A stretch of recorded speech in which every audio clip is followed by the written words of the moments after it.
The backstory was not sugar. The guy who was called the strongest warrior was killed by the forces of darkness. It seemed to him as if the hero was unworthy of the title of the strongest on the planet. The realization only came to him after killing all the demons in the circle. The guy couldn't figure out why there was a Gavan in the whole obelisk. Could be demons of the 8th rank, although humanity had no idea of their existence. This only happened because of a hero who betrayed his title as the world's strongest human demon. Looking at the demon's eyes, evil thoughts were evident. The creature bounced off a guy who can't do anything. The hero killed many demons, causing the demons to become angry at him and threatened to kill him. But the sudden spark, as if giving a new hope of salvation, wanted to give the boy a new beginning. In this magical way, the former great strongest warrior became an ordinary boy again. The young man failed to realize anything about why the man didn't die at the end. Looking around, it didn't look like a dream or illusion. The place the hero found himself in was too realistic. But touching his body, the boy became furious, for his divine face and body came to its initial appearance.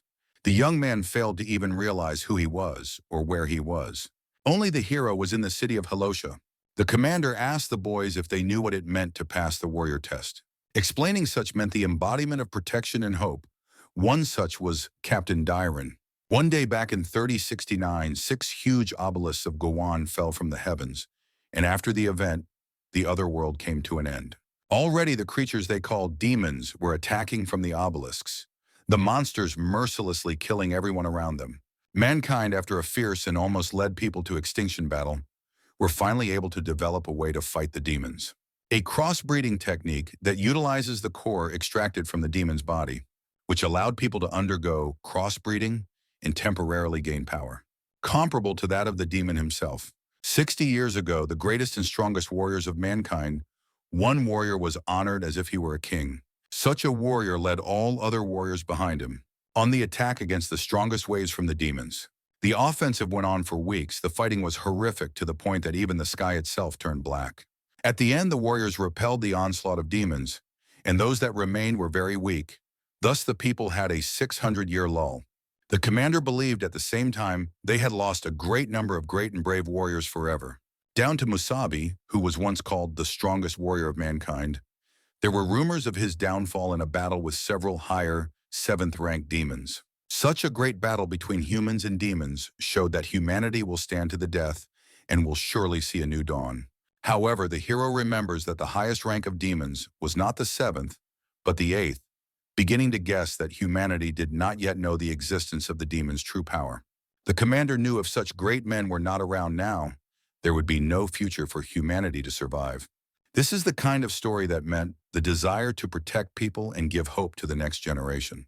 Darren hoped that everyone in the room now understood what it meant to be a warrior. The young man disagreed with the commander, casually muttering his thoughts aloud as he thought about the rank 8 demons. The commander slowly approached the imposter, who disagreed with him. Darren suspected that our hero had failed to grasp what it meant to be a warrior. The man asked the guy to give his name immediately. The young man was nervous because he didn't know whether to reveal that his name was really Masubi or to believe in moving his consciousness after 60 years forward on the edge between life and death. The commander never thought it would be so easy for someone to abuse a great name like that. Duran was quite impressed, for the guy was the namesake of the great warrior Masubi. To the man, the hero seemed like a complete idiot who wasn't even in warrior's clothing, asking him not to let him insult such a great name next time. The commander threw the boy straight to the floor, deeming it a complete outrage. The hero couldn't believe it, for he was still in a weak body that couldn't even dodge such a simple attack. The boy flew straight at another warrior who tried to catch the boy. The commander asked during the next test not to get on his nerves, and remarked on his slight following of the lad. Dyron wondered if everyone else had heard everyone else asking the boys to return to the testing site. In a little while, the warriors will have their first start of a physical challenge. The guy who stopped the flying hero inquired about his well-being. After noticing that the guy's name was indeed Masubi, thought it was an unusual name, he too decided to introduce himself as Brandon. The unknown girl was furious at how such a talentless guy dared to take the great Masubi's name. The girl thought the hero was a silly boy who thinks if he has the same name as the great one, he will become just as powerful. She thought he was naive, and also her name was Rose. The guy didn't understand why this girl was such an arrogant fool, and why she cared about his name. Brandon was surprised that the boy really didn't know her, The girl was probably a promising candidate in their group. Rosa, also known as Princess Nesmiana, the most famous martial arts clan in their city of Halozi, is Mrs. Rosa's clan. The guy thought the last name seemed pretty familiar. Brandon helped the hero to his feet after that fight. The kid thanked him. And then there was a big flash that the two tough guys weren't expecting. A stranger took a picture of the couple, not expecting to see such an adorable display of male friendship. The girl asked not to pay attention to her, asking the guys to continue to go about their business. Staring at her, the guy was already intensely curious about her name. Brandon thought it was strange why the girl took a picture of them, but the hero asked to focus on something else. The girl's name was Sakura, and it was incredibly nice to meet her. She was even blown away by their male friendship, deeming such a thing to be the work of fetishists in all its glory. Looking periodically at the very good pictures in hand, meanwhile at the site of the physical test, it seemed to the young man, even with such a new body, the one was the strongest warrior, being in an incredibly ridiculous situation with the commander, wanted to prove with his result. Sotru Dick warned about the first test, the endurance run test. The young man ran at an incredible speed, which he thought would make a great impression on the audience. However, the hero was able to take the last place and was even broken by the record for the worst score in history. The guy didn't understand why he got the last place, guessing how much his body was horrible. The second physical test was an arm muscle strength test, on which the hero came in last place. The third test was the long jump. Only the guy managed to screw up even in such a test. The girl still thought the hero was a complete idiot. Masubi's test result placed him last in the overall standings. Brandon asked the guy not to be upset. Although it seemed to the girl with this success, she would only manage to get one last picture of the guys together. The staff member wanted to ask if Masubi would pass the second test, because for such terrible results, he could have been kicked out right away. The commander realized that although the results of such a dead man are hopeless, but he has the right to participate in the second test, which is likely to be the last. Dyron asked for a second trial to begin with staff. A loudspeaker alerted all warriors to the start of the next second trial. Test for compatibility with the crossing technique by asking all participating candidates to take the test on the spot. Masubi realized that such an ordeal did not affect his physical health, but his spiritual health, giving him a greater chance of staying. 60 years ago, the hero had the best synchronization rate, which was around 96%. Though the body physically wasn't very good, but synchronization hinged on willpower. In reflection, the guy was teased by everyone else, but the hero will be able to prove what the synchronization level of the strongest warrior looks like. After a short lecture from the commander, explaining the method of checking the level of synchronization, the boy did not expect such technology in the future. The rates between normal people were no more than 45% usually. Rose from the martial arts clan, the results became completely different. The girl was beautiful in battle as well as in appearance. While the guys wanted the goddess to be their girlfriend, the kids scorned the horny teenagers. She was able to get 39% of her willpower. All the guys realized that was probably the best result. As Rose walked towards the exit, the entire crowd of people loudly praised her spirit abilities and wanted to get her attention. Calling her an unattainable ideal, the girl only left alone was overjoyed to get such a high score, suggesting that she was able to make a great impression on the audience. But Rose didn't care about the opinion from so many fans, but honored the incredible excitement of the emotion. Such a phenomenon, Masubi was greatly impressed, because the girl was able to pass the test as a result of synchronization as much as 39%. Brandon believed in Rose's future. With such abilities, one could be the best in their staff by being a strong body. She was also able to be strong in spirit. The kid honored that power in her petite body. The hero was able to feel similarly. The boy notices how the protagonist doesn't worry at all about the test. Masubi stated, reassuring his friend he was used to this sort of thing, though the guy wondered how such a thing was possible. During the ordeal, many cadets encountering the crossbreeding technique for the first time were often in pain. When people underwent crossbreeding for the first time, the body would tense up a lot. It was necessary to withstand the force coming from the demon core. Some couldn't take the pain and gave up in the first few seconds. The required synchronization level of 10% is all you need to pass the test. Of course, the results of some were unexpected. For example, Sakura had a result of about 30%. Somewhere close to the trial, there were watchers watching the warriors. The commander saw a few dwindling hopes among the cadets this time. The assistant was equally surprised, including now the rest of the participants, The test was able to be completed by about 6 cadets who had at least 30% synchronization. Compared to other Class C cities, their corporation's cadets might have been good enough candidates in the future. Dyron notices our hero, who has shown himself to be at a disadvantage in front of him. The boy believed he could surprise the audience with his synchronization and rub his boss's noses in it. The other warriors did not believe in the hero, who turned out to be an ordinary loser taking the name of a great warrior. The kid paid no attention and even allowed me to make taunts until the moment of testing. The young man was very confident before the test, rubbing the nose of anyone who made fun of him. The hero decided to choose the red core, which not many warriors could master. The kernels they get on the battlefield are made into 6 types. Among them, the 4 most common were red, yellow, green, and blue. Reds represented strength, yellow's protection, green's healing properties, and blue's dexterity. But already the purple core was responsible for the illusion control skill. Black, taking the function of controlling time and space, was extremely rare. Such a core was the rarest of all the others. The kid chose strength, taking his signature power from the past. It was most important for the boy to show his willpower. The core independently determined how much load from the demon's core a person could withstand. Or rather, as far as the warriors can subdue the core. The staff asked if the kid was ready for such a cruel ordeal. The hero was able to give his consent. In the break room, a sudden red color filled it as well. Rose couldn't believe her own eyes when she saw such a strong recoil of synchronization. An all-powerful aura emanated from the protagonist. The boy wanted to ask so that the other warriors could see how great his fortitude was. Brandon had no idea how strong Masubi would turn out to be. The young man was able to mentally reach about 40%. The kid couldn't believe such a thing, because at one time he managed to achieve as much as 96%. The young man believed that he would be able to produce much more than such a simple result. The newcomers were horrified when they saw what kind of power the underdog was capable of.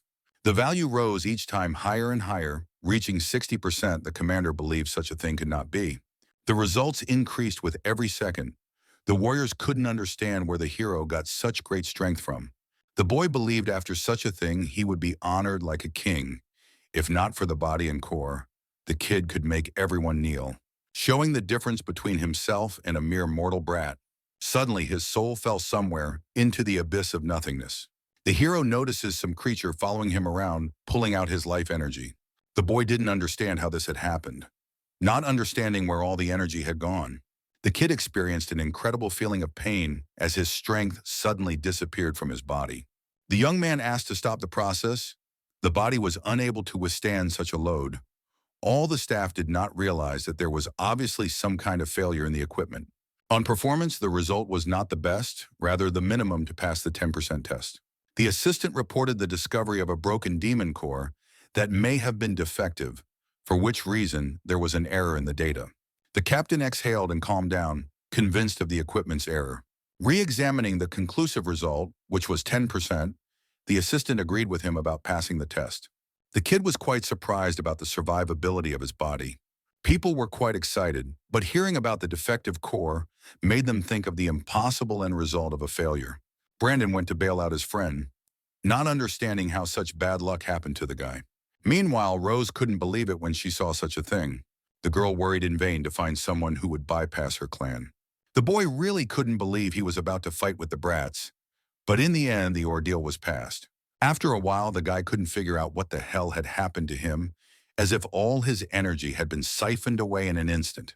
Such things had never happened to the hero before. It was obvious that by sheer force of will, the guy would be able to synchronize at least to 80%. The young man remembered that even the most corrupted cores were not supposed to break, but for some reason the opposite effect appeared to be true. The sudden appearance of the commander made the hero stand up after such a severe blow to his mental health. The commander and his team came to congratulate the warriors who were able to pass the last stage of the test, congratulated each participant who made it to the finals, and pointed out a practical assignment in the near future. The kids will be able to face a real demon on their own for the first time in their lives. Darren hoped that each of the soldiers would safely and successfully pass the fierce test. The senior officer then asked the third squad to march in step to the elevator. The boy was literally dying after checking the synchronization. The commander looked at the hero as the person who first managed to create a glitch in the system by showing great strength. Suddenly, Darren notices a crystal that the hero randomly left behind. He was getting more and more curious each time. what the hero would be able to show next. For some reason, the captain had faith in Masubi's abilities. Looking forward to the next phase of the blind hunt, it was curious to see in the future. After a while, somewhere in a small headquarters surrounded by desert, many warriors were the first to go outside the walls of the city. The hero could not even think that in 60 years, all the people lived in such closed cities. The main men in the squad asked the newcomers to check their gear. The young man was able to be given a new undamaged demon core. The moment the energy was gone, it felt like the hero had rejected the demon core inside him. The kid didn't fully understand how such a thing was possible, assuming time travel was a consequence.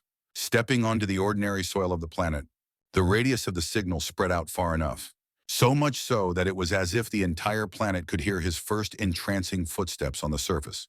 A beacon-like tracking signal was able to reach the unknown cave. It contained a large demon, one of the most powerful creatures on the planet.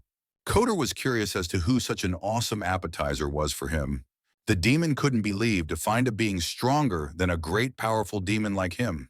The young man managed to literally see the demon in front of him in an unknown way, as if for a second it seemed like something inside the hero. The girl standing next to her didn't know how to tap the newcomer to get him to start moving at last.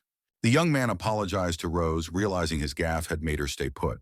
Brandon didn't understand what had happened to the hero, but the man didn't even know how to answer. The manager asked the boys to hurry up, ordering the boys to be a separate group. The others were already a different group of ordinary newcomers. Sakura was satisfied with convincing herself of a strategy for teamwork between the two of them. Masubi hadn't even thought of such a thing. Rose asked the guy to stay out of the way by being a rude girl, though she was actually afraid the others wouldn't want to work on the team because of her personality. The kid asked Masubi to put his best foot forward in front of the demons as well. The girl continued to photograph all the moments of their journey, believing in the continued success of the group.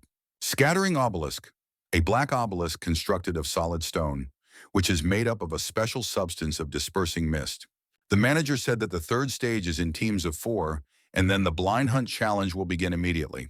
To begin, spread out into your groups. They will be given a battle dagger and a mini fog dispersal device, which consisted of the same material as the scattering obelisk. The rookie's task was enter an area with fog and then walk to the designated location and set up a fog dispersal device. Blind hunt is any newcomer's fear that the boys will have to overcome in an already fog-shrouded world. Warriors will have to fight unknown dangers that lurk in the fog. It takes more than just physical fitness and experience to become a warrior. There is no telling how the boys will be able to prove themselves when faced with danger, but working as a team, the team can overcome their fear, hunting, destroying demons that get in their way. Eventually, after the first demon kill, the boys will be able to become a warrior. The ordeal began with the first second, asking the entire squad to prepare for the next group. The major stars of the present, make sure you have a large number of rookies. The stranger was pursuing her personal goals, and only Rose from the C2 clan seemed interested. The girl turned out to be the captain of the second squad of the Halozi city, and her name was Marina. She curiously asked the guys what they thought of her choice. A captain named Plexus agreed a girl from a martial arts clan, still with good training, could make a good warrior. The commander asked for attention, one more person, who was able to stand out a lot from the usual newcomers. Masubi managed to prove his strength to Darren. The commander specifically checked. His previous demon core was definitely fine, but something had gone wrong. A sudden blow from Myron made him pause his deep thoughts. The girl wondered what Tanton was thinking about. The commander asked her not to call him that. She was able to learn that demons were divided into ranks. By the territory of the trial should only be trained by their own demons of lower ranks. The commander asked not to worry, because for the safety of today's test, they had been making sure for several days that there were not even any demons of the first rank in the vicinity of the city. Plexus knew even if such a demon would appear in the immediate vicinity, they will do anything to protect their future warriors. The groups quietly began to prepare for battle, with the demons prepared. It was the turn of the main character's team. Such an event could be called a relay race for the tug of war. Truth be told, as soon as the boy took the capsule, someone managed to take it from him right as he was running. The girl asked the guys to follow her faster if they didn't want to end up on the losers list. Masubi was only getting angrier about the extremely insolent girl. The boys rushed forward to finish soon such a dangerous challenge. Rose jumped high into the sky to see the situation for herself. She was able to locate the point in front of her where she needed to position the capsule. The girl managed to spin the stone right into a point, completing the first stage of the mission. Marin didn't expect that even with the green health core, but the girl moved just incredibly, no worse than with the agility core. The monsters, noticing the enemy in front of them, began to attack her. Masubi motioned for his partner to spring into action. Brandon wanted to unleash his power outward. The guy created a small earthquake with his own hand. The monsters planned to attack the boy all at once. Brandon couldn't allow this outcome to happen and fended off the monsters. The commander noticed a very interesting ability, a guy who managed to get used to the core pretty quickly. The hero asked the boys to kill the creatures one at a time. The girls agreed to act on Masubi's plan. The kids were able to combine their own skills. Sakura fought the creature, defeating it with a special weapon. Rose then attacked the demon, who hadn't expected such agility. The finishing blow was completed by Brandon, who spared no effort and fought at full strength. Literally in a matter of minutes, a group of people were able to find common ground and create an awesome fight. Plexus had a strong admiration for the two warriors who worked well together, especially the girl, thinking the blue agility core made her movements smoother. Daron asked the guy not to think about vulgarities. Each new battle gave the guys a big breakthrough in experience. The girl destroyed a large demonic creature, finishing the monster attack, then set it on fire with her skill, making it explode into splinters. The hero kept up with the rest of the guys, even with a weak body. The boy knew he should have dealt with the creature's three most vulnerable spots first, slicing the monster to pieces, destroying throat and heart. The finishing blow was to the belly of the monster. The sudden strength of such a frail body was truthfully meager, but one had to take this chance and test what the hero was capable of. The guy's current condition should be at the first level, but Masubi wanted to try and get to the next level, activating his instant attack directly at the demon. The one naturally wanted to teach such a boy a lesson. However, the young man is not some fool, managing to dodge the blow. Shattered the creature a shred, not letting it think it over properly, but the body was too slow. Demon was able to punch the hero right in the main body, but the boy wasn't about to lose after one blow from the beggar demon. The fight turned out to be a very bad one for Musabi, too unconnected, moving around and slowly making him think about improving his body. Every further movement of the young man encompassed a little experiment on his own body. The kid tried hitting the monster with a direct hit to the demon's head. However, the strength was too little in such a body, making it impossible to pierce through such a creature without sweating properly. The guys noticed how the hero seemed to be playing with the demon, inflicting small blows. Marin wondered what kind of skinny kid was fighting the demon, marveling at the good skills and power. The commander had been watching him since the beginning. The kid was out of breath enough fighting such a monster. The hero realized that in such a body he would not be able to use any skills from the past, and also constant panting at the slightest movement. The boy managed to check his own body, thinking to finally put an end to the demon, but suddenly notices the tip of a crystal that was a trap. The boy flew away from the monster, which was killed by a stronger creature. The guys didn't understand why the guys were surrounded by vines of trees. The hero was more surprised by the monster, which looked to be of a completely different level. Masubi was quite panicked at seeing such a monster. A demon that looked like a large alien could pose a threat even to captains. The watchers noticed an unknown creature in the vicinity with the students. The commander feared such a thing more than anything. The appearance of a demon of the first rank forced the commanders to act. Novices of ordinary level were able to escape from such an unexpected arrival. Plex reacted instantly and went to the aid of the newcomers. Maria also could not leave the poor children to their fate. She asked all the newcomers not to panic and kept calm around the captains. The demon notices how easy it was to scare the common folk with just his own appearance. He wondered if any of the guys had mastered the demon's power, though the hero has no idea what it was all about. The creature looked at Masubi carefully, which emitted a large amount of demonic energy. This was the first time the guys had seen a real monster, which was on a whole other level. The team knew they would be done with the fight in minutes, as they would be completely immobilized. The hero knew it would be impossible for such a body to stand up to a rank 1 demon. This was the first time the creature had felt this kind of thing, where ordinary people felt a sense of hopelessness when faced with a demon. He was going to try to get the whole group together in one fell swoop, thus destroying any hope in the men for a near-term rescue from the commanders. The boys passed out in a deep sleep of paralysis. However, the commanders were able to nail down a duel with the demon sometime later, ordering him not to touch the newcomers. The creature didn't care what the commanders did, because he was going to say goodbye to them. and then, along with a group of people, including the protagonist, went deep underground through their labyrinths. Marin couldn't believe that a demon could take as many as 4 candidates with it. Plex didn't want to miss the monster, asking to follow him. But after a while walking along the trail, at a particular spot the trail simply broke off. Marin couldn't figure out what the problem was. Darren had been checking for days on end, but for some reason hadn't noticed the presence of a level 1 demon. The most disgusting thing is, this kind of thing had never happened to them before. The commander was able to catch up with the boys by joining them, asking if the commanders were able to find the boys right away.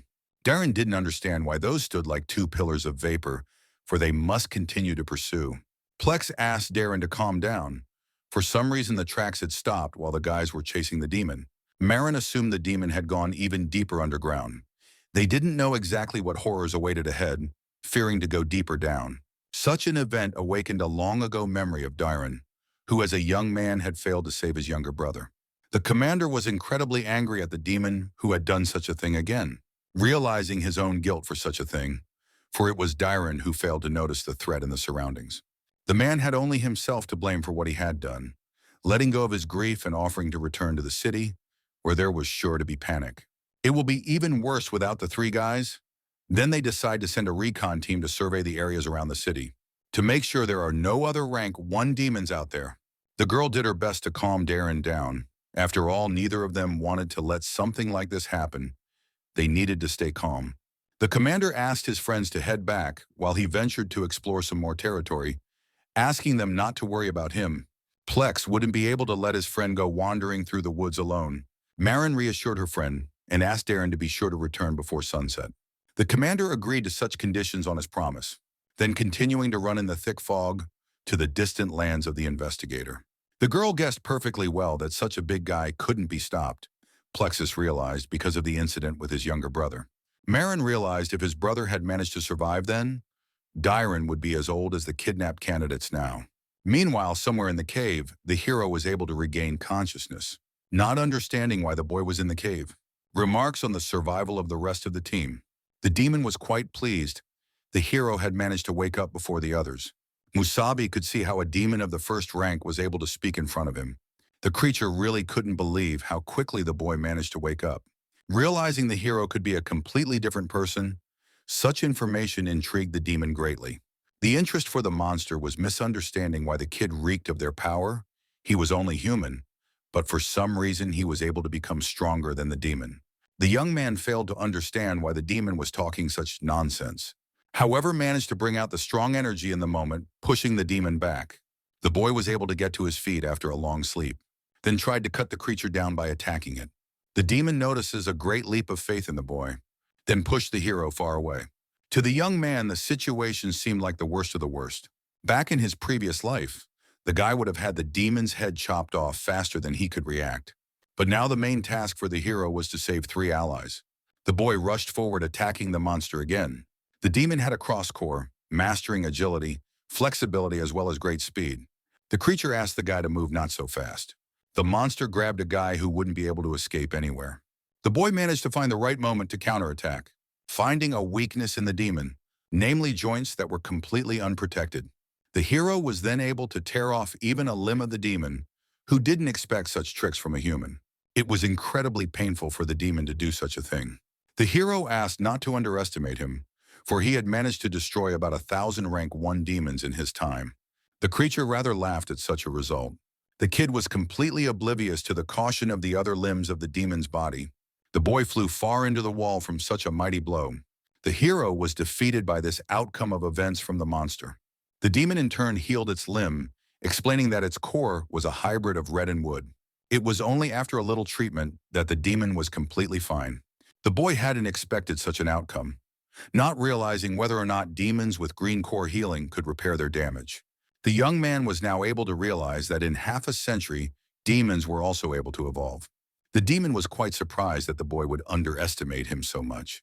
By utilizing the ability of the wood core, he managed to literally topple the boy over to him with his mind. Taking the hero by the throat, the demon wanted to end the suffering.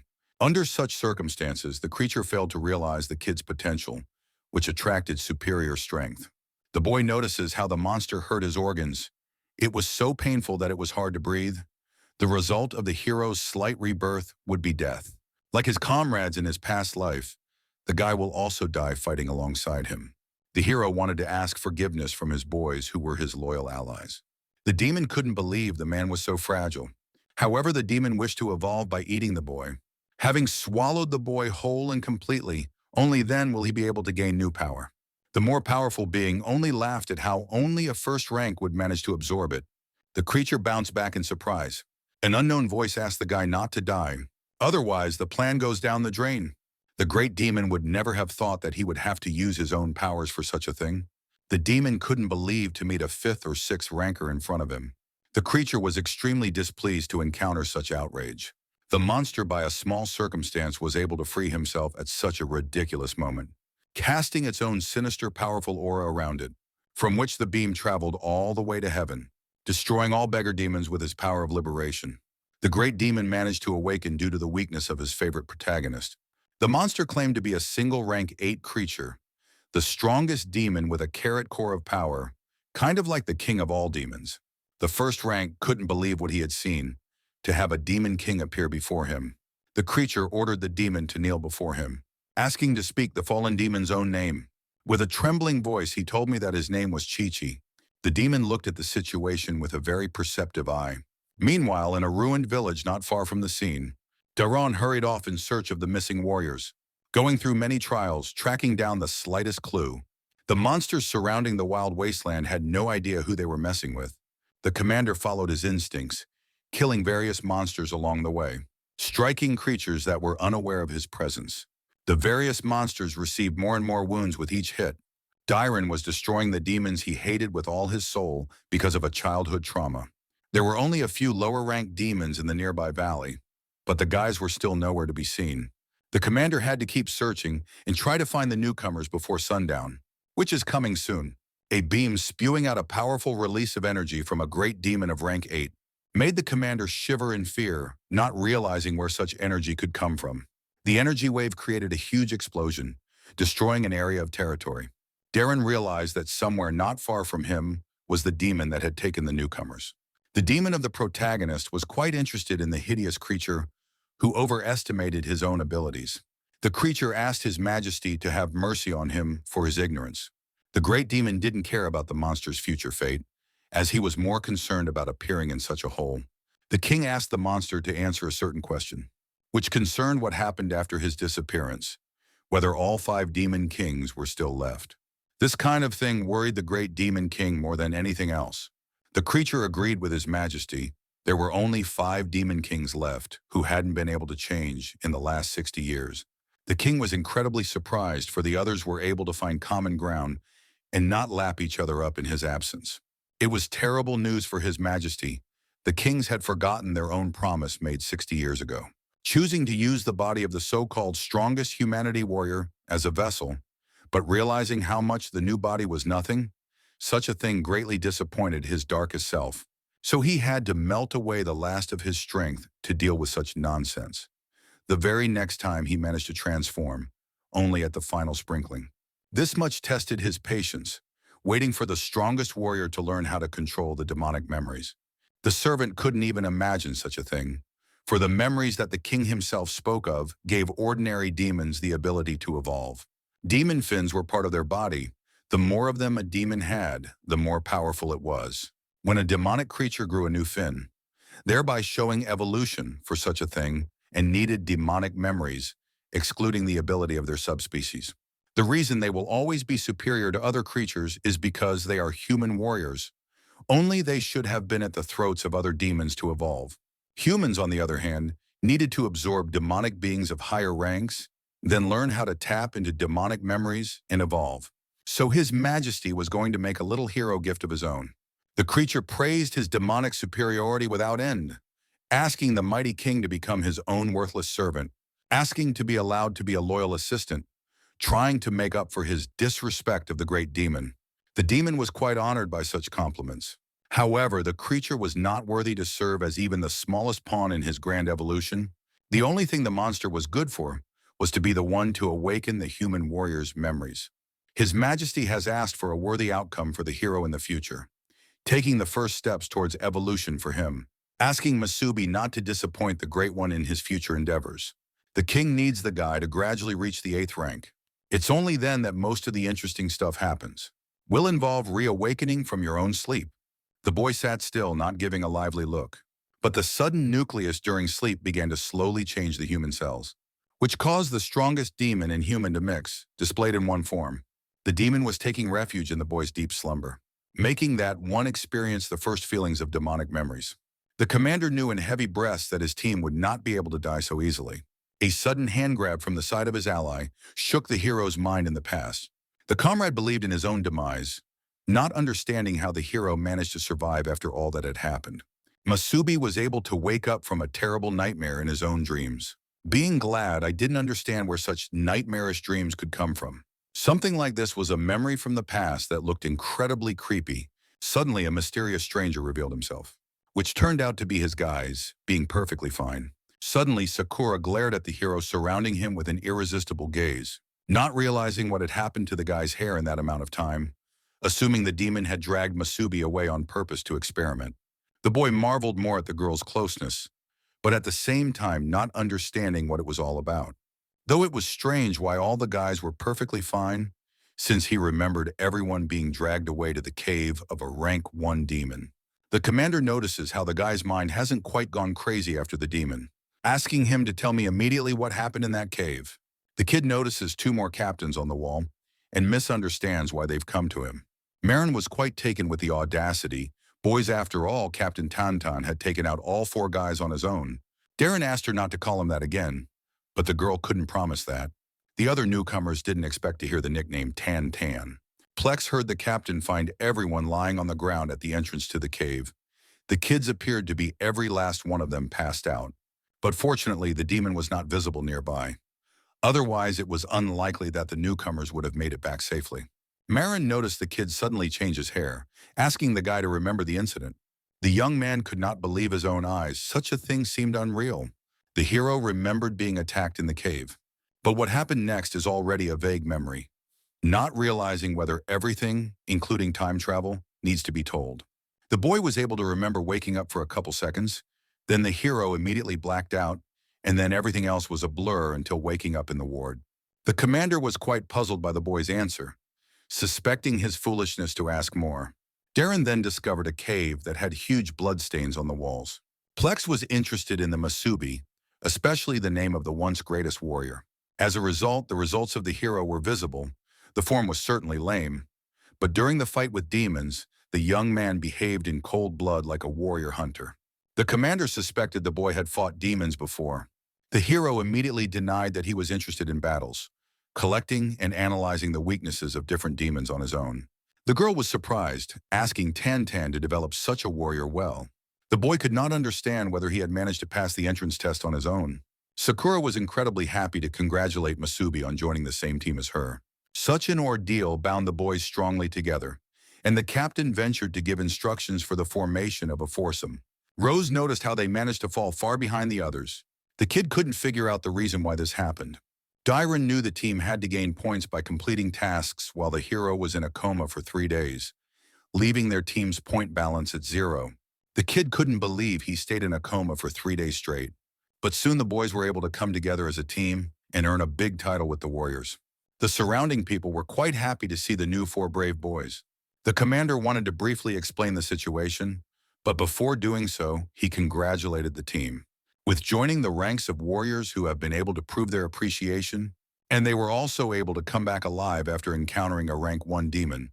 And with such an event, he also accrued his congratulations. Dairon was now the official captain for the faction. Despite commanding 8 more of the same squad, the one asked to show off his abilities. The hero wondered how to do such a thing, for he did not know Nanny's routines among warriors, which were much more troublesome than in his former days. Brandon was surprised that Musabi had never heard of junior squad rankings. They agreed Hero, being a rookie, knew nothing. At this point, the guys were the last team in the rankings.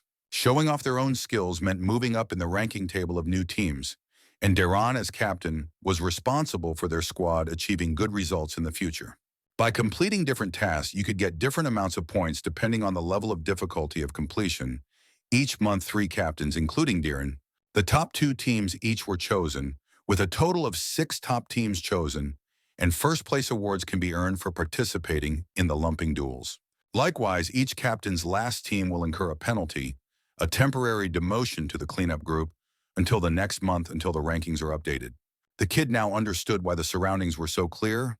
The commander insisted on the order of warriors. Competition gave birth to development. Demons were also constantly evolving. However, the commander wanted to appoint Rosa as the team leader, as she had scored the most points in the crossbreeding test. Asked if there was any objection, the boys were happy with the result, except for the hero because his pride from the past was hurt. The girl stepped forward, announced the start of the mandatory first tasks. Inside the rose was literally glowing with happiness. The commander was glad to hear it was only noon outside. The group could go see what assignments were left on the board. Asking to pay attention to other players and also their new costumes should be definitely tried out in real combat. Inform the whole team to ask in case of questions. Let the guys go. Rosa asked everyone to follow her to the task board. They had lost 3 whole days. They had to hurry up and catch up with the others. Sakura asked not to rush. They forgot something important. Turning back around, Rose couldn't realize when she'd managed to mess up and began to blame herself for her carelessness in the moment. But it turned out Sakura wanted to be sure to take the first official team photo. The girl was shocked at this response to her excitement. The hero thought it was a good decision to take a picture of the whole group. In this way, the boys were able to capture their first formed team photo. The commander notices a very suspicious look from the other commanders. Marin heard that there was not a single demon near the caves. And inside the cave itself, only pools of blood from an unknown force. Such a thing raised suspicion. The matter involved the hands of children. Dairon suspected Masubi out of everyone around the group. His gut was telling him a strange thing. That something was wrong with the guy. It was as if the commander could smell a familiar, dopey odor. Marin suddenly hugged the Tantan, asking him to think less, for the most important thing was that the babies had returned safe and sound. The girl believed in the strength of the hero's team, asking Dairon to train them well and try not to lose to her group. Meanwhile, the most judicious of the trio wanted to speak up, asking to observe for starters. If Dairon notices anything out of the ordinary, he'll let them know. The judicious face of the hero made one wonder what was the best task to take on. Seeing as many as 3 A-level tasks in front of you, you could get as many as 10 points for each. Brandon asked to slow down. The hero apparently didn't know that this was the most dangerous level they could access, but there was a risk of death. The team leader began to reason logically. For a B-level task, they give 6 points. For C, 3 points, get 10 points. For a level A mission was indeed a tempting offer, but to perform level B and C missions is less dangerous, while performing A missions often had emergency situations. The young man knew everything now. The boy understood there was no other option. 2 guys have agreed to take on the dangerous A-level assignment provided. The kids went on a little journey to complete a task. The young man managed to feel a new sensation after the skirmish in the cave. The kid notices the nanosuit's wings, which sped up the warrior considerably. After running a little in front, the kid notices when the nano wings disappeared and weapons appeared, which looked the same dagger as it did during the test.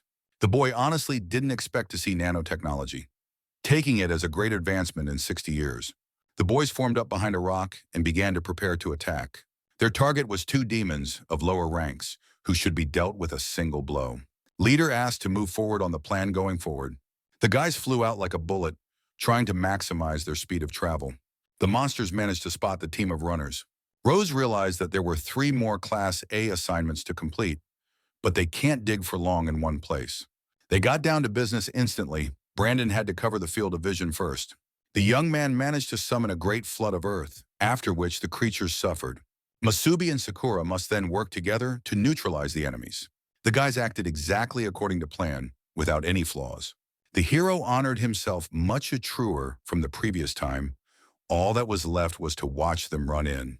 After cutting the demon's joints, the monsters didn't expect something like this. Brandon was on the verge of punching the creature's face, having experienced his own blow. Doing an incredible double take on the demons, Rose at the moment wanted to finish the monster task. Finally finish quickly and gracefully, 2 at a time, walking over the demon with his blades. The girl honored the incredible confidence in her own plan. Sudden reboot with toxins, strongly encouraged by the leader's ego, who managed the task admirably. Sakura saw the fog suddenly dissipate and the device started working steadily. The kid was a little tired, But the task of dispersing the fog in the wasteland was much more difficult than the test, the most appropriate difficulty for a Class A assignment. The guys noticed red power cores from the exploding monsters, considering such a thing a wonderful find. Rose thanked everyone for the cooperation of the whole group. The hero was noticing how the task automatically disappeared, increasingly marveling at the new technology. The tablet system was directly linked to the rating points table. Finishing a task, the points table in the tablet automatically made a tally. The boys have just completed the task. Dissipate the fog on the outskirts of the city. The girl notices how the task became more and more difficult with each successive pass. They got 3 cores from the demons they'd been able to meet all day today, and there were as many as 7 more to go. The girl suggested not to despair and to listen to the further plan of action. They will be able to finish 2 A-class assignments, then continue with other A-class assignments and get ahead by these methods. The boys were able to boost their morale with the rather ordinary words of a leader. Brandon asked what Marami thought. The boy was otherwise in solidarity with the team. The other teams were also diligently scoring points, and if they didn't hurry up, they wouldn't be able to score the right amount of points. As it was said in the Pogavorka, who was the first to get up in the slippers, the hero was caught up despite the fact that their determination and perseverance so inspired the guy. The young man suggested that it would be quicker to finish another task before the sun went down. The leader couldn't understand who was allowing such a jackass to steal her idea. Such an adventure went on for a long time. The kid was able to finish tying up the big demon. The guys managed to catch as many as 3 monsters in fairly little time.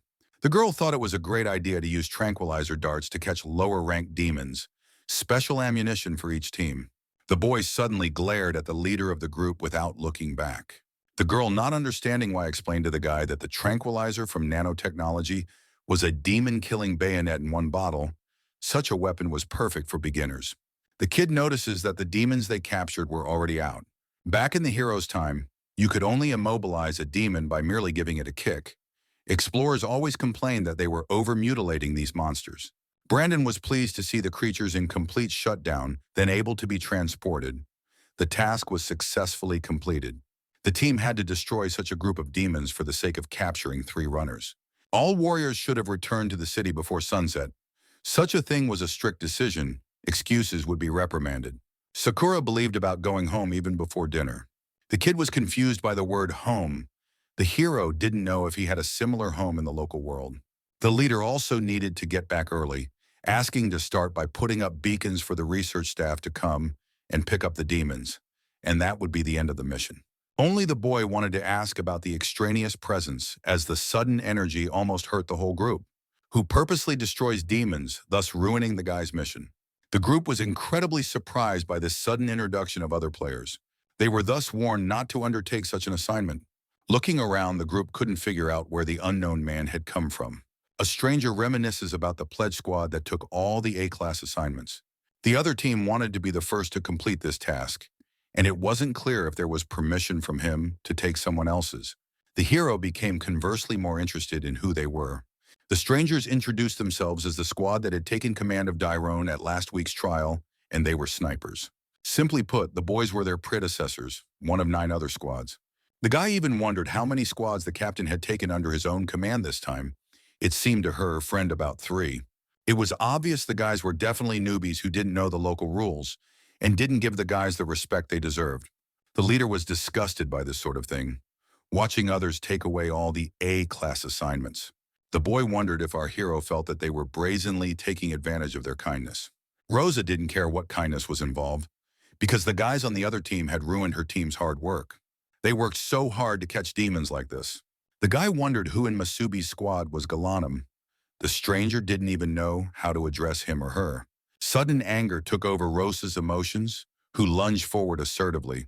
The young man was able to dodge the blow, not expecting such insolence. The one does not understand how the girl dares to behave with the elders, having considered the guys as ill-mannered candidates. The girl couldn't verify such a boy calling himself the dreaded candidate. The guys asked the leader to calm down because they just wanted to talk first. Sakura wanted an explanation as to why the other squad had come to them, and why it was necessary to kill the demon they were so reverently on a mission. The kid from such a question only laughed harder. The reason was the competition accusing the hero squad of being simple-minded. Rosa couldn't allow her squad to be called such words. The boys had sabotaged themselves by calling her name so much more. Brandon asked the hero to make a deal before the sunset came. The boys set off with instant movement, realizing that if they don't kill the assholes, they're going to be late anyway. The young man sent the stranger from the other team far away with such competition and talk. The guys on the opposing team couldn't believe something like that. The hero could not understand why hazing, he had never heard such a shave. The other guys had no idea how much time was spent. The rest of the team was shocked by Musabi's act, but the leader liked her subordinate's act. The kid was shocked, not understanding how one could treat elders like that. The boy asked the entire sniper squad to prepare for battle. The boys started immediately against the other team. The leader of the hero team had no intention of wandering and wanted to fight to the end. Such a small conflict dispelled a small fight between the groups. Masubi could not allow the humiliation of his friends who, along with him, had endeavored long hours of work. The commander didn't understand how anyone could be so stupid as to arrange such a thing. Darren stopped a fight that could have ended badly, spreading the two teams apart. The boy had only been waiting for something like this. The hero assumed the battle would be cancelled, though he would be interested to see what level the current generation of warriors were. The commander was incredibly angry at his squads that couldn't negotiate properly. Calling the guys names, I couldn't figure out if the warriors really wanted to become an appetizer for demons, since they were raging at sunset. The boy reported the hero squad first started, and at the end took away his mask altogether. Rose couldn't understand why the leader of the other squad was acting like a child, complaining to the captain. Sakura could provide photo proof of who killed the first 3 demons on the mission. Darren didn't expect rookies to be able to capture alive while doing a Class A assignment. The girl wanted to report. The mission was almost done, but at the last moment a squad of snipers sabotaged it. The commander was able to understand what was happening. Darren realized that the guys might have seemed like other guys, over the top, but the sniper squad had been through the same thing when they were rookies. Toth asked to sort things out amongst themselves.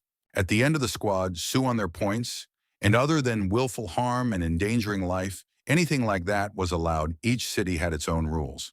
After becoming warriors, the squads will also face more experienced situations, and then he will no longer be there to separate them. The captain intervened not because he was against their showdown, but rather because of the impending sunset. He was also ashamed of the other squad that had dared to do such a thing, so the rookies were able to kick the guys for such a thing was even pathetic to watch. The commander asked the soldiers to change their attitude toward service. The kid asked the boy for his own name. The young man introduced himself as Masubi. The kid laughed when he heard the kid really dare to call himself a great warrior. In any case, advised to be careful, the sniping squad had no intention of conceding them points and promises. The youngster guarantees the hero squad will be the worst in the coming month. Getting swept up for a punch in the face will later repay the same coin doubly. The boy ordered his team to retreat back to the local precinct. There's not even a trace of the strangers as the hero notices the disappearance. The commander knows snipers who may not have seemed like the strongest unit, but the guys were known for their skill. They'll do their best to set the hero squad up to fail at completing missions, and their captain's specialty is firearms. The boy had yet to use his weapons in the mess. The captain recognized the squad as a good one, but there were other talented warriors, and even so the forces might not be enough. Darren realized this sort of thing should be left for later. For now, the boys should be heading back to town. The girl agreed, but could not understand why such a thing happened. Rose suggests the hero show off by pulling a stunt in time for the battle. But despite the show-off, praises the guy for showing his awesomeness. Brandon asked Musabi to go to dinner with him. However, the hero had plans of his own. The boy wanted to get the team 3 demons at night. Meanwhile, deep in the night near the walls of the warrior government, officers asked all residents to be safe while in their homes. The kid understood on the roads to the gate from the city, only electric sirens were encountered. Hardly any people were found. It was quite late in a closed city to stay home. The boy would have wanted to go home when he was done. The gate was not heavily guarded, with only warning signs around it. The lad thought such a thing strange, leaving no man behind. One healthy person would not think of leaving the city at night. Once upon a time, people would specially organize night sorties.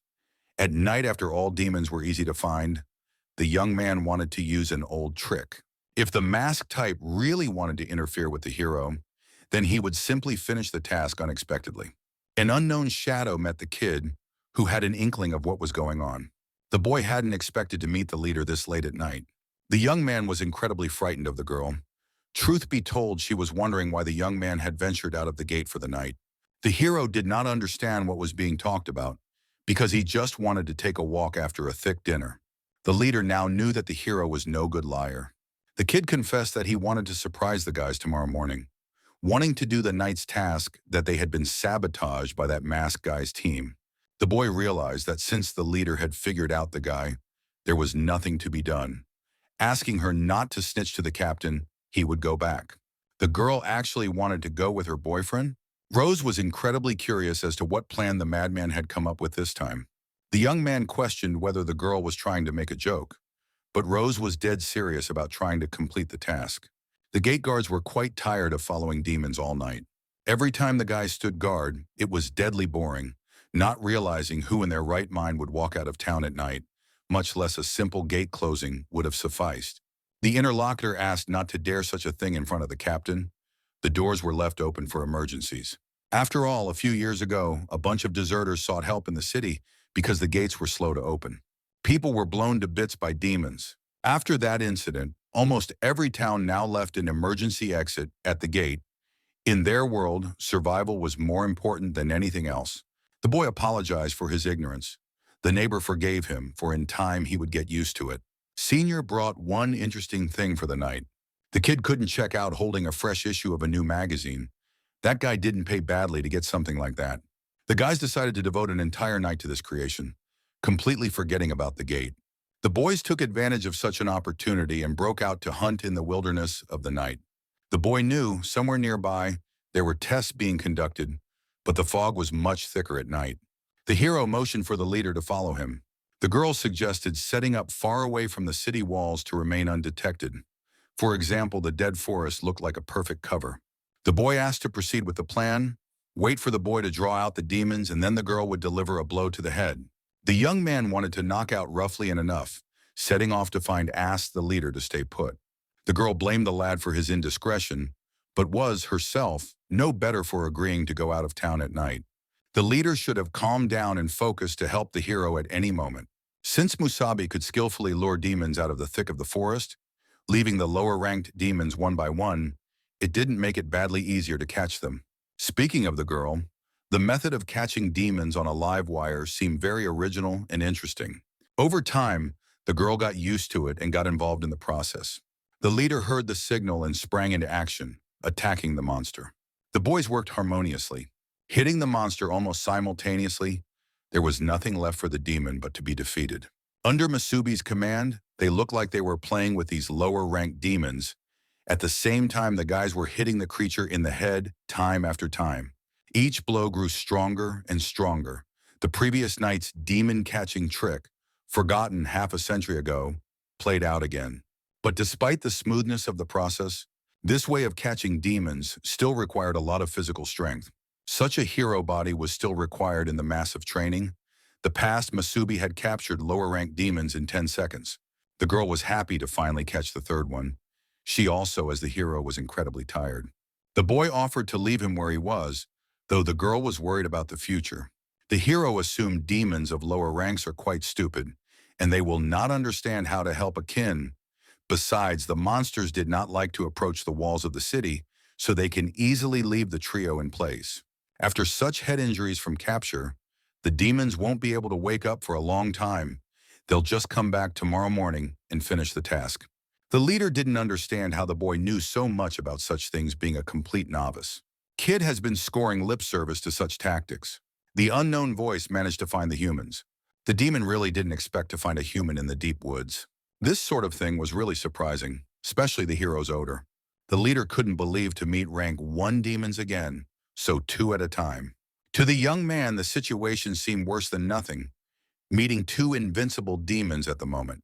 A sudden strong siren of pro sparked through the warrior base. The commander set out to defend the walls from dangerous demons. Plex noticed the notification of a rank 1 demon coming to him, asking the guys to turn on the spotlights immediately.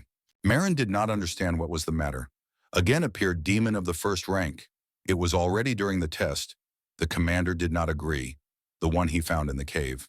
Meanwhile, the demons continued their hunt for Rose and Masubi. The searchlights were able to detect 2 rank 1 demons. Plexus couldn't check his own eyes, but asked everyone else to be without panic and close the gate immediately. Gradually activating the hypercannon, The captain asked for the shooting to stop, spotting people wandering through the woods below. Darren notices two idiots who, for some unknown reason, are forgotten in the woods at night. The guys were trying to come up with a plan of action. Marin couldn't understand why the two were forgotten outside the city. Trinity watched carefully, analyzing the situation. There were three bound demons of lower ranks with the guys. The commander guessed who it was. The guys wanted to finish the day's thwarted demon capture mission at night. The guy thought the two madmen possessed slightly above average skills. It was easy to lose one's head, and that was the result of the rush, a standard problem of new recruits. The commander promised to rip the two idiots' heads off when he got them back to base. A group of people didn't expect to see something like this from their partner. Marin didn't want to stand still, and also wanted to get the poor kids out, passing command to Plexus. She was on Darren's trail. The guy couldn't believe such a night for a binge. The demons noticed how the other humans were able to detect them. The hero asked the leader to hide behind his back, needed to bide his time while they waited for backup.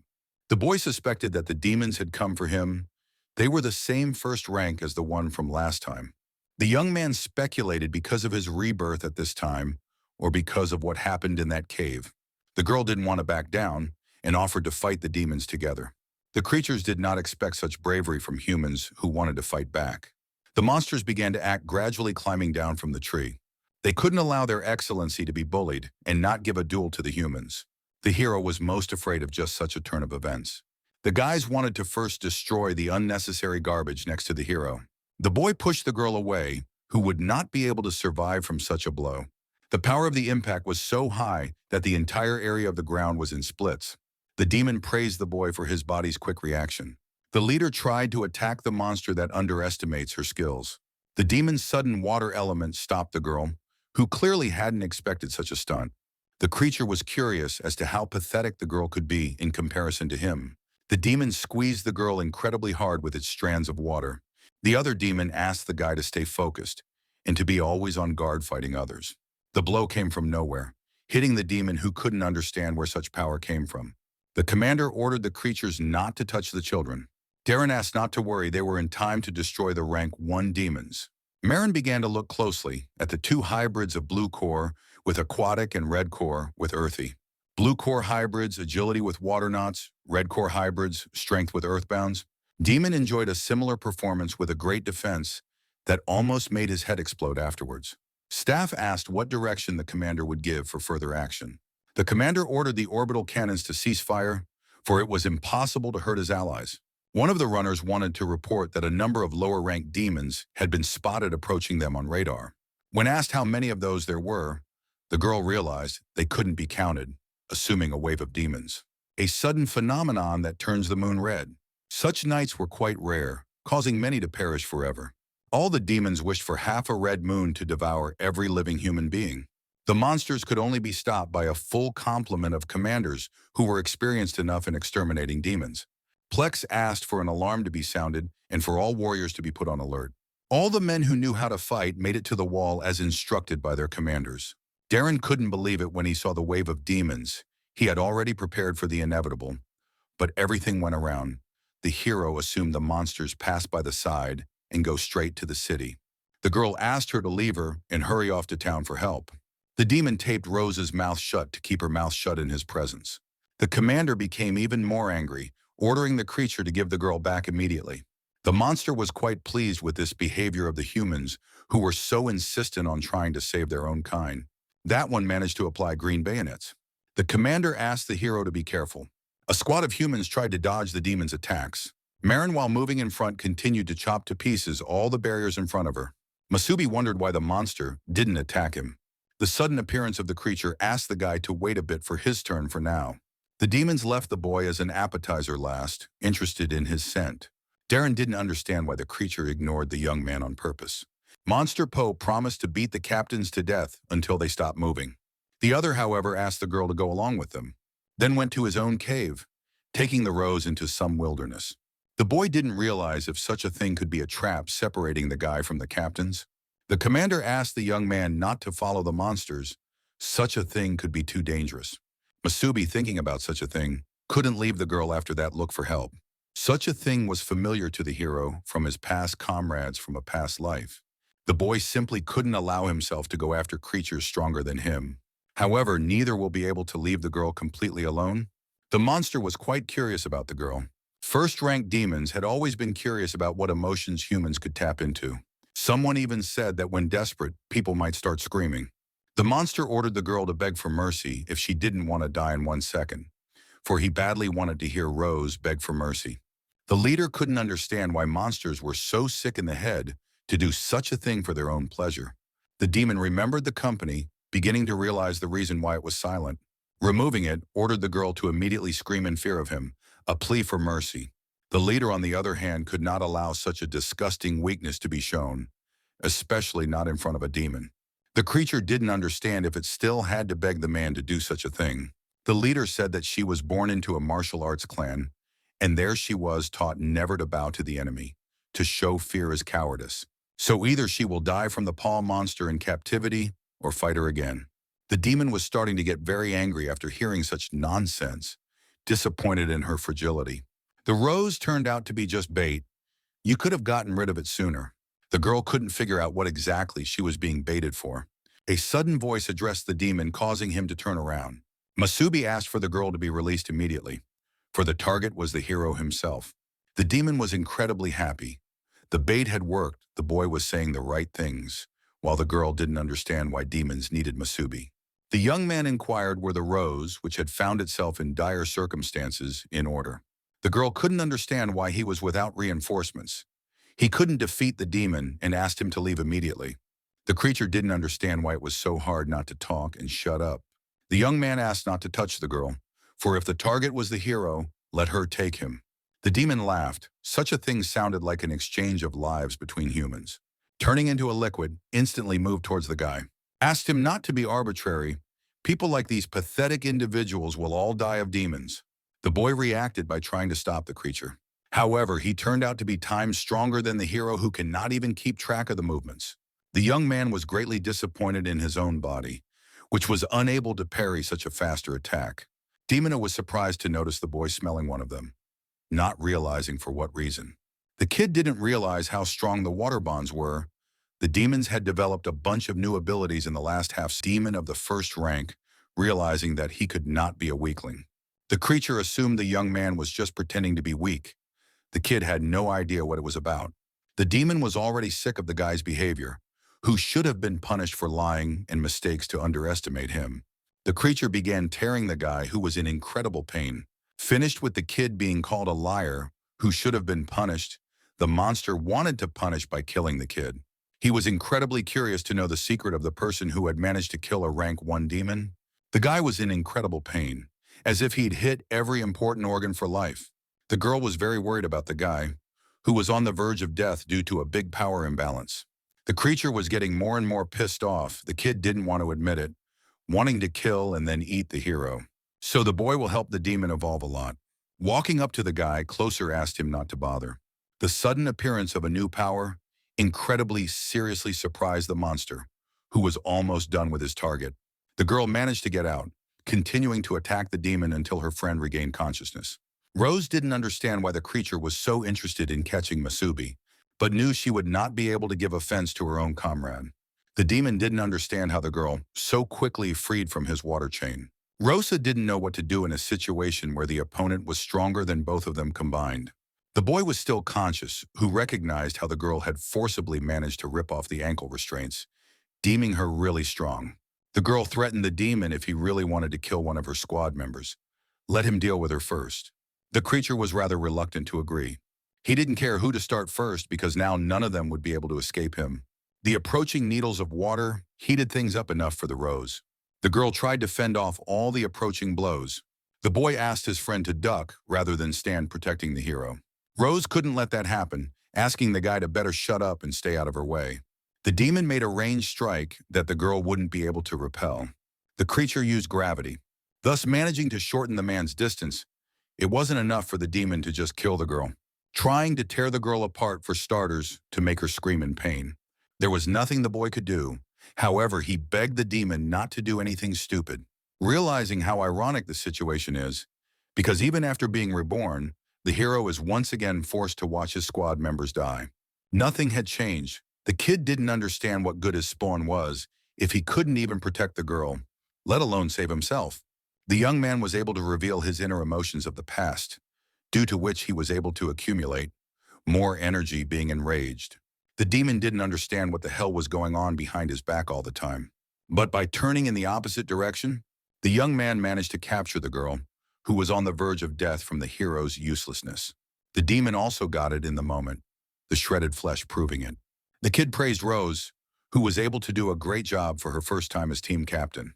The girl would eventually begin to faint from the powerlessness and weakness of her body. The young man asked the Rose to provide him with the rest. Then placing the girl on the ground, silence turned around. Demon did not understand where the hero came from, appeared such a dangerous and strong aura, assuming that this was the secret of the guy. The boy didn't really know what had happened. The young man was honored from within by some incomprehensible feeling, gradually becoming stronger. Feels like something's gonna rip the guy to shreds. The core that was on his chest was able to reveal its abilities as a blooming demonic flower. The creature couldn't believe where the guy got a core similar to that of a demon king. While still conscious, the girl watched Masubi with a small glance. The kid had no idea what was going on, but understood perfectly well. A monster like demon opposite should have died faster than usual. The young man was able to awaken one fin demon. Meanwhile, the second creature continued to fight the captains. Feeling the powerful energy, suggested one of them. The captain asked for no more, turning away from him during the fight. The man found the moment to strike with all his might at the creature, inflicting critical damage. Marin followed the plan and went around the enemy from behind, attempting to land a strong leg kick. The demon believed that humans were incapable of separating stronger than this sort of thing. However, he was able to make a mistake at the moment of the commander's trailing attack, who were able to hit the hardest at the same time, thereby freeing the core from the creature carrying it. The monster's head literally catapulted to the heavens from Darren's blow. The girl lifted the creature's body high into the sky. The demon didn't understand how humans dared to rip the core out of his body. The girl asked Tantan to be careful, for the monster would soon explode. The monster asked the men not to resist the power of the blow, will destroy all the nearest target. However, a sudden beam from the air severely damaged the monster's plans, launching a harpoon that threw the demon far off in the distance. The creature hated humans for such tricks, staring at the monster that continued to build up its strength. A similar incident occurred due to the orbital cannons that trapped the first-ranked demon. Plexus fought the creatures with all his might defending the Great Wall, not giving the rest of the monsters a chance to climb the wall through which they could break through to the regular humans. However, there were too many monsters that were not going to run out with their numbers. Guy ordered the others to return to the city immediately until the wave of demons passed, then called for the other captains to return faster. Marian asked Darren to go back immediately where they were needed more. The captain didn't understand why such a dastardly coincidence when he should immediately save Masubi and Rose. Marin believed in the captain's words and wanted to help badly too, but they weren't just squad captains. The boys were warriors first and foremost. The commander was able to calm down after a while and ran with Marin to defend the city. The creature didn't understand the man, why he was the same as the demons. The boy was a man like the rest of them, however, managed to become a rank 1 demon, or even stronger, for another reason. Where the guy grew a fin of strength from was not clear. Such a thing could not have happened in reality according to the monster. The boy speculated perhaps this was the purpose of his rebirth, gaining new demonic power, so that the rest of the errors can then be changed. The young man tossed the restorative properties to the girl, which began the recovery phase. The creature couldn't understand where the guy got the green health core from. The boy had badly foamed the previous battle, but there was a chance of absorbing that rank 1 demon possessing regeneration. For such a reason, if the boy can absorb the waterbender, will become the owner of the power of water bonds. The demon didn't understand where such sudden strength came from. The kid was like a deity who couldn't allow himself to be poked fun at like that. The young man assumed the demon had had enough to see what his demon power was like in action. The monster couldn't believe that the boy had absorbed the core of a rank 1 demon, after which he became one of them. The boy wondered. The boy had never before in his life seen a demon so frightened. The aquatic creature was literally cowardly with fear of an unknown person with such powerful strength. The young man was beginning to act first while there was such a delightful opportunity. The one asked to first try to hit the hero with all the strength the demon had, wanting to test how strong in such a form. The monster thought the guy was crazy, not understanding how that was possible. Attempting to hit the guy, the young man managed to dodge. The boy had completely forgotten about controlling the elements. The young man remembered that the tree demon the boy had absorbed could do similar things. The character formed thorns from tree roots that came out of the ground below, then clamped down on the demon who couldn't do anything about it being weak in front of the guy. The boy made sure the roots were not very difficult to manage. The demon asked to stop choking him, trying to resist such a fate. The boy insisted on trying to pick from the trap if he could. The creature recalled using a trick of its own, which the one possesses because of its seen core. The monster turned into a torrent of water moving straight at the hero. The demon asked the lad not to doubt his survival abilities, justifying himself with such woody vines of a young man. They won't help neutralize his body, which is capable of fission. The creature didn't know how a human could have such abilities. However, the one believed that he was much stronger considering the water core. The creature threw the guy right back into the tree with the full force of its leg kick. The hero agreed with everything that was said, but he really didn't realize how well he could control demonic power. But warned the demon, recognizing the lad as the strongest warrior whose training abilities were incredible. If the kid really wants to kill a monster, Tom just needs to keep practicing to use demonic power. The demon couldn't believe his eyes, seeing how instantly his body recovered so immediately. The boy asked to see how fast he could learn to control the power. The kid started approaching the monster with an incredible speed of movement. Something like this was already unbelievable. However, using tree roots, it was possible to move several times faster than normal fast travel. The demon didn't even realize how the boy had managed to get to him so quickly. The roots then braided the monster, which stuck in place. The boy took the monster by the head, who was incredibly afraid of the guy. The young man warned that the creature would not be able to escape now. The kid continued to hold the creature for a long time, suggesting that their bistro with the monster didn't come out very interesting. The creature's body was beginning to feed on the misunderstood energy. That made the demon explode into little pieces. The young man was able to destroy the creature's shell completely, from which a core of water fell out, in which a demon stirred, calling the hero stupid. The one could split his own body without any problems.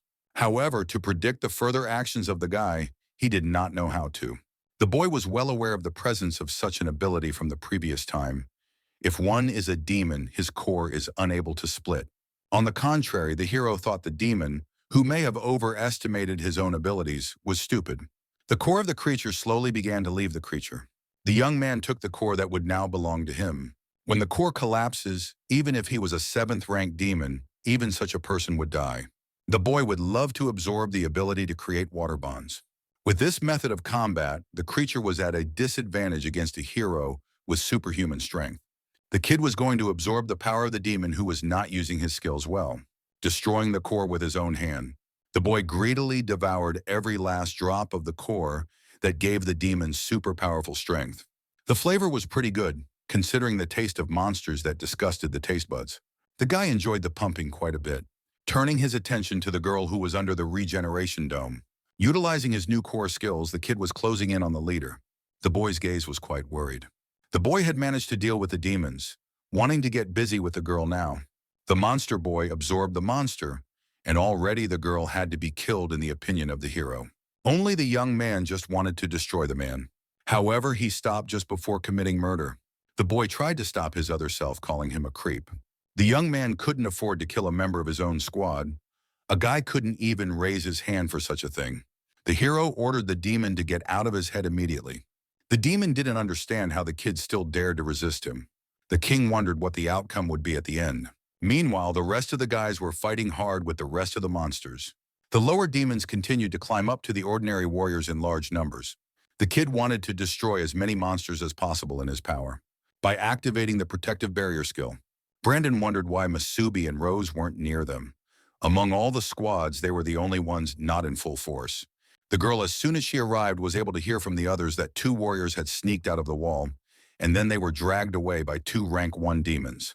Sakura felt strongly for the guys, suspecting the 2 of them had run away. The kid couldn't think of any members of their squad making it outside the walls. The girl asked not to ask her anything. She knew they had been dragged away by rank 1 demons without realizing what they were thinking. Brandon doesn't understand why the hell a rank 1 demon would suddenly appear. The kid thought about dealing with this wave of demons first. The commanders went to fight the rest of the creatures. The monsters had a great variety of courage.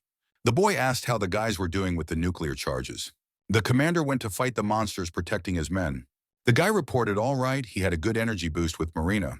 Cores that used warfare could wear out the stronger the core blast. The more energy was wasted, and with it, less attack power.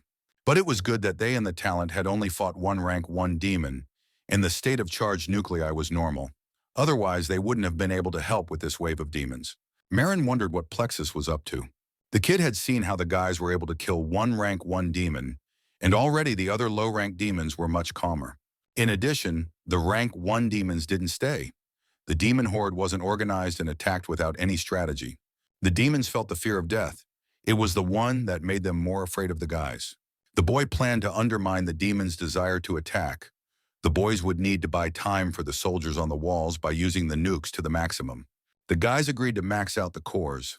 Duran and Marin bounced high above the city. The commander was incredibly pissed off by the herd of demons. The guys had been wanting to fry monsters for a while now. The monsters didn't realize what a large beam of force had passed through. The detachment formed a large hole, forming a crater. Marin realized if you didn't take into account the booze with rank 1 demons, this was the second time she had to use Core Blast. Guys could slay on a regular basis if it weren't for the core limitation. The explosion of the red power core is still the most cobbled together, flying around the demons using a powerful charge. The kid flew through a large crowd of creatures that couldn't even one-up the guy due to his great speed. The rest of the warriors were awed by the spectacle of the captain's strength. Brandon could see with his own eyes the power of a warrior with a rank 1 core. Envy was taking over. The kid also definitely wanted to become such a strong warrior. Plex asked if the team was all right. The strain on the others appeared tolerable. At least they were able to finish them off quickly. The guys were surrounded by a large number of demons. The kid chuckled, asking to see the herd of demons. The plan worked. It was time to cheer up the rest of the warriors. Plexus shouted to the warriors to catch their breath a little and keep fighting. The wave of demons would surely retreat. The guys were quite rad. The third captain, who could always be trusted. The teacher was quite happy to be done with the demonic creatures. Guy asked the others to look ahead carefully. Something was approaching mightier than the first rank of the first rank. Suddenly, the silhouette of a hero appeared and took the girl in his arms. The commanders were quite given to such things. The demons who were supposed to attack the kid by idea only let him and the girl pass. The kid walked calmly past the rest of the demons. Marin saw the guys and wondered where the demon of the first rank had gone. Plex notices despite the way they've driven off, Masubi still isn't safe to be around rank 1 demons. The demons could attack at any moment as long as he walked past them without any problems. The team only wanted to help the guy who was attacked by the creatures, demons that suddenly attacked the hero, who with one look ordered the demon away before he destroyed it. The creatures were quite surprised by this behavior of a man who was quite dangerous to them. The monsters were greatly frightened at the sight of the lad. The surrounding demons were very frightened of the hero, smelling his threatening gaze. The rest of the monsters were running away in fear towards the hero. The boy continued onward as the rest of the monsters passed him by. The kid felt a kind of superiority over the others. The commander and his team stopped in front of him when they saw how scared the demons were of the guy. The wave of demons shrank drastically. All the monsters started running away from the wall of people. The rest of the war could not even imagine seeing such a thing before their eyes. The guy rank 8 or one of them. No idea how many there were in total. The demon asked the boy not to worry about it. More details the boy would learn later. The king asked to make himself comfortable. The demon's name was Radiance, or in simple words, Radic. The demon king was the strongest demon of the 8th rank. Looking at the hero, the demon notices, given that still the kid didn't run away in panic, that mind was strong enough to resist the king's compulsion. The demon asked the guy not to worry, because the first time he cannot hurt him, the hero did not understand why he chose him. The young man wondered why the king wanted his body, who in turn thought the lad was quite noisy. The creature asked the boy to be quiet and calm for a while, taking a deep breath in and out. The demon wanted to talk about everything, asking me not to worry. Also because of the king hinting that the body was now theirs in common. For the sake of general safety, so that the guys couldn't kill each other, now the hero had to do some good work and evolve. The kid watched the situation unfold without realizing where he was. Afterward, the demon wanted to become completely untouchable. The boy realized that all demons had a terrible opinion of humans. The hero wanted to do his best to destroy every demon in front of him. Suddenly, the guy was asked to calm down. The boy randomly grabbed Rose by the shirt, revealing her breasts.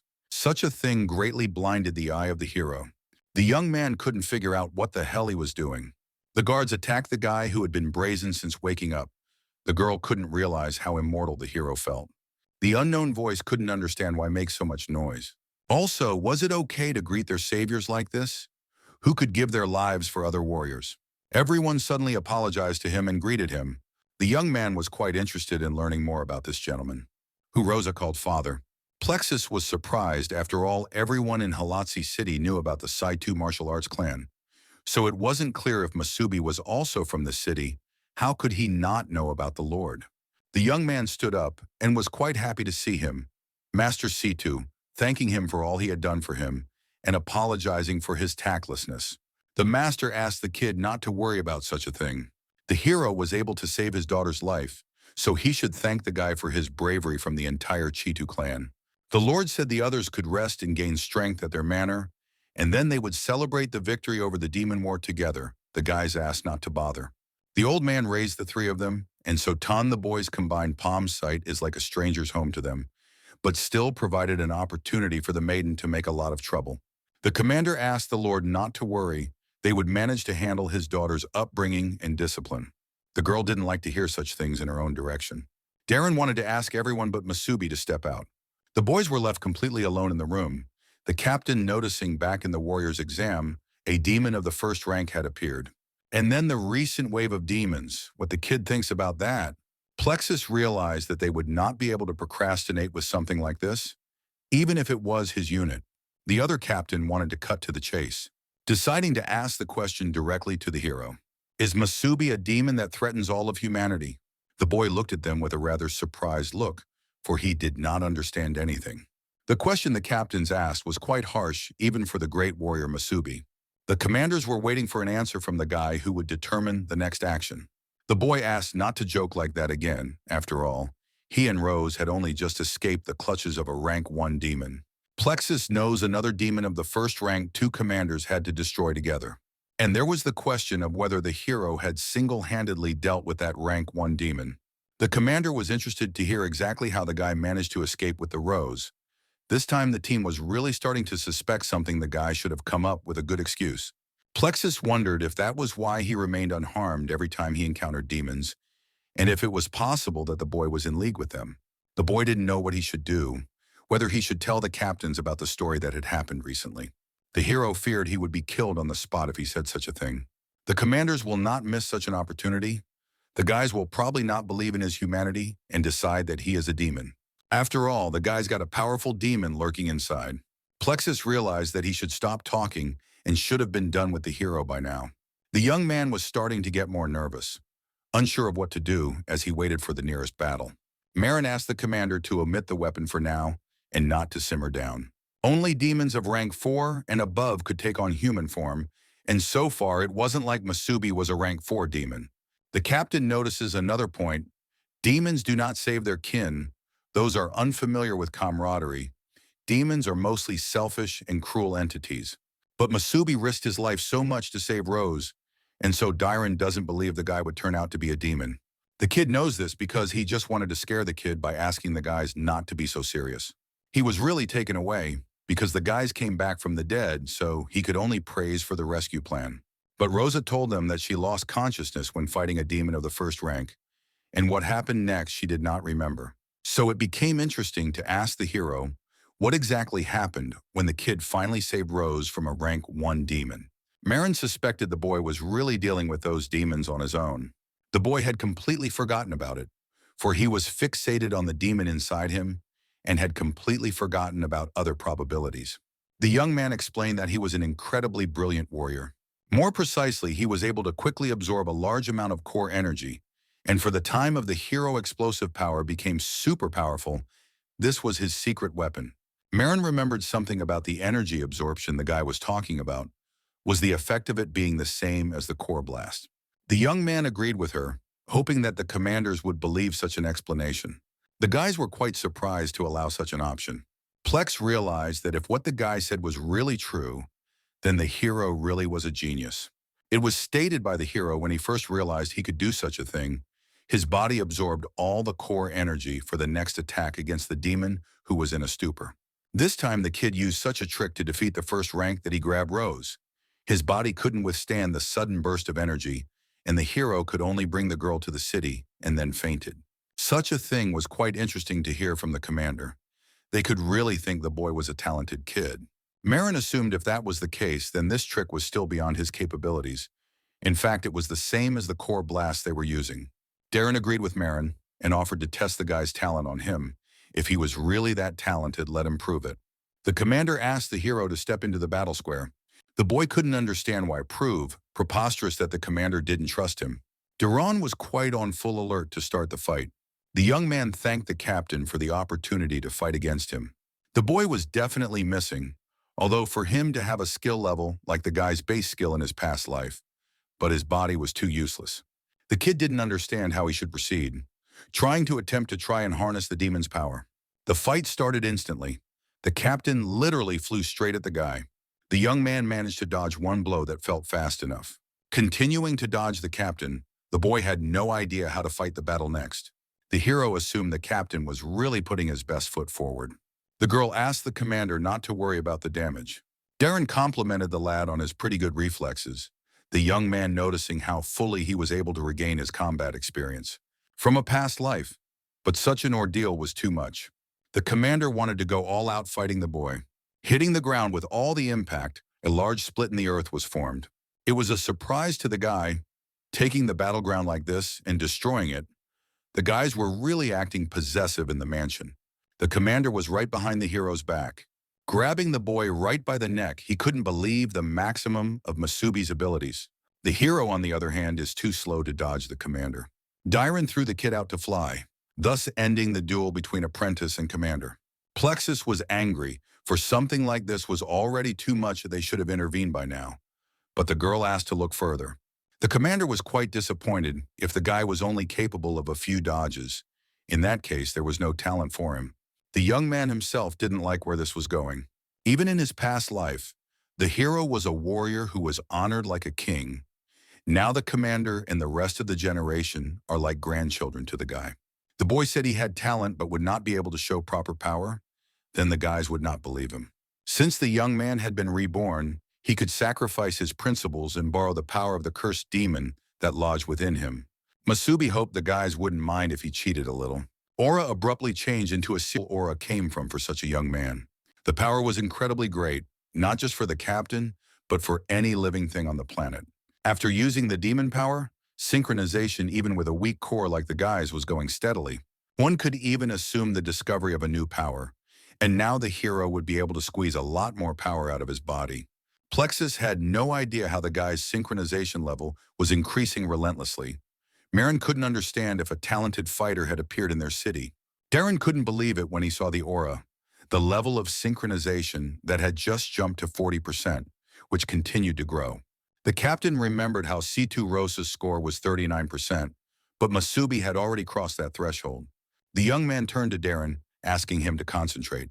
The boy warned as the retaliatory strikes began. The commander didn't expect such power from the kid.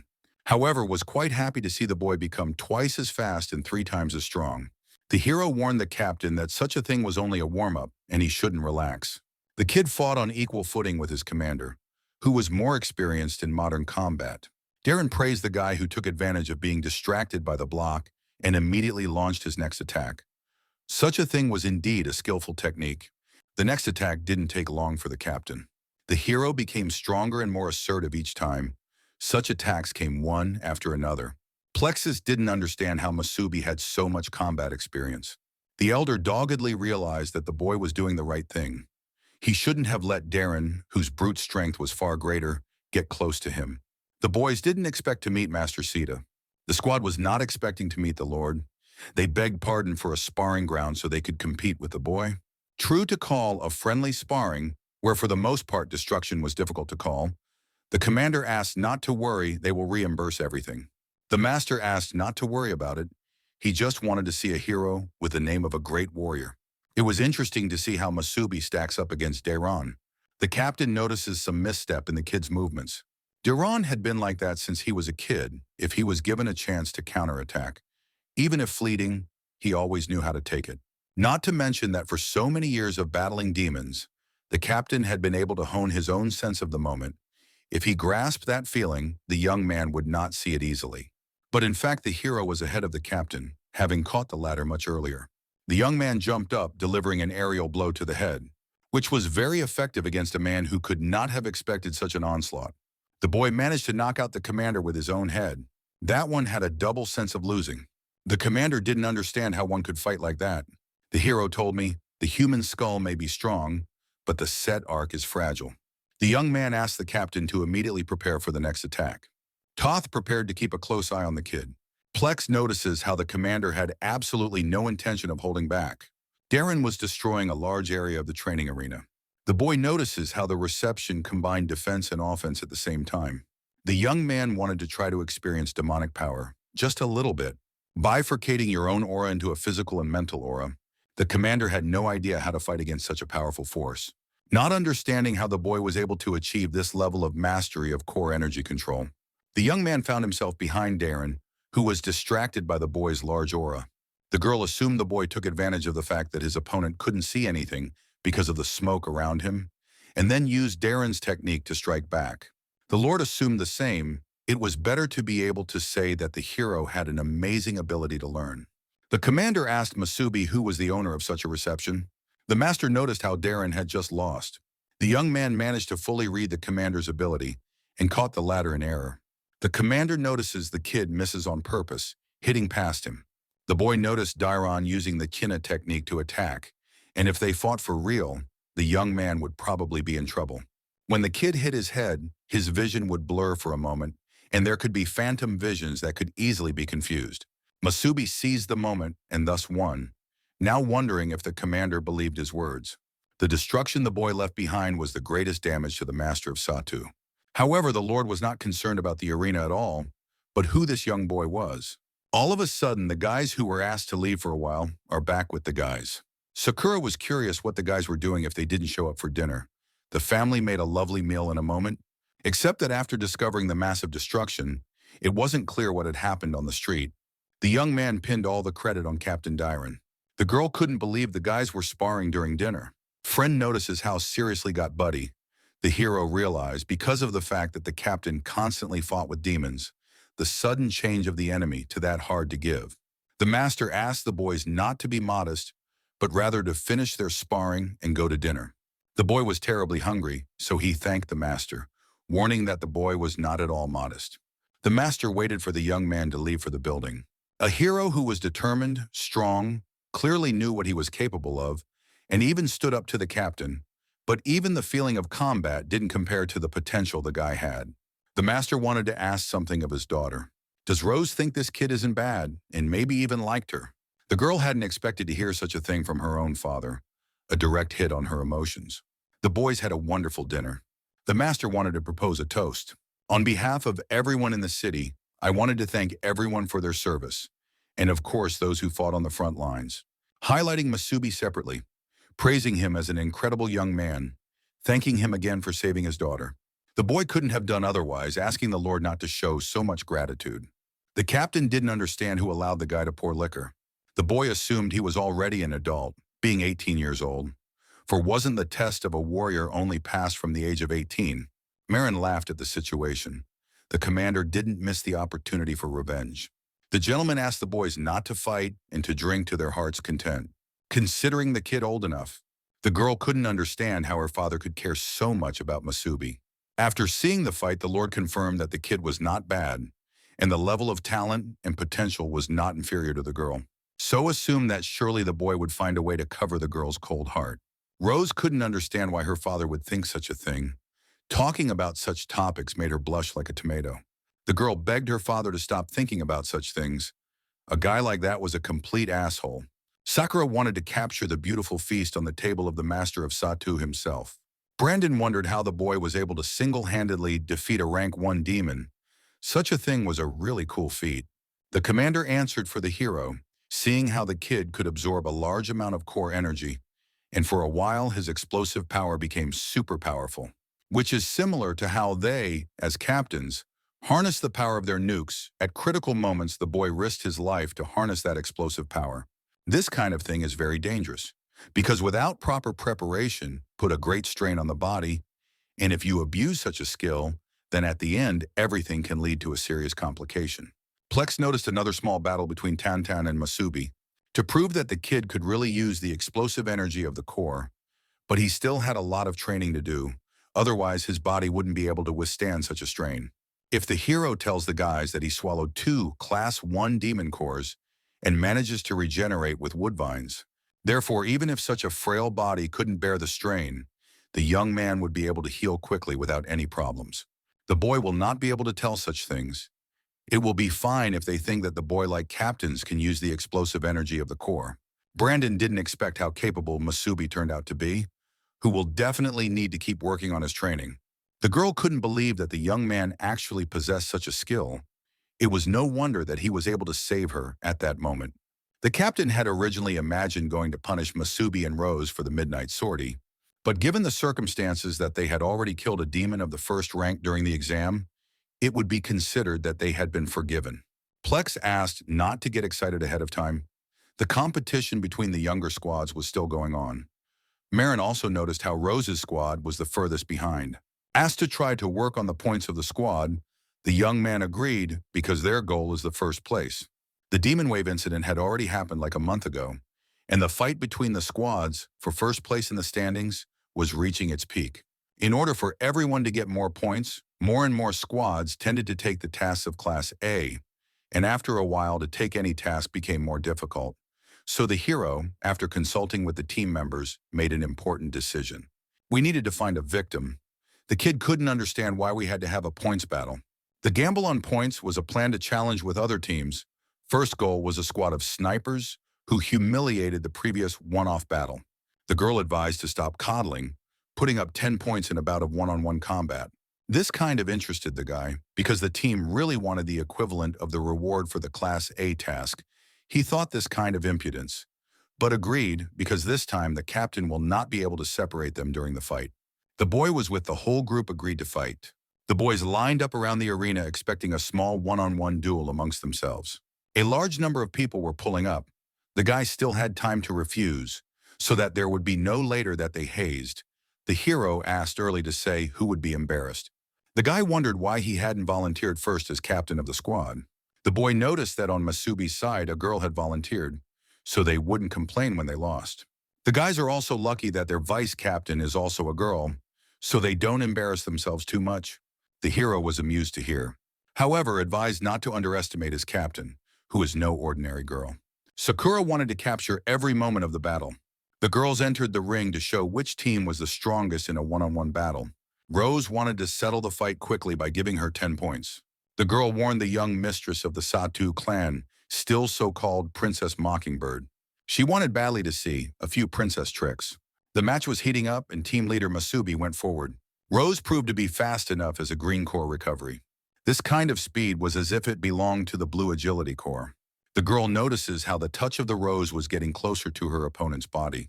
The princess asked the bee to surrender immediately. After such a move, it was no surprise that the so-called elders, though became fighters before them, but still relied more on team robotics, going out to fight one-on-one, attacks and defenses crumbling before their eyes. The girl had no idea that the princess had gotten the idea to channel her own energy into her muscles to cause cramps. Rose swept up as the bee's torso was open. In martial arts, such things were not forgiven. The leader made quick work of the girl. The commander couldn't understand why the girl was striking all the blows precisely on the joints and muscles.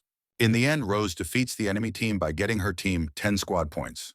A leader still from the Sadu clan, specialized in martial arts. Rose was looking to end the fight there. The people were quite surprised at how much the princess from the Situ clan was awesome, slaying the enemy in a short amount of time. Musabi asked the boys to remember to add 10 points to their squad. Such a thing greatly enraged the commander, realizing just how much of a leader Rose was good at. The kid offered to come out on his own, asking the girl to dare to come out again and fight him, putting up 20 points. The girl wanted to agree to go out already, having gotten a sweet 20 points. Musabi asked to hold back, as the captain had just finished fighting and would need to rest. The young man offered his own candidacy for a one-on-one battle. The commander asked to roll from the fight because the kid wants to fight his captain. The kid understood if Rose was their captain, then shouldn't he have fought him first so that he could challenge the leader? The young man realized if the one wasn't even capable of such a thing, then okay, the hero didn't care. B knew such a cheap provocation wouldn't work on the captain. The leader agreed, and when he finishes, Musabi won't even recognize his mother. The boys were quite happy to see how good their friend was in a battle against the elders. Round 2 has begun, where Masubi will battle against the leader of the sniper squad. The kid wanted to grab a weapon from the spatial inventory. The boy managed to choose a training air rifle, from which serious injuries will not cause. Pain when losing will certainly not be. The hero didn't even realize that there was even special training ammunition now. There was no such thing in his time. The warrior marksman wanted to demonstrate the skill by shooting real ammunition. The young man asked to aim better. The boy knew that the Musabi leader would definitely be able to hit the Musabi. The commander praised with great confidence to be well. Panishka wished to let Masubi use any weapons. Asked not to complain if he thought the duel unfair. Of all the weapons, the hero wanted to return his own blades, which were one of a kind.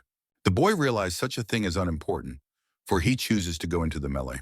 The leader of the other team was pretty surprised to go hand-to-hand on a guy with a gun. The rest of the guys couldn't understand why they would do something so stupid. The boy laughed loudly at Musabi, who really wanted to go into the melee, not realizing if rookies were so arrogant in their time. The young man didn't understand why there was so much chatter. He even wanted to put on a muzzle. The leader wanted to make one thing clear: even if a lion hunts a rabbit, that one does it as best he can. The commander wished good luck to the hero, because the one will not show a little. He will return the lost points at once or twice. Musabi agreed to have the squad leader show all the skills capable of demonstrating with a weapon. Brandon wondered how the guys would react if they found out that Musabi had single-handedly defeated a first-class demon and won Commander Darren. The girl wasn't much envious of the guy who turned out to be better than her. Even if she was a captain, she couldn't be weaker than her squad mates. As Rose looked at the guy, she immediately remembered her father's words. She wanted to stop thinking about such foolishness. The kid asked the contestants to start fighting for the title in a one-on-one duel. The leader immediately flew off to find an advantageous position while the hero stood still. The boy wanted to show what skills he was capable of, to pierce Musabi long before he got close to him. The girl was surprised to see how, instead of starting to shoot, the kid decided to take a stance. There was no point for the hero to hide all his power. After all, the guy had already used it under the captains anyway. And also, his goal is simple: it's victory. Besides, if the guy wants to subdue his inner demon, the boy should regain his former form as soon as possible. Not even that, to become stronger than he was, to surpass the past Musabi. The leader saw the kid not move, deciding to shoot him. The young man promised the hero that he would give him no mercy.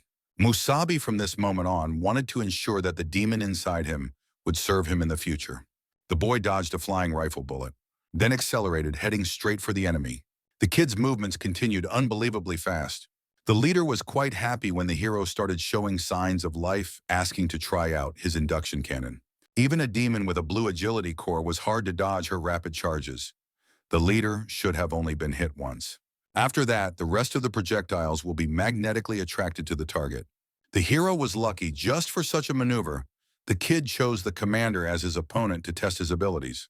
The young man activated the water bonds, pulling his own body through the mesh. The boys couldn't believe how the boy managed to dodge the captain's bullet.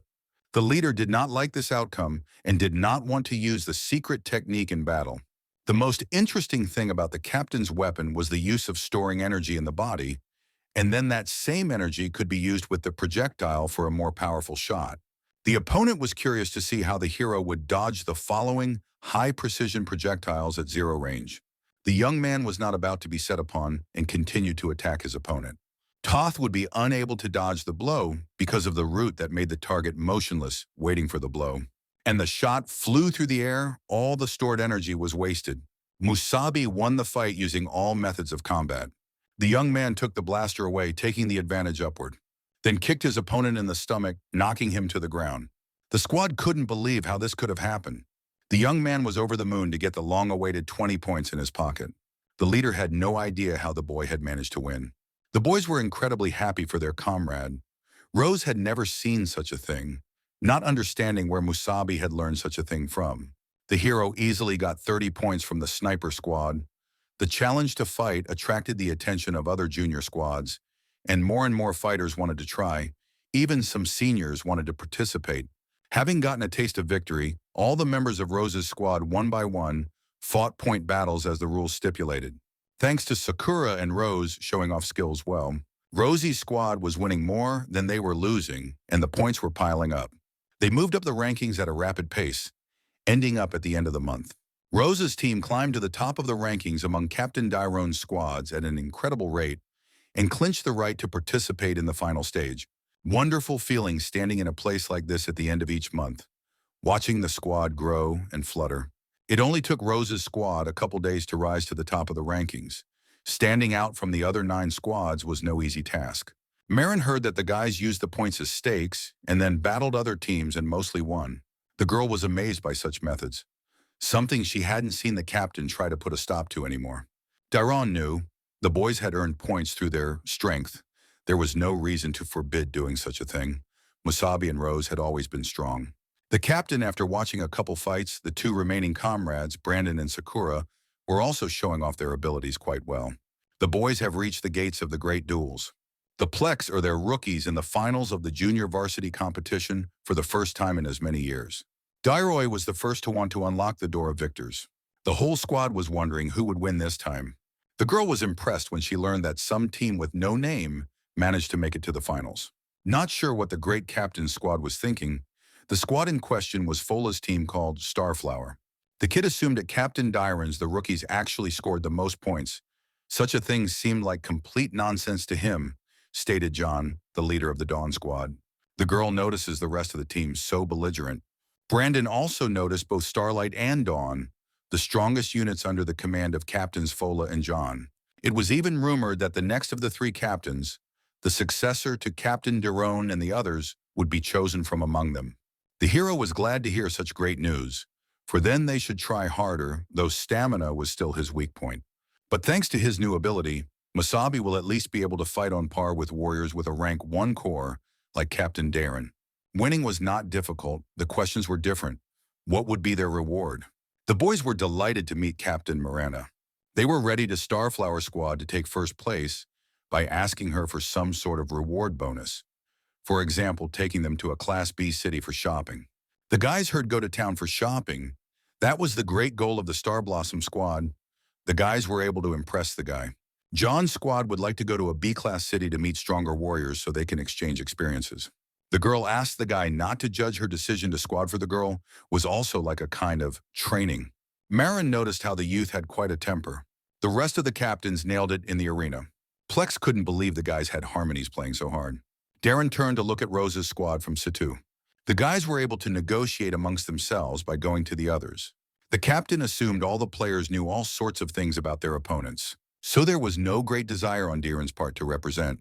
The finals were divided into 2 stages, a group battle and an individual battle. At the end, a winner was chosen based on the points received. Players can learn more about the rules as they go along, and to motivate the guys to do better, they can talk about the reward. Marin knew how much the others had had to endure learning about her, but this time she probably wouldn't disappoint everyone. Plex introduced everyone that the winner would be able to go to a Class B city for a week of training and practice. The players really were encouraged to win. This kind of truth was a rarity for squads. Sakura even wanted to buy a new camera lens from the malls in the city. The captain stated that the squad leaders will draw lots. The players tried to focus on winning to go to a Class B city. The young man himself wondered what kind of city this was after his displacement to this time, but there was still much he couldn't understand. What Class B cities? During the hero's time, there were no such hierarchies between cities. Everyone had their own warriors and were independent. Sono was once told that this city belongs to Class C, the lowest, followed by Class B and A cities. The class of a city depended on the strength and number of warriors it contained. In C-class cities, there were usually warriors with cores of the 1st and 2nd rank, and already cores of the 2nd and 3rd belonged to B-class cities. And if a warrior has a 3rd, 4th, or even 5th rank core, that warrior will be sent to an A-class city. The city level is decided by the only C-class city, the City of Dawn. That one is located right in the heart of the Land of Hope. It is said even the City of Dawn is so big that there were not only warriors with a core of rank 5, 6, but also a few strongest warriors with rank 7 cores. That was where all the strongest warriors of humanity were right now. The only C-class city is the City of Dawn is pretty flashy. The guy was wondering how that one was different from the cities that were in Musabi's time. The young man had no idea if his town, which they had defended in battle 60 years ago, was still worth his loyal comrades, who were already dead. Suddenly, the deep musings were interrupted by the girl who had swarmed the hero. This isn't the first time Brandon has noticed that the kid likes to overthink things. Sakura asked the guys not to get distracted because the duel was about to begin. Rosa was able to figure out if their team would be first. Weapons have been changed to training, Dawn Squad. We'll fight against Rosa's unit. Brandon notices that they have the only squad that didn't have a name, so he suggested they come up with something cool after the fight. The young man agreed it wasn't a bad idea, until the girl realized it was impossible to think about it later on. John was curious in how such a lazy team could hope in first place. The one immediately asked to listen to him carefully. Each of his squad chose a target. The same one would take the captain. Darren signaled for the fight to begin. On the Strat's attention march flew the newcomers into battle. The squad split up, beginning to encircle the Rose squad. The girl notices how the guys chose the tactic of fighting one-on-one. Such tactics are effective if there was a big difference in strength. But alas, the boys were an attacking team. Masubi notices how their leader was able to understand the tactic. The hero's squad would be better off attacking the enemy captain immediately. The disadvantage of the split tactic was that everyone was responsible for themselves, and if the captain lost, the others would lose morale. The boy praised Rose for showing some thought. The opponents couldn't believe it. The guys were going to attack their captain. The rest of the changed enemies changed strategy, attacking the leader Rosa first. All three players purposely wanted to eliminate the princess. The girl asked, holding the line with her back to me. The boy didn't expect a leader on her own to want to fight him. The fight between the squads was quite interesting. Rose attacked the kid from high up, while the other tried to activate his own skill in his hand. It seemed to the young man such a gimmick. The boy activated a bright flash on Team Musabi's leader. The girl asked the entire squad to close their eyes immediately and take up defensive positions. The guy concentrated the energy in his hands to create a flash, even for his own squad.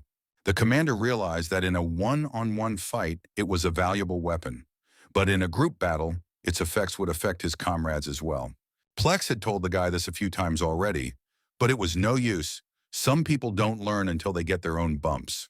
The boy believed that some newcomer was no match for his abilities. The young man wanted to disband her as soon as possible, and then the squad would disintegrate on its own. The guy didn't care if the girl was from the Satu clan. The enemy only wanted to take a swing at destroying the leader Rosa. However, the hero suddenly intervened in a rather mean-spirited take on the outbreak. Musabi wondered if the boy had thought of his own comrades who trusted him. The young man wanted to destroy a leader who disrespected his own allies, hitting that one from the leg, destroying a large number of rib bones, then pushed his opponent far away with his flash. The kid didn't realize when the hero had time to put on his tactical water goggles. It seemed unwise for the young man to abandon his squad mates during a battle. And by the way, the goggles had thick frames of water that reflected most of the rays from the flash. There was no more light from the flash, so the enemy team leader was defenseless. The girl couldn't understand when the hero managed to pull something like this off. The young man will leave the rest to Rose, having finished with the commander. The leader didn't even realize when Musabi had time to fight the guy.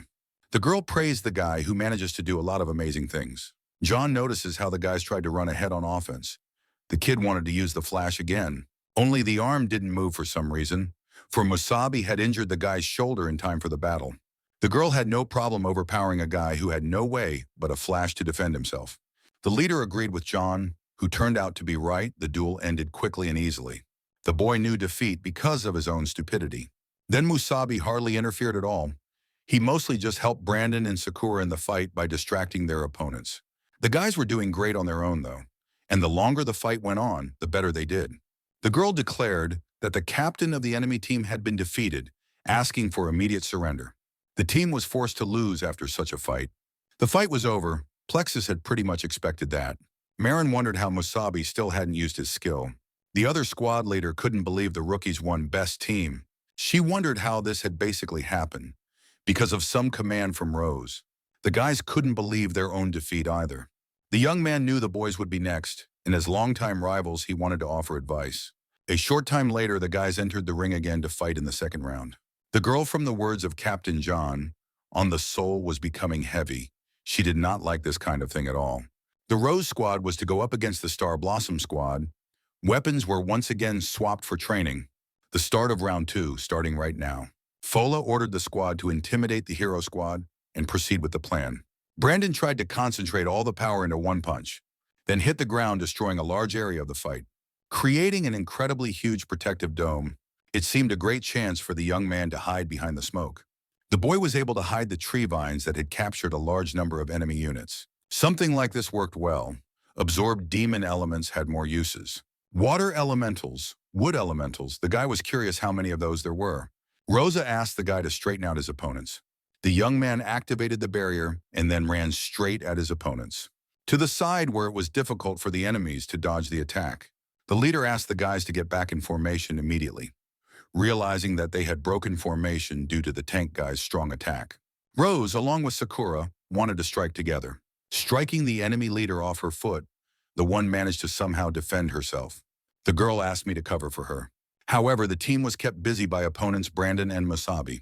The hero was able to straighten out the remaining two players with no problem. The girl couldn't understand how this was possible. The boy had given advice to be careful with Masubi.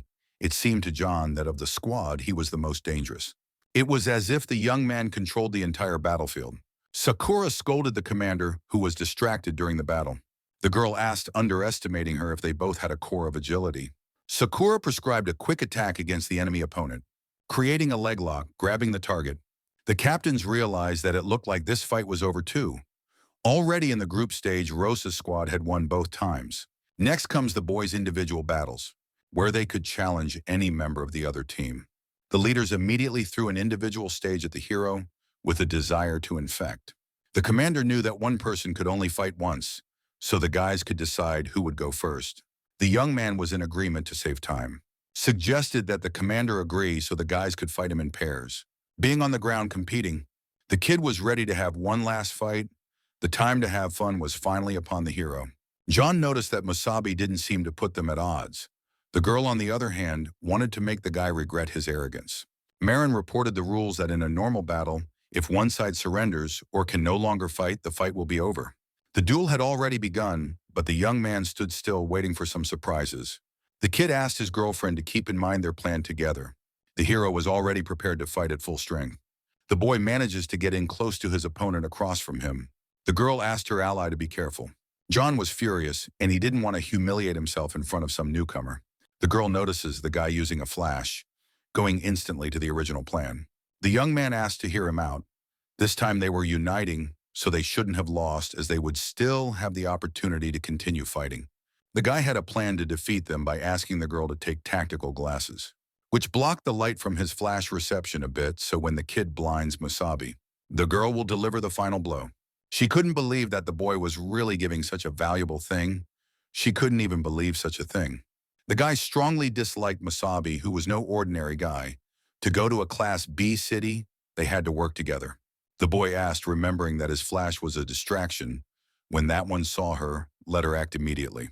The flash of energy was stronger than the previous one, by so much that even all the captains could be blinded at long range.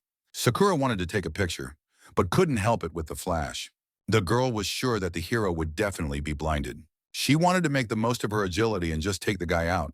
The leader wanted to finish off the hero with one punch. The kid now realized exactly who was supposed to be attacking. Fora was in awe before the guy. To her, the young man seemed like a hunter laying her down during a duel. The boy activated the water bonds, and then stopped the girl, who wanted to make a brilliant decision. The hero was able to trap the girl in water that she couldn't get out of. The kid didn't see anything. However, he didn't understand why he would yell like that during an attack. The girl said that she was actually being attacked. Her glasses had fallen off, and she couldn't see anything. The young man apologized to them, but their plan failed. The boy was able to destroy the combined guys who failed in their calculations of expertise. Masubi manages to overpower two opponents at the same time. The captain saw the flash again, but the smoke made it impossible to tell if they had killed each other. The commander went into the fight trying to save the boys. After taking a closer look around, Dayron found a hero in front of him who possessed a powerful aura. The young man announced the end of the fight. The fog was beginning to slowly clear. The boys had no idea who was standing across from Captain Dayron. They assumed John had won. But Rose disagreed. It seemed to her the other man had won, which turned out to be Masubi, who was smiling at the audience. The guys couldn't believe how hard it was to fight in such a bright flash. Brandon was beyond excited. The hero had been so amazing fighting two leaders at the same time, so still during the bright flash. The boy managed to win when he took their own points during the battle. The kid couldn't believe how cool his comrade was. For some reason, the girl always felt like the hero was hiding something. Suddenly, the commander called out to Rosa's entire squad, asking everyone to line up at attention. He announced that their team had won the competition, taking first place, and congratulated Masubi for his excellent battle tactics, each new battle surprising him, especially when he was unexpectedly able to counter the attacks of both opponents at once at the same time. The hero was pleased to hear such a thing, admitting that his commander was overpraising him. In any case, Masubi was only able to win because of his own combat experience from his past life. Anyway, since the guys were able to win, so they get a well-deserved reward, tomorrow morning the squad will head to the nearest class city to the underground tunnels. Their training week will also start there. Already as of today, the boys are on their way to get ready. And tomorrow morning they'll meet at the same spot. The boys were incredibly pleased with the victory, looking forward to the next morning joyfully. Plexus repeatedly admires Masubi, recognizing him as a slightly intimidating guy who maybe even if they gave it their best shot, wouldn't be able to beat him. The commander realized this guy didn't belong in their town. The young man will have to move on, climbing the ladder of the warrior becoming more and more powerful. The commander assumed that Daron would escort the boys through the underground tunnels. It would be safer than taking the elevated route. The girl asked to still be on guard. Sometimes low-ranked demons got there by mistake. The captain asked not to worry. They could handle any low-ranked demons. The four guys were strong even without his involvement. Underground tunnels, once a thriving underground transportation system, presented a complex and intricate structure of pathways, are now abandoned and used to connect cities.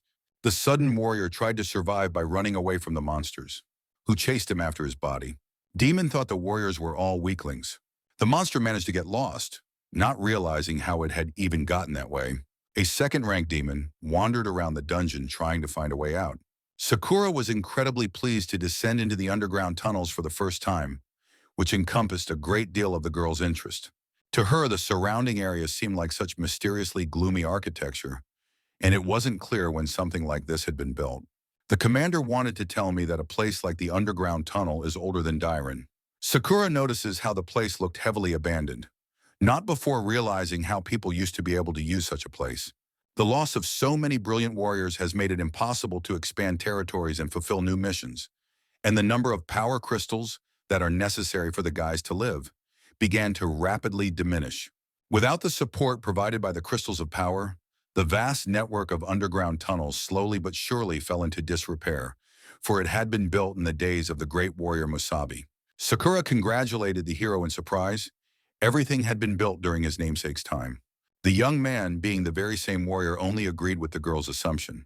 The commander was furious the boy just had a similar name to the great warrior, but the achievement was not worth assigning. The hero asked not to swear at him. The other guys were incredibly amused by Dairen's reaction. Rose thought it was funny to hear so many interesting things from Masubi, finding him amusing. The commander was too relaxed. He should have kept his mood in check. Daron asked the Reflected to hold formation and continue to follow straight ahead. The once grand project was left to rot, being a dysfunctional place, which was erected according to Musabi's plan, but there was something in which the captain was wrong. Toth thought something like this was a network of underground tunnels. In fact, the tunnels were designed for a huge network of underground cities. In the time of the past hero, not only cities of different sizes were united, it was also the safest and most prosperous trade route. It was still weird when it was considered the greatest engineering marvel. And after Musabi's death, it did go into decline. Brandon wondered if the energy crystals he mentioned were really like their demon cores. Darren agreed something like this was like a collection of demon cores, one core capable of powering all their warriors. The question arose as to what would then happen if the nuclei were merged.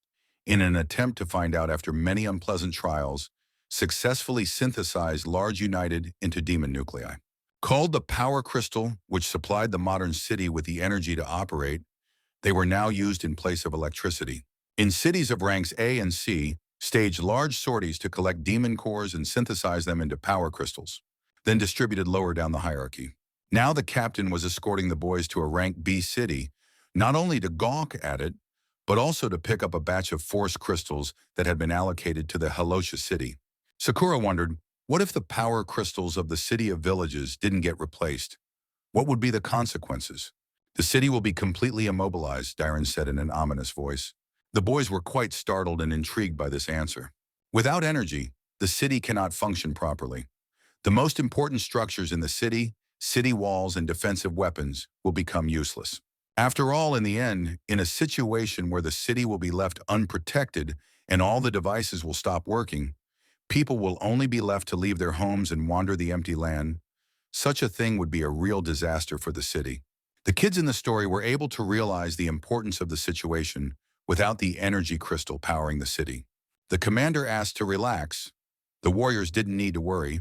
After all, Halatsi City wasn't that big. Right now they had enough and one force crystal for 3 whole months, while getting every month from the expedition to the city. Sakura was very angry with the captain. He could intimidate anyone with such stories. Darren hoped that the warriors were well prepared. City B not only had a few warriors with second-rank demon cores, but also 2 warriors of third rank as well. Someone even told him that the synchronization ratio of one of them reached an unprecedented 69%. The boys were quite delighted with this result from another city of warriors. The hero really couldn't tell that there was a person standing near them who possessed a 7th-rank demon core, and the synchronization factor was 96%. The girl notices a large red button, not realizing what it's for. Attempting to press her, Masubi immediately asked Sakura to stop. The commander prescribed a kick to the head, asked her not to press anything, for the girl found the button quite tempting. Darren reported that the emergency aisle closure button, which was only used in emergency situations to close off a section of the tunnel. The button was responsible for more security in the dungeon passageway. The commander asked to pay attention to all the shutters. After pressing the top and bottom large metal shutters came out, instantly blocking the tunnel. It was an emergency response plan to secure other tunnels and cities in case of an emergency. The hero was pleased that the most important function still worked. Suddenly, the boy notices a strong aura, which was moving somewhere in front of the guy, and something big was coming towards them. The young man drew his magical weapon while the captain didn't realize what the action was leading to. The boy told of his sensations of feeling blood. The commander couldn't believe the hero was proving to be his better sense of smell and instincts, but there was no time to be distracted. Darren ordered everyone to prepare for battle, throwing their backpacks and holding formation. The tunnel was filling with blood, which was closing in before the guys. The captain had no idea where the blood had come from, but he realized that something had happened on the city side. Darren and Masubi found a demon that had suddenly appeared in front of them. However, a warrior from Page City suddenly appeared as an unfamiliar figure. The young man didn't expect to meet people from the Halozi. After walking not much further forward, he passed out due to the amount of blood and strength he had lost. The guys didn't understand what was going on in this place, or the state of Pade's town. The kid talked about the wave of demons that attacked Pade's town with a sudden wave of demons. Assuming the city of Pade has already signaled a retreat from the city. The girl, being stressed, asked the captain what signal the guy was talking about and maybe they should help. In any city, if a full evacuation was signaled, it meant one thing. The doom of all the warriors here, a doom not cut off. The guys couldn't believe there was no way to help the city now. The young man realized if the entire city was destroyed, it was unknown to him how many people were still affected. The hero notices bright flashes accompanying the claw scraping. The unknown creature takes the victim back with its ability. Masubi got distracted and didn't have time to react. The monster was happy to find his victim after some time, starting to gradually marvel at the other humans who had interesting skin as well. The creature couldn't believe he hadn't managed to destroy all the humans around him. Meanwhile, the guy asked the guys to run away faster. The demon's head snapped back, with the words that dead people couldn't talk. The monster badly wanted to continue the slaughter while having fun with the humans in parallel. The demon notices a lot of people who were thinking of how to react against him, while the creature was thinking about which person to start the first hunt with. Suddenly decided to pick one kid, firing a chain of fire directly at the victim. The creature chose Brandon, calling him a redhead. The commander prevented the sinister creature from taking one of the warriors. Holding a large flaming blade filled with energy with his hands was unpleasant, then sent up a demonic weapon. The creature did not expect to take away a capable little one, far better than the rest of the others. The captain notices a second-rank demon with fire abilities that is stronger than expected, one that couldn't allow danger to his rookies. Taking the guy's hands, the commander wanted to escape from the second-rank demon along with the guys. running away from large-scale level problems. The captain wanted to try to save all the warriors. The demon didn't expect such a strong warrior to want to run away from him. The demon stalked the humans, pushing off from various surfaces, gradually approaching Musabi's squad at an incredible speed. The girl noticed the button blocking the tunnels. She motioned for the others to run while she had time to press it. The demon had already caught up with the humans, sentencing the rest to death. Hero threw the guys out with an aerial push forward. The creature didn't expect this kind of trickery from humans. The commander couldn't believe the kid shoved them by trying to push the button himself. The monster was amused, for the boy had merely delayed their deaths. The demon believed that the remaining humans would not be able to survive under any circumstances. The young man managed to open the safety capsule containing the button responsible for the metal doors, then tried to do his best to apprehend the monster. By pushing that red button, Rosa asked the boy to go to them immediately. The boy asked the squad to take care of themselves by closing the metal gate. The girl who tried to help the guy could not catch up with the young man. She knocked on the gate asking if the hero was okay. As Musabi ran, he asked the captain to take care of the boys. Those were the exact words Dairon recalled. Guy asked the entire squad to calm down immediately, explaining to the others that the hero had given them a chance at survival, and they couldn't let his kindness go to waste, asking everyone to leave the dangerous place immediately. The guys were on a panic attack and couldn't allow a member of their squad to be left to die fighting a second-ranked demon right outside the wall. The girl wanted to break down the gate immediately and save the hero. The captain explained that the shutters were made of a special material, a strong alloy, and at the very least could withstand the attacks of third-ranked demons. Something like this could not be broken. Plus, they were completely sealed. They can't even hear the battle behind them. So alas, the commander won't be able to help in any way. The guys were in a panic, offering all sorts of crazy ideas, asking for help from the others. Darren knew no way, for even with their help, there was no guarantee that they could do anything. Suddenly, the captain remembers there is another path, asking the squad to follow him. Remembering a few forked tunnels, one of them led to a Class A city brine. They could try to head there and ask for their help. The boys scrambled into the nearest tunnel, running into it with the improbable hope that the boy would manage to hold out somehow. If they went there, meant they could do nothing for the battle that was happening on the other side of the door. The commander was left to have faith in the hero's abilities. The monster couldn't get to the rest of the people running away. The young man apprehended the monster, keeping the gate locked, then flung away the monster that dared to attack his squad just like that at once. The boy was incredibly happy that it was finally possible to no longer pretend to be human. The demon didn't understand how the boy turned out to be a demon instead of a human. The hero didn't really know how it worked. But if only a little more, the kid would be forced to transform in front of his comrades. But now the boy's very curious about how the monster handles fire. The demon assumed the young man was rank 1, though little by little he was beginning to doubt it. The hero had incredible regeneration power, in addition to which there were tree skills that could be used to easily catch demons. The monster mistook the boy for a first ranker, realizing that the young man would do nothing with his tree vines. The creature set fire to all the nearby vines of trees, bringing down the young man's entire plan. It was interesting for the kid to see how capable the core in front of him was. The demon wanted to devour the hero, and then all abilities would be his. The monster directed a stream of fire towards the guy who was just waiting for something like this, gradually dodging the slightest fire charge. The young man managed to get behind the back of the demon, who hadn't expected such agility. The demon was surprised at how the hero bravely chose close combat, but asked him to upset because the young man would not even be able to touch, or he would be burned alive. Musabi wanted to still attack. He had a trump card up his sleeve that the demon wouldn't be able to expect, which turned out to be a water elemental. Through it, any fire would be no hindrance in a physical attack. The boy wondered why the demon thought he only had a wood vine. For such a mistake, the demon would easily manage to subdue him. The creature didn't even have a clue about water, for thought man possesses no more than one element. Ordering opposite elements formed a large amount of steam. The young man cupped the head that belonged to the monster. The kid notices the other creatures approaching nearby, who badly wanted to eat the guy on the spot, coming running in at the sound of battle. A rank 2 demon core with fire abilities. It was curious what kind of power it would be able to give the hero. By shattering a crystal of full energy, the boy believed that the demon's flame would serve him from now on. The hero managed to absorb the powerful core without any problems, joining his own. The young man became even stronger than before by obtaining a second-ranked demon core. The kid honored as fire spread throughout his body and overwhelmed the hero.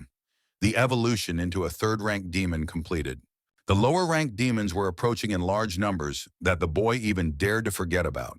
The young man tried to activate a similar ability that the fire demon had recently possessed. Inferior monsters were incredibly weak against large amounts of fire.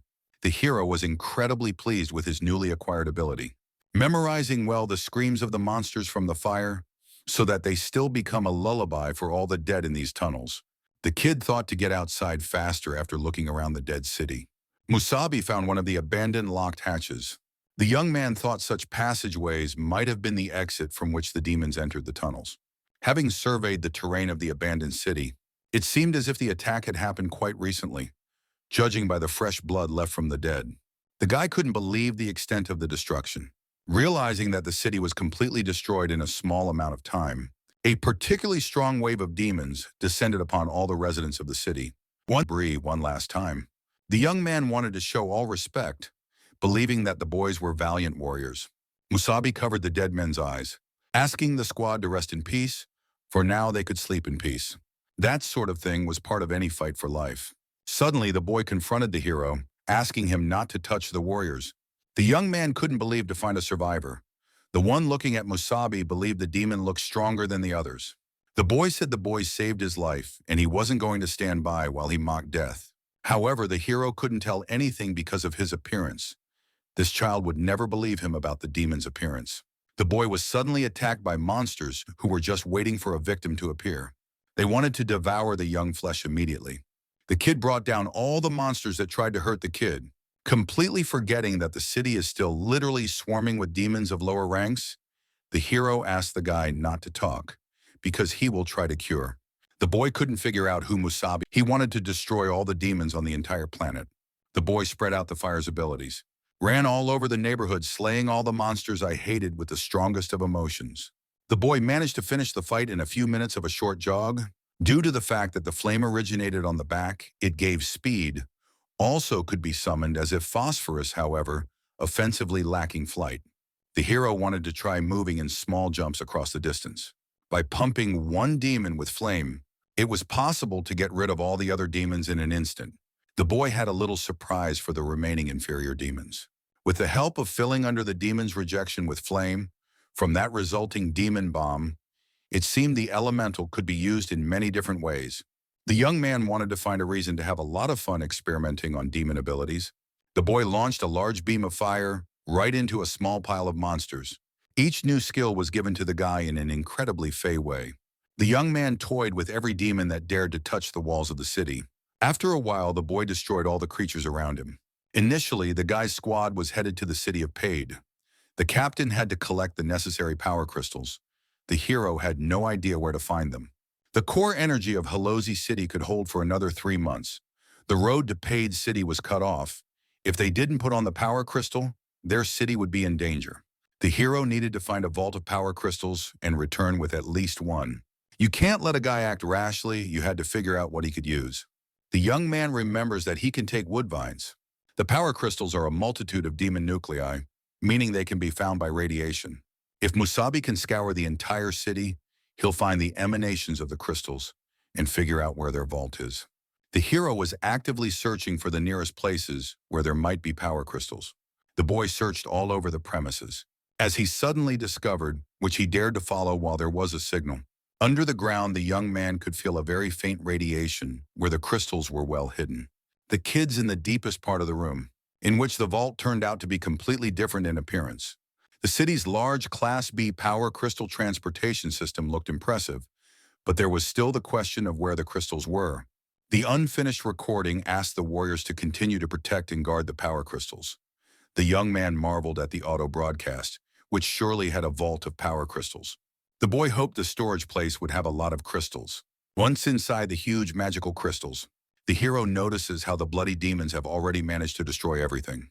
All the warriors lying near the energy were fighting to the death, protecting the power crystals. A targeted attack, targeting the demons who exactly that destroyed the power crystals. The creatures were definitely ordered to attack the vault, after which the demons became much more powerful. There were a few undamaged power crystals visible that were left in place. The guy had visions of going upstairs to get the right equipment and go searching again. The boy absolutely had to find more power crystals. The boy believed in his captain and had to find another city within 3 months and then return with the power crystals to Halotsi. The boy was able to find a perfectly working car. After fueling her up, the hero literally flew out on an adventure to explore the area. The boy was moving forward toward his goal of finding help in other cities. The hero was able to quickly go in search of another city, driving out of an abandoned gourd that left a bad memory of what happened. Already outside the city walls, there was nothing to look at. Already in the evening, the fog was thickening. All around was desert, though there was still once a major city, but everything was buried deep beneath the sands, a place crowded with abandoned structure, used to be filled with people. Looking closely at the map, the young man notices somewhere a city must have formed in the near side. The young man moved quite calmly, but traps from the raiders did not take long to arrive. The stranger cut the cable, causing a large number of trees to collapse in front of the hero. The boy managed to react by turning his own vehicle 180 degrees. The trap could have worked very easily, but the kid was incredibly lucky. The hero didn't realize how all those trees in his path had fallen. At first I assumed demon hands, but when I saw the rope in front of me, I realized something more interesting. The stranger ordered the guy not to move and to stand still. The girl asked questions about who the hero was, from which hunting team and so on. The hunters, part of humanity that lived outside of the cities, usually consisted of small units with strict requirements for the personal abilities of their warriors. The hero was unlucky enough to find people like that, to stumble upon real hunters. She had asked to rename the guy twice already. Masubi seemed like a lousy situation. He hadn't thought to see such a thing. The boy asked the girl to calm down, for she misunderstood him. The one was not a hunter at all, being an ordinary warrior. The girl didn't believe the kid. Usually the warriors were town warriors and never came alone. So she assumed the kid was a scout for the Silver Wolves hunting team. The young man dismissed her assumption, asking for a few minutes to explain. The girl wouldn't listen and took the first shot, which was clearly a warning shot. The gunshot mark was right next to the kid's leg. She asked for silence, calling the young man worse than demons. She didn't even know if her comrades from the tag squad lived. The boy realized the whole situation, asking to hear him out once more. There was no way he could confirm that he was an ordinary warrior, or prove that he wasn't one of the hunters. The young man snapped. The girl wouldn't be able to have a normal dialogue pointing a gun at him. Suddenly, the hero notices someone approaching them. The girl was shot in the arms, putting many holes in her body. Masubi noticed other people approaching them, being on motorcycles. The guys wanted to deal with the girl with the gun first before bringing the new prisoner to their boss. Apparently, these were the Silver Wolves the girl was talking about. They were glad to meet a gal they could use in case of a racy conversation. The guy wanted to look at her face, taking a closer look around her.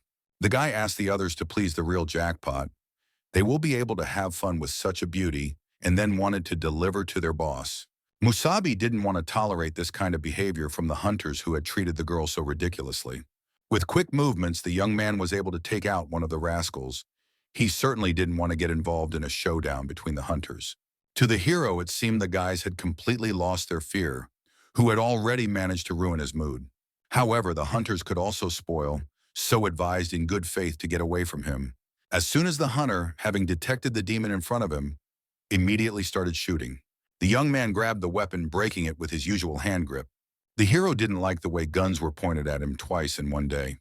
The guy didn't understand how this was possible, but suggested that the boy get off their property immediately as instructed by their boss. The young man didn't listen to the fool who didn't understand who he was talking to. The girl was incredibly surprised at how capable the warriors were. The hunter only fell over from Musabi's abilities. The kid didn't understand where the guy got his demon core from, not realizing which hero was human or demon. The young man himself didn't really know the answer. But such matters were unimportant to him, for that hybrid was now the best creature on Earth. The boy asked the girl not to worry, he would just lightly treat the wound. The hero notices how the bullet grazed a muscle in his arm. All he had to do was heal it, and it will be as good as new. She thanked the hero for the recovery. Looking around, the girl couldn't believe how strong Masubi was, and also the restorative properties, after which my arm was no longer sore. It was great to watch the miracle. The girl had previously heard that warriors with a rank 4 core possessed special skills that also acted in an unusual way, as if some kind of miracle. She praised the kid, calling him cool. She even assumed the kid was a 5th rank warrior. The young man could feel the power of a rank 2 demon. inside his own body, and though now that one was stronger than an ordinary warrior with a rank 2 core. The guy only has so much core with a simple good skill cure. The girl liked to hear such things anyway, and she was also ashamed of her pronunciation, asking for the hero's forgiveness. The boy understood that outside the walls of the city he needed to be on his guard. He needed to get to the nearest town anyway. Asking if the girl knew the way, she said yes, and also wanted to ask her to take her there with her. The guy was surprised about such a request because they had just met. They didn't even know each other's names, and she already wanted to go together with the guy. The girl knew nearby was a small C-class Shinwei town, which had been overrun by the cursed silver wolves until a few days ago, when her Metka squad had tried to free the city from them. But they couldn't, and then her whole team, first they had a chance to win. The guys didn't know that the head of the Silver Wolves had recently become a rank 3 core owner and had greatly increased his own strength. Their captain was a second rank warrior.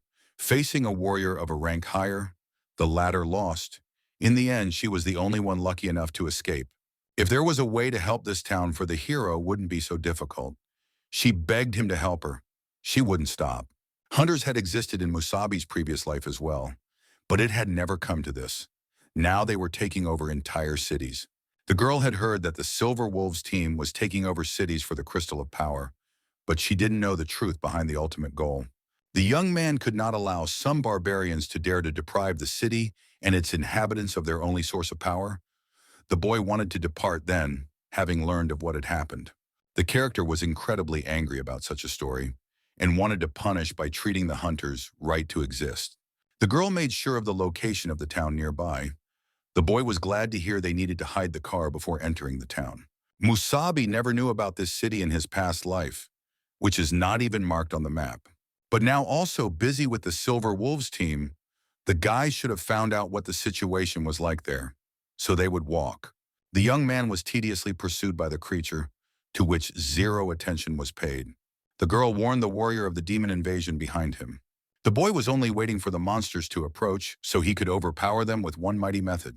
By tying the creatures with vines of trees, such creatures are meant to lie quietly until they can let the creatures prevent them from entering the city. The hero couldn't get rid of the demons in the same second. Otherwise, the smell of their blood could attract other demons. The guy asked the girl to follow him. The girl was literally glowing with joy following the young warrior. She considered him incredibly powerful, betting big on saving the city and freeing her comrades. It seemed strange to the guy not to find even the sentries who usually stood near the main passageway. The girl also found such a thing strange. Suddenly, someone ran out with the boy from the big gate. The hero assumed that some people had survived and tried to escape. However, the powerful being was not willing to just let the victim of the city go. The hunter felled the man who thought it was easy to escape their territory without permission. The girl notices the Silver Wolves wanting to shoot one of them. The boy stopped her. That way the girl could easily give away their location, deciding to head out on her own. The demon's huge hand emerged from the gates of the city to take the fugitives back to the place where they should reside. The guards dutifully expected such a thing from their boss, obediently serving him. The guys couldn't believe this place was run by a demon. The young man realized if there were demons in that side, there was no point in making a plan and preparing for an attack. It was necessary to act immediately. Musabi wanted to laugh and try to save as many people in the immediate area as possible. The lad straightened up the guards, instantly moving deeper into the city. The girl asked to wait for her, for she had originally come to save everyone. The huntress couldn't believe how easily the guy had managed to straighten out the Silver Wolves warriors. Suddenly, she notices one strange thing. The guards that had been recently destroyed, it was as if their skin had come off, and they looked as if they had been dead for days. She sees how the city was inhabited by a city full of Silver Wolf warriors. The hero fought each one without sparing any effort, gradually dealing with each hunter. The boy notices how all the humans were corpses, controlled by a demon with special powers. The guy couldn't slow down and put an end to the whole nightmare of a city any faster. After a while, the young man notices how the dead must have bound the bodies with something. A demon with special powers could make them move on their own. Guy wanted to follow the trail of the dead, alerting the father and son to the rescue, asking the girl to search the town in the meantime. The young man was instantly poisoned by the leap following the trail.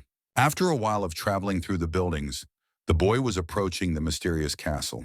The hero notices a gateway in front of him leading to a powerful trail. Opening the gate and stepping inside, The boy was curious as to how strong the demon was. In front of him were the very people who had tried to escape in the beginning. The young man blamed his inattention for daring to be late, not having time to save father and son. The kid found a large creature in front of him that looked like a third-rank demon. The one told him that everyone in the city obeyed him, both living and dead. It seemed the father was playing catch-up with his son, but in fact they wanted to escape the city and cross the border. The creature asked the hero to approach him. Asking to see who had shown up to see him, it was a rank 3 demon, a violet core ability with skills in illusions and controlling the dead. The kid saw the demon behind his back had power crystals, and as many as 3 more crystals nearby. The silver wolves had taken over the city for the power crystals. It wasn't clear why the demon needed so many crystals. He in turn noticed the strange stranger, who was either human or demon. The boy notices amazing things. Demons with a purple core were quite rare. They also possess a special skill to control illusions. The hero noticed how the demon had dealt with all the silver wolf hunters. Even if that commander could reach the 3rd rank, he wouldn't be able to compete with him and his ability to control the dead. The creature was surprised to hear a 3rd-rank hunter. On second thought, the boy must have been referring to the man he had just dumped.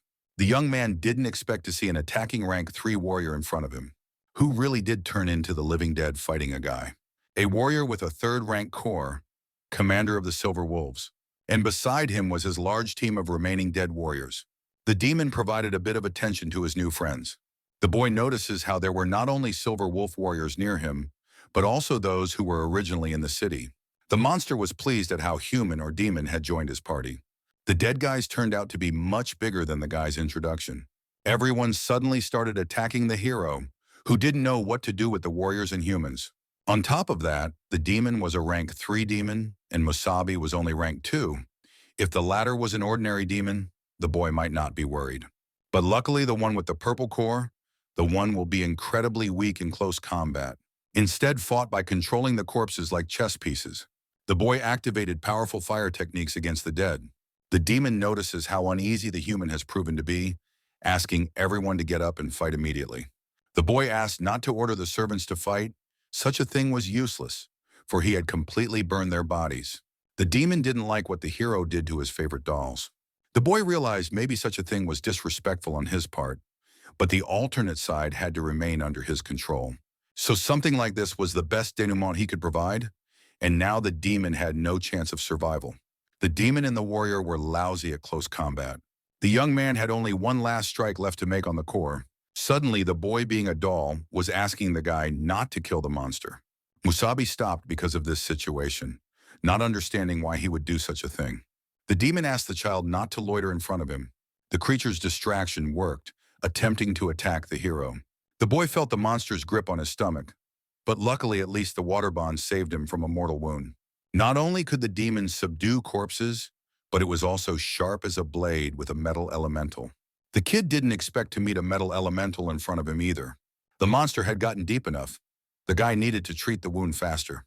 Demon notices that to deal with the hero, he has to sweat a lot. So he wanted to use the best trick of asking the servants to bring him the serum. Monster notices how father and son have proven to be quite helpful. Though Masubi knew what would happen next, his instincts kicked in. Not having fully healed the wound, he rushed forward. To stop a demon from gaining a more powerful force, the creature managed to defend against a punch from a guy who was fluttering punches. Returning from the creature's barrier, the young man didn't understand where such a surge of energy came from.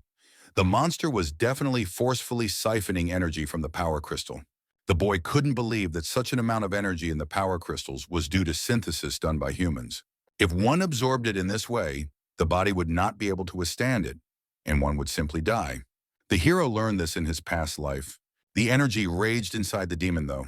She stayed within the peak. There was a possibility because of the liquid, but demons would never create something like this.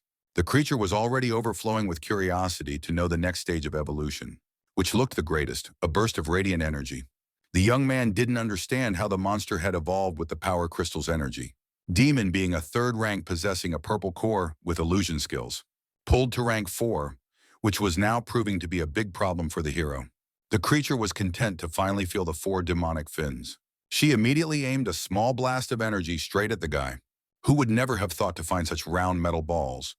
The demon used a hurricane of metal blades. For a guy, something like this was a bad sign of a monster that possessed the special abilities of a rank 4 demon. Was an incredibly powerful creature that scattered lasers all over the place. Then the demon began to approach the young man, defended by tree roots on its own. She asked the hero not to hide because he would not live after her punishment. The boy hit the ground at super speed. The hero felt a little weak from such a powerful kick from the demon. The monster stood with its sharp blades right on Masubi's arms, which was incredibly painful. She asked to look at it, for there came a moment in everyone's path when they found themselves facing an insurmountable precipice, and the hero was able to reach it. She liked the kid a lot, though, so she wanted badly to turn the boy into one of her own servants.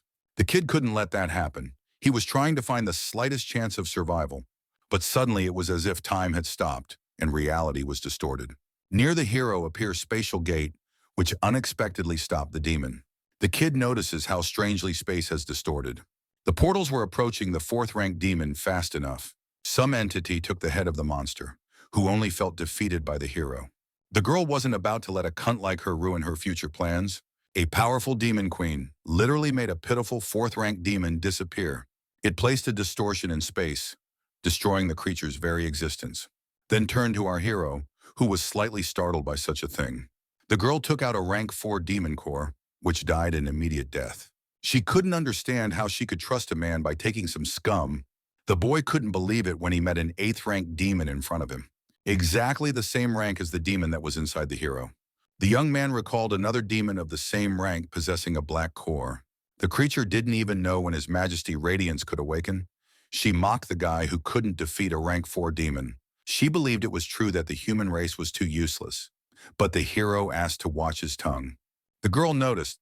The guy was once the strongest warrior of mankind, but even so evolved too slowly. She asked him to stand up and let him offer her a little help. The queen wanted to forcibly help the hero reach the 4th rank, shoving the cannonball right into the boy while he was unable to resist. Then she let him go, relaxing a little after a little treatment. The young man couldn't believe that the girl had just forcefully pushed that demon core into him. The boy would thus immediately jump from the 2nd rank to the 4th rank. The hero realized that his body would not be able to withstand it, and then he would simply be torn apart, because the blunt energy from the demon's core was too much. The girl couldn't believe how big of a weakling Masubi was, unable to even absorb the energy from a rank 4 core. The kid couldn't take that kind of force, and things were only getting worse by the second. The one asked her to do something. The girl activated the field of 8 shackles. She stated, now the guy can't get out, and he's not going to get away with such a lowlife. The young man wanted to send the demon far away with that kind of help. Roddick did not understand what creature had dared to disturb his sleep. The girl couldn't believe her own ears when she heard the familiar voice. A demon that has temporarily possessed the hero's body completely. He had no idea if the stupid chicken had forgotten what he told Helena. Roddick broke free of the solid protective barrier. The girl knew exactly who the demon who had spoken to her was. Roddick managed to break free without realizing what the hell had happened while he was sleeping.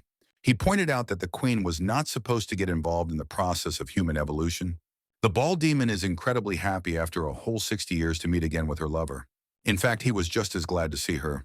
The queen and the king hadn't seen each other in what seemed like an eternity after all this time. The girl was following the hero, and it turned out to be the first time that he lacked the strength to defeat a demon that had just evolved, and she couldn't let it die, or Radek would die too. The king understood everything. But such a body must constantly be subjected to physical use. For human bodies were different from theirs. They were fragile but capable of much.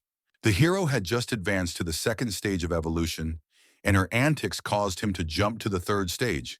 Absorbing rank 4 energy, the guy's body just couldn't take it. And when the guy was overwhelmed with energy, the king managed to awaken again. Roddick asked her from now on the girl was forbidden to interfere in the process of human evolution. The character had to develop gradually, and only then would he become the perfect tool for his world plan. Thoth wondered if the queen now understood, but she listened and obeyed. The girl almost forgot to tell after Roddick played dead. There was a stir among the remaining 4 Dukes of Hell, though. But none of them decided to seize power. On the contrary, equal relations would be established between them, as Roddick had predicted. The king remembered how at first they had banded together because they were afraid of him. But after Roddick was supposedly eliminated, they still couldn't trust each other. They may have even forgotten their original purpose. Demon wondered how the girl had been suspicious lately. She was happy with how Vladika was looking out for her well-being. Even if the others had some suspicion about her, there was no point in dealing with what had happened anymore. So she was fine asking not to worry. Touching the great king, she'd really like to say congratulations. The strongest demon was returned back to the real world. The Lord knew that such a thing was only a matter of time. Thoth had successfully helped this body evolve to stage 4, but the hero had yet to get used to the power within it. And also the girl is still forbidden to have any contact with people and try not to attract unnecessary attention. Otherwise, it will affect their plans. The girl justified her feelings, having missed Radek by wanting to check on him in his so-called vessel. Suddenly, the guys notice a girl who was very scared of the queen and the demon king. She couldn't believe it when she saw the rank 8 demons in front of her, not understanding where they came from. The creature had completely forgotten to erase the mention of this city on the maps. Radek realized that there would be no other way. The king asked to lather Masubi that he was always a demon. The young man woke up during the time he killed the girl who was traveling with him. The guy couldn't believe he'd do something like that to a hunter girl. The boy couldn't believe what he had done with his own hands. The hero continued to blame himself, not understanding why he would do such a thing. Anger overwhelmed Masubi, who hated the lust to kill human lives. The rage grew into a powerful energy that filled the clouds. The boy managed to get his hands on a rank 4 core. The kid could feel the great power of the demon that overwhelmed his might. The girl dreamed of being in the city of dawn and studying to be a florist. She was a flower lover. But right now, the only thing the hero could boast of was his greatest strength. The young man knew how cruel the world was. He thought he really missed the beautiful colors. The kid will never forgive his own mind for such a terrible mistake. Such a thing happened because the hero was unable to deal with the demonic force inside his body. He dreamed of a flame that would cleanse everyone of the demonic burden, giving everyone freedom. The young man now possessed the power of a rank 4 demon, and now he had no desire to test it in action. The hero wasn't done yet. He wasn't allowed to relax. He needed to find out what was linking the monstrously strong 8th rank demoness to the guy's body. The guy's body had gone through the 3rd stage of evolution, and the liquid the demon used was very dangerous. Demons couldn't create it. Rather, they had commandeered, or it was better to ask who had issued such a thing. Masubi feared that the equipment to create it could only be found in a city of the highest class. There was a chance of dawn. In other words, the young man needed to find a major city as soon as possible and at least try to report the situation in Helotsi to the captain. Also the young man wondered what became of them in the end. The hero hoped they made it out of the tunnels safely and quietly found another city. There would be another Class A city ahead. Picadius needed to move out immediately. From there, the guy needed to try to contact the city of Helotsi. At this time, Captain Darren and the 3 soldiers had reached their goal, reaching the Class A city, Brine. The minister, unfortunately, wouldn't be able to send reinforcements, as they had just received news that the Class B city, Paid, had been attacked by a large wave of demons. He feared their comrade Masubi had not had much luck, and it would be a reckless decision to send fighters to rescue him. They would only put them in danger. The commander stated that the boy had unique abilities, and there was even a chance that he could survive even in such a difficult situation. The minister knew that their Class A city, Brine, also had quite a few talented young warriors, but none of them could survive such a wave of demons. The old man knew even in such a difficult time, they must not neglect any life, even though he could not send reinforcements. But nearby was their reconnaissance squad to see what the situation was like. The minister states other equally important matters, asking the boys to excuse him, but those should have left the room. A large wave of demons in Paid City was wondering if it would affect the demon hunt condition in Dawn City. Daron has heard of the preparations, but the minister knows that in their city the Halozi are only Class C. The old man asked not to worry if they wanted to stay in their town for a couple days exploring the area. Dawn was the only Class C city. They were organizing the demon hunt competition, the minimum requirement for a Class B city to participate. Although their city didn't qualify, the future of the 3 young warriors behind it was still uncertain. The minister asked to think hard, looking around, reflecting on his words. The commander, as a representative of the city of Helotisi, thanked Commander Kurt. Sakura wanted to ask the question that interested her. What is the so-called demon hunt? A competition that was only held in Dawn City. Roughly speaking, it was a hunt for demons of different ranks, which determined the strongest warriors who were awarded. a special award from the City of Dawn. It was a grand event held regularly, and every warrior dreamed of participating in it. But unfortunately, to participate, you need to be a warrior at least City Class B, but the commander believes in the future the guys will have a chance to participate. Brandon missed Musabi, who would probably like to participate if he happened to be near them. A large wave of demons hit Page City, and he hoped the hero would survive and be able to wait it out. Rose believed Musabi was in this situation because he wanted to save them. She believed in the best, hoping for a hero's survival. The commander asked to expect only news from the scouts. He had already reported on their situation in the Halosi from the local information tower, suggesting that while in the city, look around, because it's not every day that they get to visit a place where you can see a lot of talented fighters. A Class A city, Picadia, was awesome. Inside the reception area, the stranger confirmed her words as the rest of the Class B city was said to have been destroyed by a wave of demons. They were able to contact the Halosi about her squad and thinks the answer wouldn't wait long, paying attention to her request. It was a shame for the girl to answer in this way. However, the girl couldn't give away the guy's power crystals. Since they weren't the ones making the decision about crystal distribution, it was usually decided between the higher class cities. And also, because the city was destroyed, Musabi can make a request to Dawn that they reconsider resource allocation. The boy did not even suspect how complex the system of crystal distribution. In this case, the hero will dream of going to the City of Dawn. At the same time, to find out what kind of new equipment they have, but whether the hero will be able to get into the Dawn given his current situation. The boy thanked the girl for the tip, but wondered if he would be able to enter the City of Dawn as a representative of the city of Halosi. She dismissed the young man's hunch. Unless Musabi is one of the Halosi commanders, or on special assignment, no one will let the boy in, and the delegation can't consist of just one person. The hero was able to understand to get the permission of his city's representative. He would dream of returning. The young man cursed the bureaucracy. The girl had also swept up. There was another way to get into Dawn if someone from the upper-class city vouched for a guy like her. The young man interjected, wondering if the girl wanted to offer her own help. She agreed with the assumption, but the boy would have to bail her out on a condition. The boy asked, then laid out the terms. The girl said that there was a demon hunt competition in Dawn City, and the boy must have heard of it. If the young man agrees to join her squad as an outside volunteer and become their scout for the duration of the competition, that girl can vouch for the guy, but she can't promise to keep him alive. The so-called scouts, during the demon hunt, they were at each squad.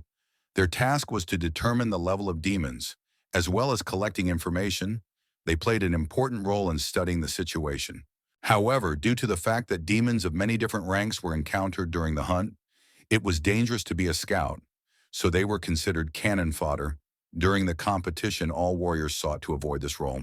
The young man noticed how in their department, no one sought to take on such a duty.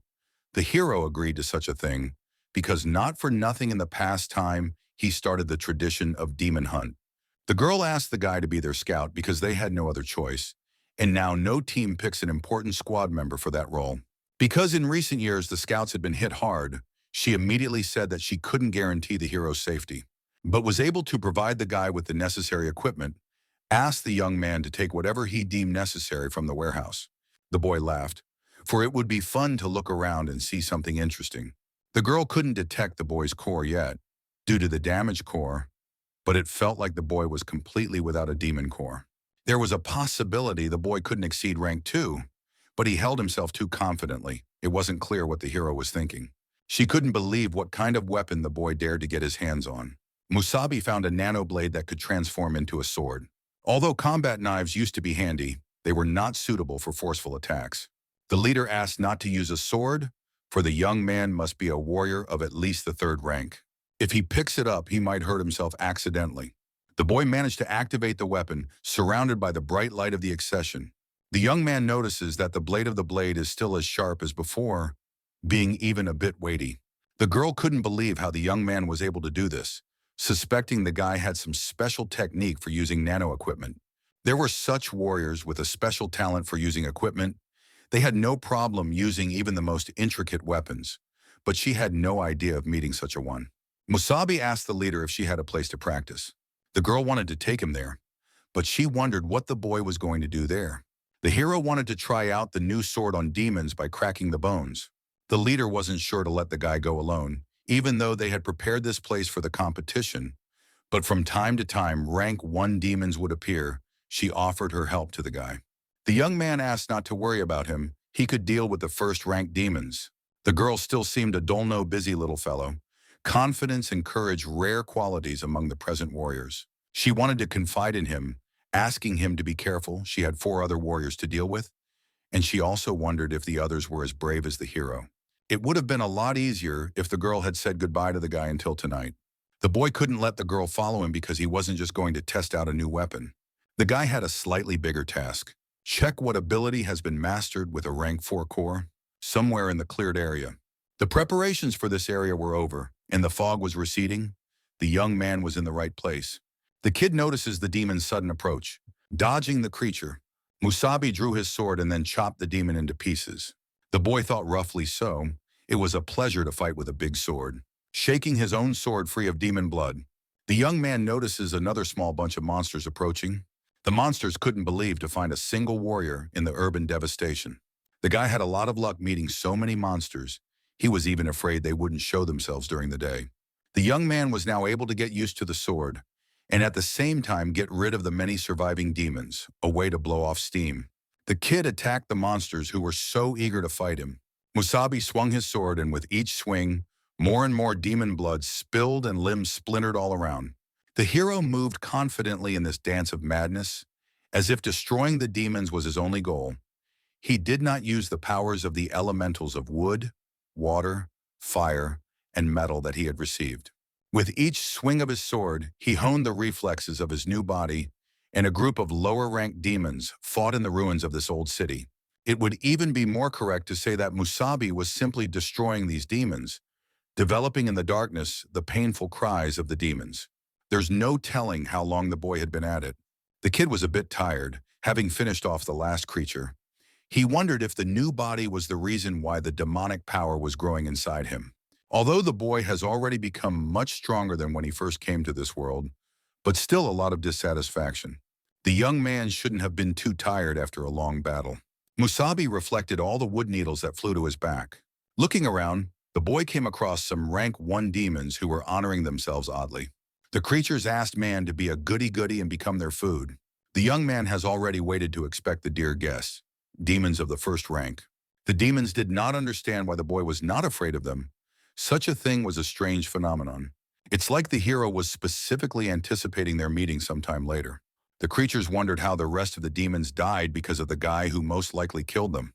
The other demon was curious to see how the young man would be able to stand up to him. The monster activated a great level flame, except by similar flame, got what he deserved. While the young man quickly disposed of the creature, the other couldn't understand how the kid had managed to pull something like this off. The hero knew that the metal elemental was excellent at dealing with flames. The young man wanted to continue experimenting, now attempting to try out the powers of a rank 4 demon core. The demon did not realize who the hero was, human or demon, beginning to gradually fear the one. The boy remembered how that rank 4 demon with a purple core could control the dead, and since the young man had absorbed him, Thither managed to use such an ability even with other rank 1 demons. The monster couldn't believe it when he saw his friend the demon rise from the dead in front of him. The demon was influenced by the hero, who vividly experimented on the creatures. The monster couldn't believe that the boy really had the ability to control the bodies of demons. Meanwhile, evening had fallen in the city of Picadia. The girl couldn't believe why the young man still hadn't returned outside the city. The warrior confirmed Miss Reese's words. The sun was already setting. Because of the demon war in Paid City, all the gates would be closed. The girl asked for a report on all the demons that were in the area. The young man learned that only demons of the first rank had recently been spotted by members. And the second, as well as the third, there was even talk of the appearance of the fourth rank. The leader believed it couldn't have been eaten by demons. She wanted it back soon, or she would be in big trouble. The girl went to the cleared area trying to find the guy, and then returned before the gate was closed. She moved incredibly fast following the dense forest, realizing her own mistake of letting the guy go completely alone. The leader knew the boy was an ordinary warrior from a C-class city, and it was impossible to let him go alone. The kid insisted on his own, but there were mostly only lower-ranked demons outside the walls. But for some reason, a 5th-ranked demon was even spotted once. She realized that if something happened to the young man, such a thing would reflect badly on her reputation, and already his comrades from Halozi City would not forgive her. The girl hoped hard that the boy would turn out all right without her presence. She notices demons. She has never felt such a stench before. The leader notices the creature coming from the side of the cleared area. They're mostly rank 1 and like a couple of rank 2, but for some reason also rank 3. It wasn't clear for what reason the different ranks of demons had gathered in the same area. The demon notices a warrior of the 5th rank. Noticing such a threat, he wanted to immediately turn around and run away. The girl couldn't let down a potential victim who was in a hurry to get away from her. She jumped on the monster, destroying it with an incredibly powerful blow to the creature's spine. The girl didn't realize who the demon had started running away from at such a fast pace. Such a thing was absolutely not a common run among the 1st rank. She notices the presence of the rest of the demons who were following right at her. The leader didn't have time to realize anything. Since when did the guys start working in groups? The girl needed to finish with them before they closed the gate. Barris thought to hurry while there was still time. The demons were acting like zombies and she could still smell the stench ahead, though she considered it a mere trifle, for the boys were demons she wanted to destroy. She unleashed the greatest blade against demons who believed strongly in their own powers. Each of their creatures felt great regret to go up against a rank 5 warrior. A great powerful energy traveled throughout the forest through all the nearby demons. The girl notices the onset of the next new wave of demons. Masubi wondered how the leader had come to be right in the forest. The girl, by her own inertia, almost killed the guy. The young man was able to stop the guy, asking her to come to her senses and be careful. The leader couldn't believe meeting a boy who appeared to be completely fine. Truthfully, she didn't know it was a guy, so she moved as fast as possible. Putting all her strength into it, she didn't realize whether the boy wasn't just a guy from C City. This kind of attack even a warrior with a rank 4 core would have a hard time repelling. The hero noted how good the leader was. For a warrior with a rank 5 core, his arm was still tingling after her blow. The young man apologized for the late visit. The girl realized that such a thing was no longer important, because the most important thing was that the boy was completely unharmed and unharmed.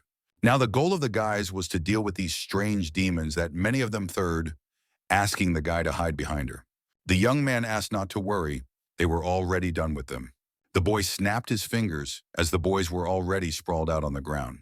The girl couldn't understand how the young man was able to take down all the demons in one fell swoop. Masubi stated that he was done with everyone, asking them to return immediately.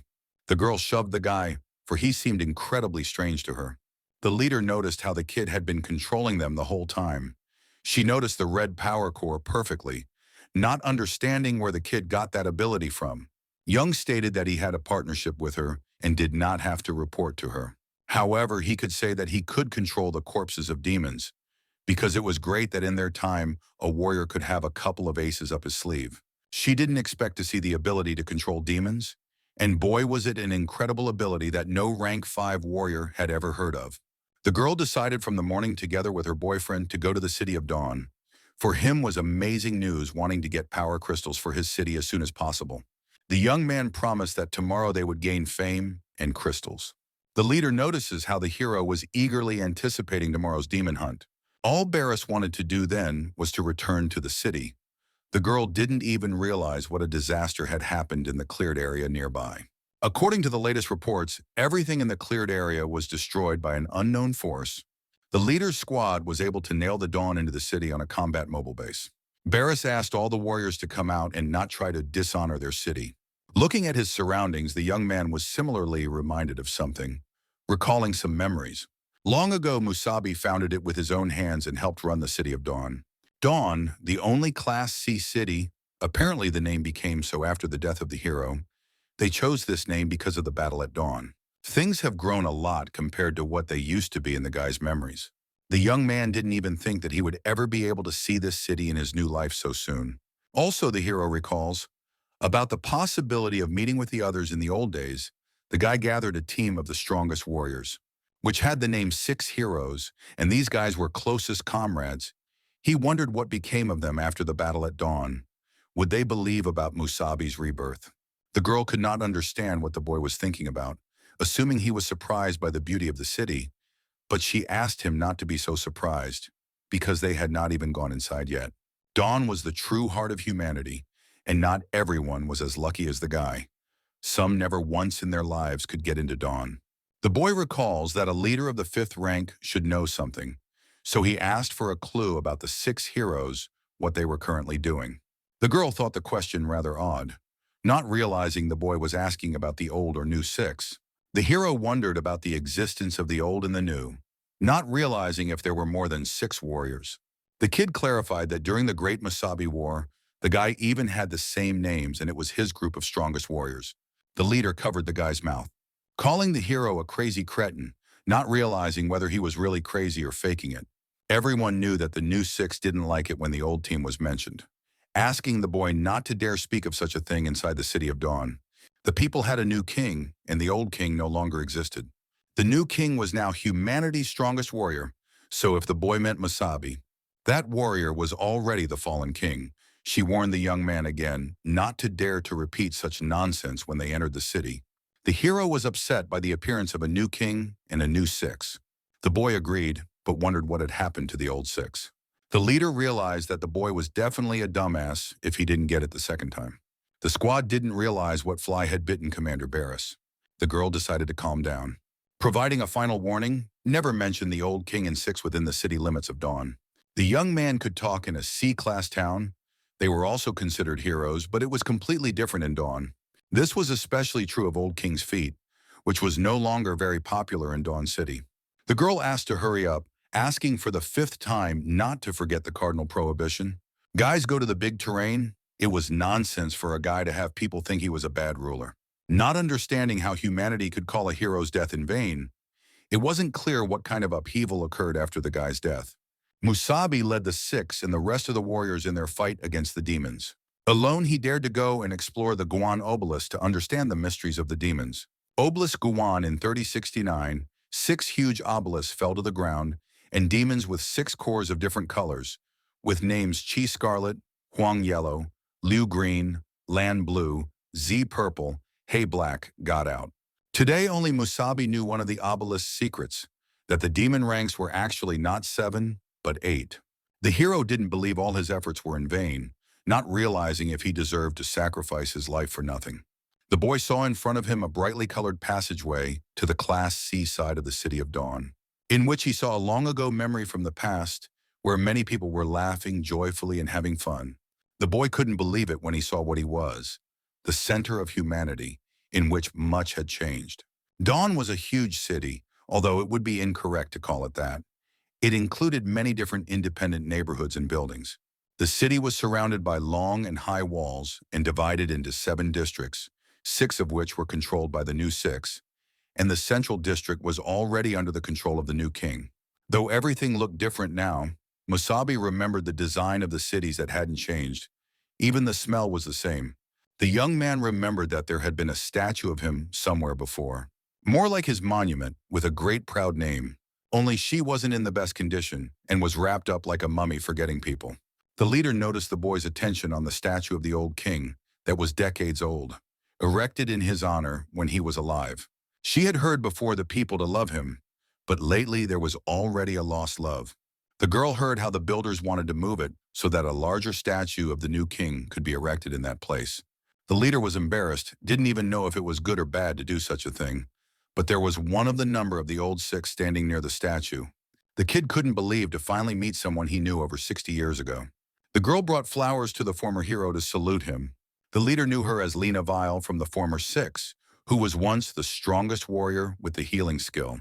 The boy couldn't believe to meet his familiar sweetheart from the past, who was standing right in front of a guy who hadn't seen her in over 60 years, as sad as that sounds. The girl could not understand why the hero, so prostrate, glared at her. It turned out that one of the common warriors had asked her to stop coming to the statue of a particularly old 6. The boy scattered the flowers she had reverently picked in tribute to history. The girl couldn't understand what the patrol had to do with it, even though she was Lena and a healer, but everyone knew what a temper she had.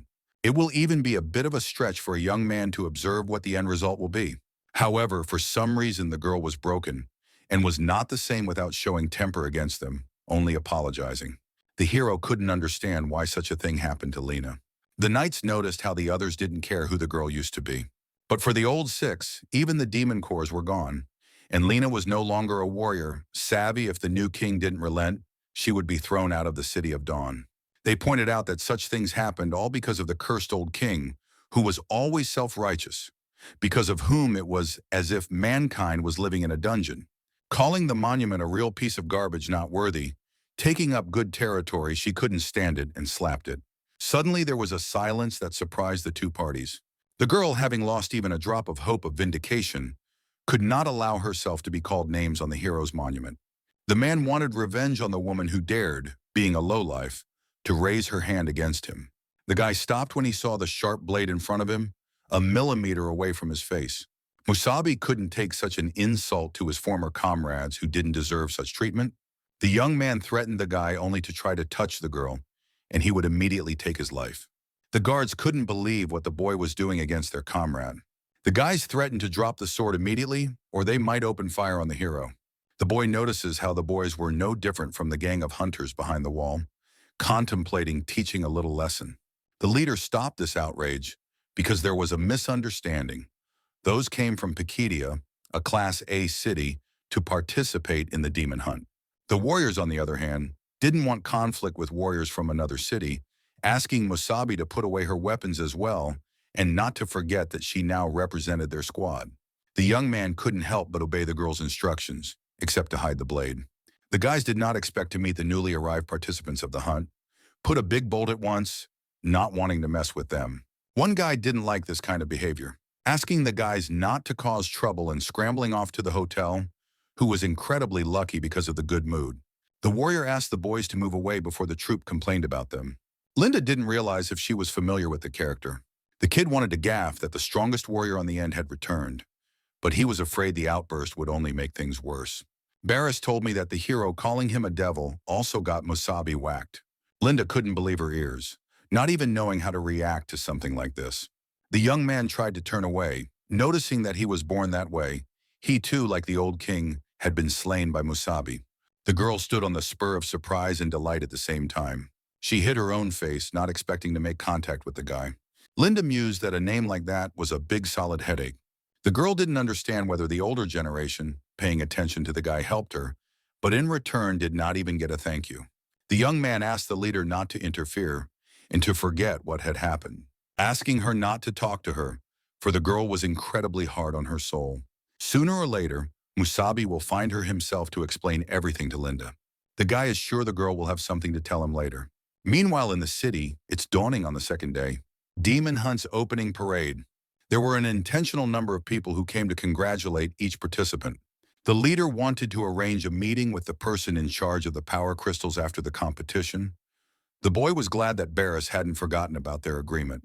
The young man asked not to worry because he wanted to do everything in the best way, which the girl hoped for a lot. She asked the guy not to die before his time. The people who were contented cheered the hero. Suddenly he spots Linda in the crowd, sending the girl an airy greeting. In response, the kid got the hiding face. The demon hunt was held in a forest area that was not the size of a small city. In other words, such a thing was like a city. For Dawn, buildings of this scale were not considered something special. Unfortunately, the leader could go no further, and now the boys were on their own. She tried to raise the mood by asking all the warriors to bring victory and kill all the demons around. The young man even thought of joining such an atmosphere of morale. The squads took turns entering the arena, asking the scouts to approach the referee. The boy realized that the game would now begin to operate according to his elemental rules. The arena greatly impressed Musabi. In just a few decades, the demon hunt had grown into such a grand event. After all, it had previously been a modest localized competition. The humans were eager to watch an elite squad of scout warriors battle demons. The guys sincerely thanked the guy for such participation in the exploration. They completely relied on the guy for intelligence. They would forever remember his invaluable contribution to the common cause, as if they had decided to bury the hero in advance. The guy asked not to worry, promising to survive and do his best. The guys themselves realized how dangerous it was to go scouting, but they made a face like the kid was already a dead man walking. For the squad, becoming a scout was tantamount to a death sentence, the kind of thing that hurt to look at with a look of extinguished despair.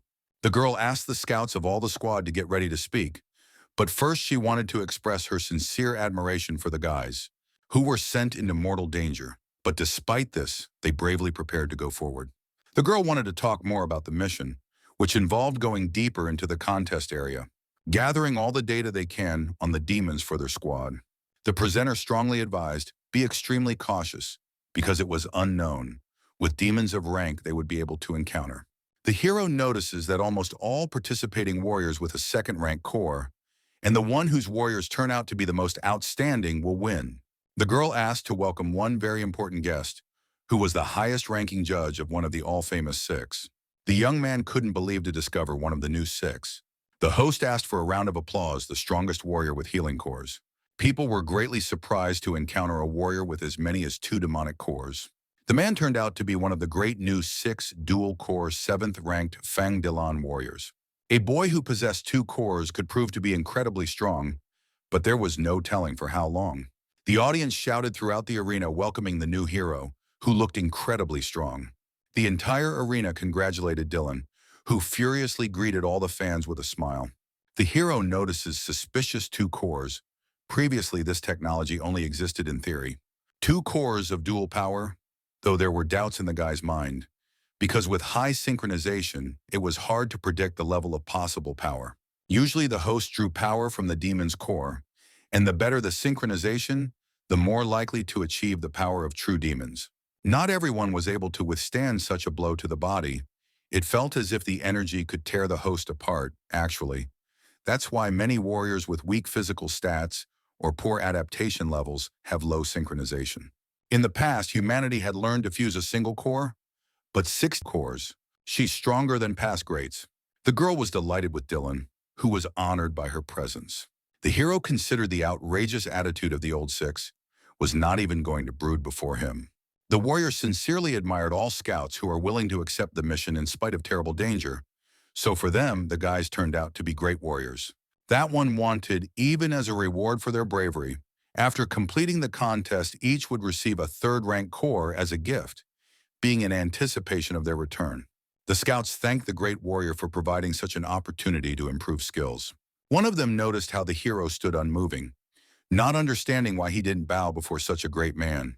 The kid apologized, but the guy turned out to have rheumatism, which noticed him a lot. The young man was afraid he wouldn't be able to unbend later. Dylan notices a certain boldness in the boy. However, he didn't want to show his frustration by showing an understanding face. Masubi even became creepy, looking at such a twisted smile. The girl asked everyone present to meet the unrivaled warrior Fan Dylan, one of the great new 6. She remarks Dylan, as a walkthrough of the successful demon hunt, has prepared a death show featuring a rank 4 demon, especially for the audience. All the people were incredibly excited to capture the duel with the demon. The host asked the scouts to follow her to the edge of the arena, giving way to Dylan.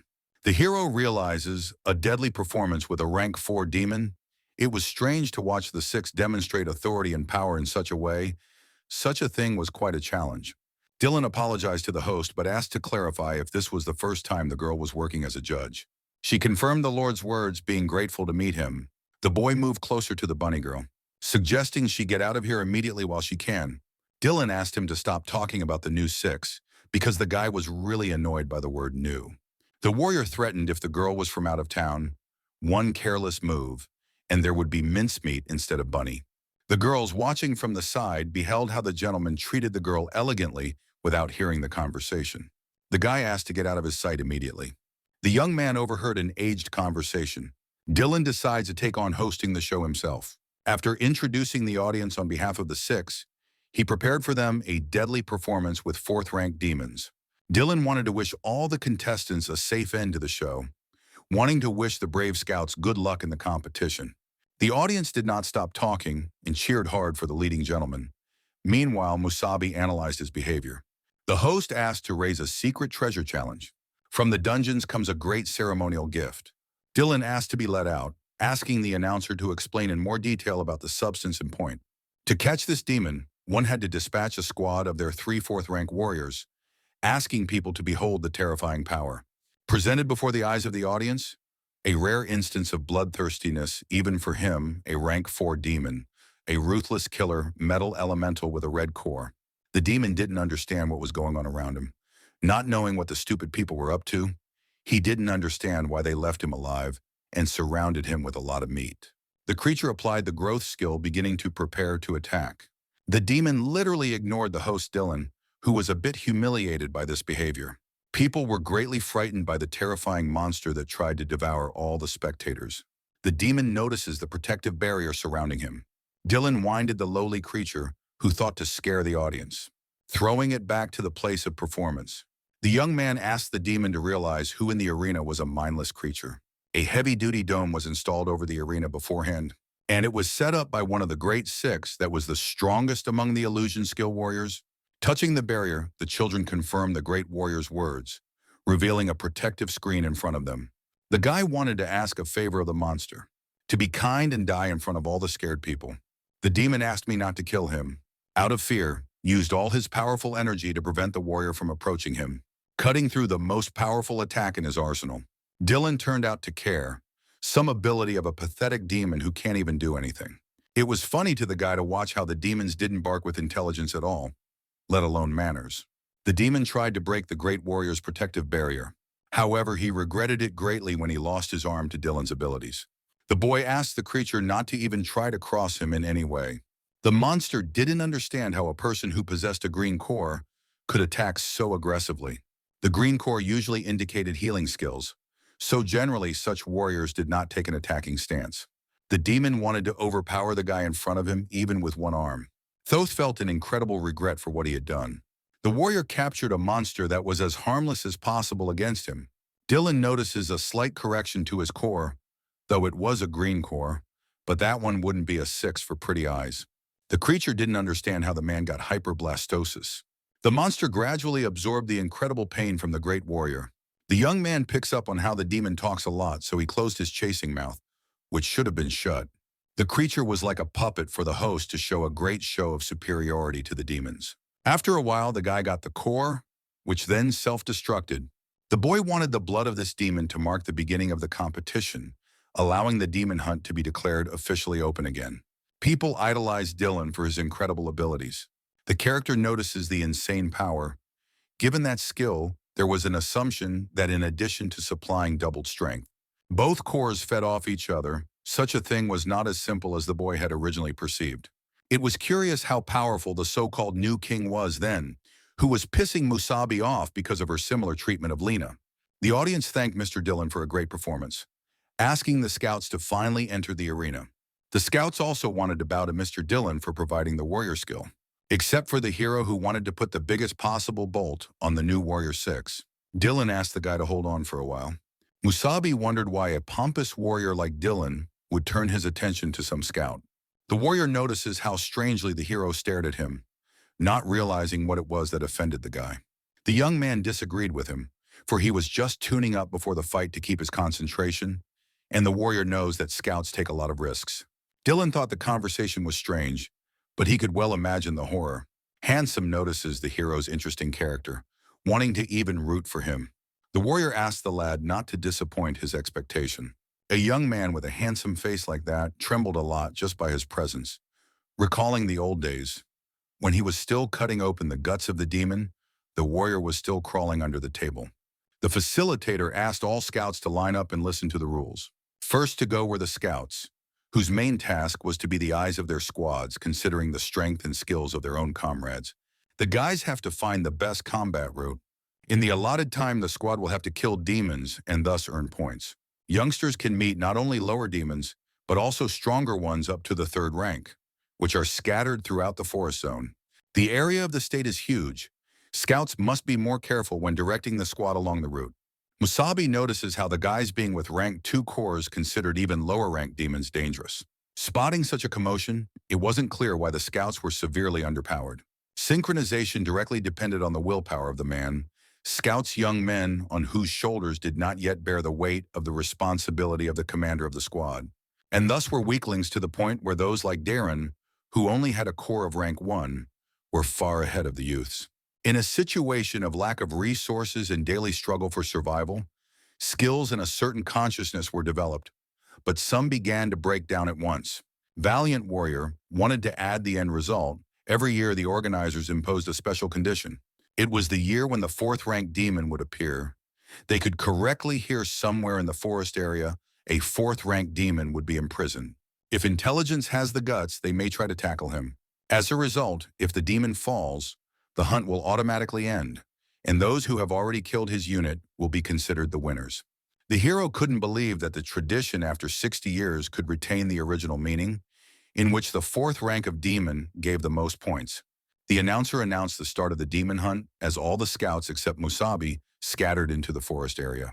It seemed like a perfect excuse for the guy to destroy the fourth demon by assigning it as the primary target of the passage. Stopping at the end of the day, all players moved to plot a route, as they always do. It turned out that none of the scouts dared to look for a level 4 demon.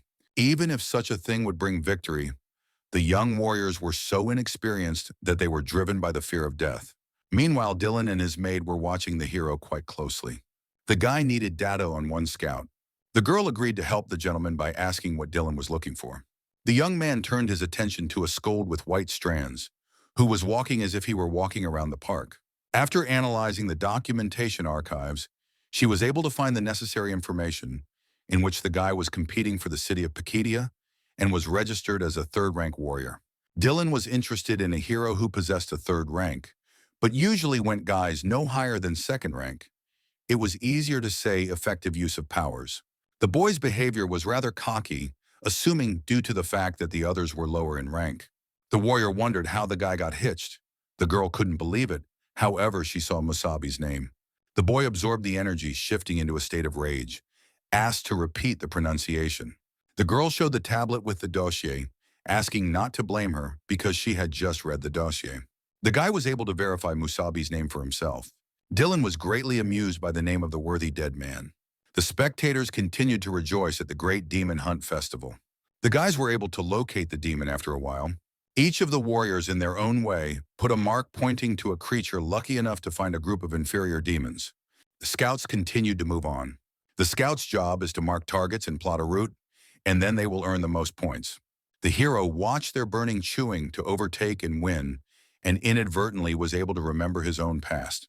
The squad sitting in the car didn't understand whether the guy should drive like he was going on a date, not a reconnaissance mission. The boys asked Commander Barca for a better look. However, the girl had been watching the guy for a long time without averting her eyes. The boy told the girl something before the fight started. The young man was going to do everything at his discretion, asking to trust him, and then guaranteed that their city would win, asking to shake hands in agreement. At that moment, the boy seemed to her as serious as possible. Remembering the girl's unexpected abilities, it was only funny to perceive her doubt. Who had the nerve to treat her without respect? But now she was really interested in how the boy wanted to literally snatch victory from the demon hunt. The scouts continued their mission tirelessly. People noticed the rank 1 demons that numbered more than 3 in the group, asking them not to tag and quickly earning points. The girl notices a second-rank creature with a red core already chasing after her. With such experiments in the forest area, they were able to get the attention of a level 3 demon. They noticed the hero, asking him to immediately move aside if he didn't want to die.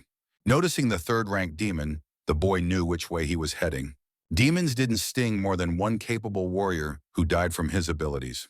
The creature, noticing the boy, was incredibly pleased with the hero's persistence. Onlookers noticed how dangerous the monster was, telling the guy to immediately run away.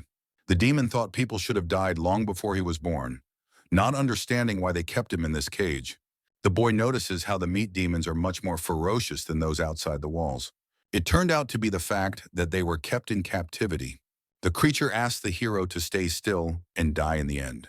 Young won't be able to fight at full strength because of the spectators. So the guy should have accelerated with all the hustle and bustle, descending right under the demon who was about to attack the guy beforehand. The boy was able to reach a core that could be destroyed in one hit. The hero had yet to find the fourth-ranked demon, begging forgiveness from the third for killing it so quickly. The monster experienced the lightest powerful punch in the guy's arsenal. The onlookers couldn't believe how fast the boy was able to destroy a rank 3 demon, not realizing how scouts were capable of such a thing. The hero used a golden sword. When the metal element and the weapon merged, its sharpness and destructive effect increased. Dylan notices similar things, excepting the guy has some pretty interesting skills. The young man was happy to get his hands on a rank 3 agility core that came to him like a son to his father. There wasn't much left for the boy to do. The kid hoped the guys hadn't changed the layout. Musabi knew where the main section for the Warriors of the Six was located, so that the elite can fully enjoy the spectacle. The container should be tucked away on the nearest elevation. Dylan guessed what Musabi's goal was. To gain access to a rank 4 demon, every minute on the battlefield from the hero was accompanied by the most powerful shockwaves. The kid managed to finish with his 5th demon in a row. The deeper one went through the forest, the more aggressive the demons became. It seemed strange to the guy, since he had only planned to explore the area before. But alas, the demons so and climbed into the battle. The guy was understandable why no one went to the scouts, because it was literally a direct path to the other world. The boy was able to put down about 5 rank 2 demons. The team's points should have increased significantly from the original appearance. The young man hoped his boys weren't too shocked by the performance. The guy needs the highest elevation of the terrain. The young man noticed something interesting not far from the observation tower, exactly where Fang Dylan, a member of the Six, was sitting. The warrior notices the hero's appetite to get his hands on a rank 4 demon, not realizing whose idea it was, the guy or his team. The boy wanted to promise something to Musabi. The host notices a scout from the city of Pakedia heading towards the 4th rank demon, but it wasn't clear how the scout knew the location. The guys couldn't believe that Musabi was really going to fight a demon of such a rank. Even their strength wasn't capable of destroying such a creature. The girl was also clueless about what this kid was thinking, but she had hope for him. Even their team couldn't kill a rank 4 demon. The young man was able to come into the sealed area with a demon equal to the hero's core strength. The host notices how hard the scout passionately studied the terrain and thought out a plan of retreat. However, in front of their screens, they discover how the boy deliberately broke the seals that freshed the creature. The hero wanted to fight the monster from the very beginning, having gotten into the arena as a scout. Opening the doors of the sealed demon, the boy asked the creature to come out more quickly. The warrior was busy watching the spectacle, for the lad had not planned to take the route from the beginning. For the first time in the history of demon hunting, a warrior was about to fight a rank 4 demon alone. The girl couldn't believe her own ears, thinking the boy was completely insane. The squad was asking the leader if their kid was in over his head. The girl understood that the hero was hoping for his amazing ability to control demons, but prayed he wasn't that cocky. Even a girl would need to exert 100% strength to fight a 4th ranker. Barris couldn't understand where Musabi got such self-confidence in battle. The appearance of a rank 4 demon with a water-bond dexterity core didn't take long. The demon has waited a long time for release to feast on self-righteous humans. The truth was there was only one person in front of him. Though it didn't matter if you killed one, you could find others. The monster used a ripping drill against the boy, who was quite confidently anticipating the attack. Musabi was raising the clay wall with his own blades, but despite the tricks, the demon's attack speed was at a high level. Such walls were like a thin sheet of paper to him. The demon couldn't believe to meet such a foolish boy who really wanted to fight alone. The creature wanted to punish the guy by tearing him to pieces just like a wall. The young man used the bursting ability, summoning the previously prepared demon that had crawled out from under the ground. The hero couldn't understand why the demon assumed the boy would fight alone. Dylan discovered a demon in the arena that the boy had recently killed. The number of opponents against a rank 4 monster was replenished by quite a large number every time. The attacks continued with the varied abilities of the creatures summoned by the hero. Each such occurrence was no longer as easy for the mighty demon as it had been at the beginning of the battle. The demon honored the smell of death, not understanding where such a thing came from. Assuming the boy has a knack for controlling the corpses of creatures, the young man confirms, besides the skill was very similar to their special skill, but the hero was in no mood to chew up the information to the creature. The girl remembers the very ability to control dead demons. The audience was completely at a loss to find a logical explanation of how the warriors were capable of such a thing. The young man ordered all the demons to attack the pitiful creature. That one didn't understand why the dead demons were attacking him. However, he wanted to try using the super-fast water cannon. Dylan stepped up against the 4th demon, tearing him into little pieces. Even for a hero to tear apart such a demon with a single kick was a force. Warrior was acting extremely disgruntled with what was going on in the ring. Dylan apologized as he was extremely interested in the hero's abilities and skills, offering him a little sparring. Handsome was the first time he had ever heard of someone being able to control demons. He found it amusing and was sure the young man would easily handle a 4th-ranked demon. However, asked now to try to cope against himself. The host couldn't believe his ears, but the great warrior Fang Dylan himself wanted to personally test the kid. The audience was literally screaming with joy to see what skills the two strongest had. The squad was furious to see such a picture before them. It seemed to the boy that the handsome man had hit the piano, because he thought that sparring was beyond the limits of the possible. By such a method, the warrior deceived the audience, but not the hero. Dylan notices how the boy wasn't surprised at all, being surprised to discover a stance like a seasoned fighter. The hero said that he had undergone special training because of a unique combat skill. The captain demanded more from him than the others, and the one was quite grateful, for it made him much stronger than his peers, adding a few pluses to all his talents. Of course, such a thing was an obvious lie, but whether Dylan would believe it, besides, it was funny to see a lot of curiosity in the guy. The more the warrior learned, the more entertaining the fellow seemed to Mr. Dylan as he began the battle. The one asked the hero to show everything he was capable of by asking him not to hold back. For the boy, the splinters were like bullets. The force of impact and speed of flight amazed the boy. If the hero didn't have such an outstanding reaction, he would have had a very bad time. The boy thought the situation was bad enough. The one was going to fight him at full strength. Dylan saw some good defense from a guy who was able to dodge a dangerous punch. The warrior recognized the boy as so interesting that he managed to whet his appetite during the battle. The young man wanted to dare to ask, assuming how the Lord didn't really feel sorry for him, asking to understand why that was so. Dylan had 3 reasons why he wanted to fight the guy. The first one was a very interesting challenge for the guy, especially for him to see the hero interacting with him without respect. The boy was able to defend himself against a powerful blow from a warrior of the new 6. Moving right behind Masubi's back, Dylan had a second reason. The boy reeked strongly of demon stench, and such things are not acceptable for warriors. The boy didn't realize if it was so noticeable if he summoned demonic power. Although Fang Dylan was only hitting at half strength, this terrifying power was ready to crush anyone. This kind of guy only felt like this with an 8th-ranked demon. The warrior wanted to tell the hero the third reason he wanted to destroy the guy. Dylan incredibly hates the nastiness of his name. The kid didn't understand what was wrong with his name, though it was clear that the warrior from the new 6 couldn't stand the old king. The young man sacrificed himself for this world, losing so many comrades along the way. Dylan wanted to end the game and destroy the hero. The boy couldn't believe in some pathetic games. Every moment of nothingness built up the body with the power of an 8th-ranked demon. The young man asked the warrior to show him how adults play. 2 great warriors fought, destroying the notion of ordinary sparring. The spectators could watch as the arena was filled with powerful streams of energy.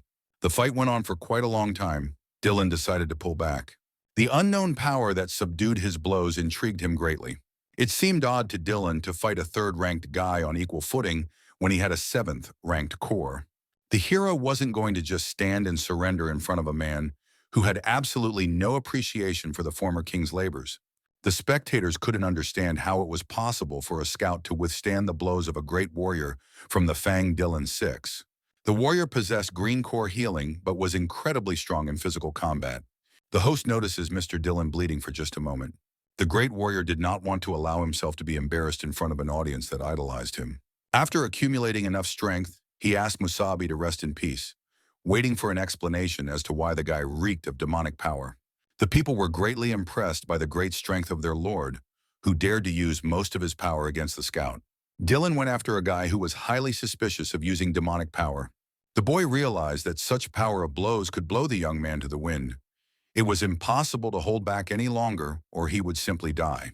The character saw Fan Dylan of the 6 self-inflicted, since the guy's life was on the line.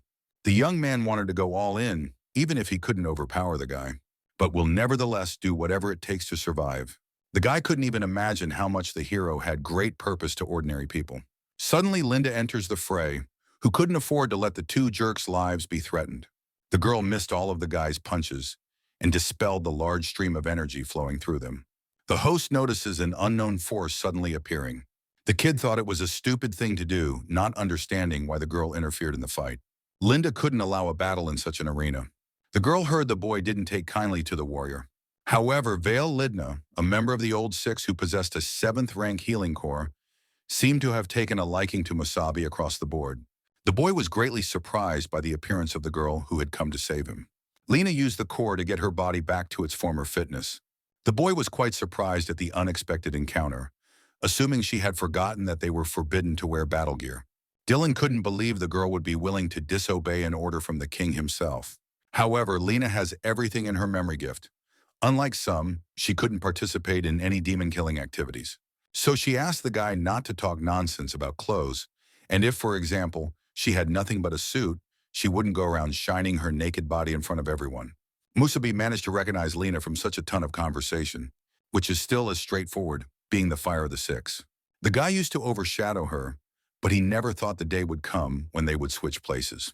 The host, along with the audience, did not expect the appearance of Veil Lena, a member of the Old Six, suggesting that the mystique this year was of unbelievable proportions. Dylan asked the girl not to think he would be ceremonious with her, since she had been a respected warrior once, preferring to punish defiant behavior. Lena wondered what the king would do. Today was a big event for everyone, and it was not proper for a great warrior of the Six to make a fuss, especially when the kid is the son of an old friend of hers. The girl thought they'd sparred enough, or she had a second option, in which that wasn't what Dylan wanted at all. The guy found it incredibly amusing to hear such a thing, for him to see a herd of annoying sheep. The boy regarded them both as vile traitors to the country. The young man dared with quick reflexes to protect his comrade. The boy was able to cover the girl from blows that could hurt Lena badly. She could feel a familiar feeling from the past. She felt as if she were facing the real past Masubi warrior king. The young man was able to fend off the initial attack, but holding out against such a dangerous opponent for long was no easy task. She asked the guy to give her place in the battle. The girl activated a healing barrier that was able to repel many super-fast arrows. The situation seemed bad to the young man. Then the guy wanted to protect Lena. The girl was able to create a great barrier that protected them both. The hero did not dare to hope for such a thing. Thanks to the girl, the guy was able to gain combat experience. The young man shouted that he would remember Mr. Dillon's kindness for the rest of his days. The leader couldn't understand what other fly bit the guy who dared to do such a thing. The audience was quite surprised by this outcome of events. Musabi turned to the people, asking if they were displeased with his words. For spectators, it wasn't every day you could watch a fight like this. The guys supported the hero, thus cheering Mr. Dillon on for a great showdown. They now realized what a great six warriors should be, letting ordinary people enjoy the battle of warriors against demons. Dillon found the act quite nimble and useful to him. Now the guy had his hands tied against the guys. The kid didn't realize anything, for the guy was much obliged. The young man promised that he would not let Dillon down and would become a worthy warrior and work even harder. The boy was happy with the work plan.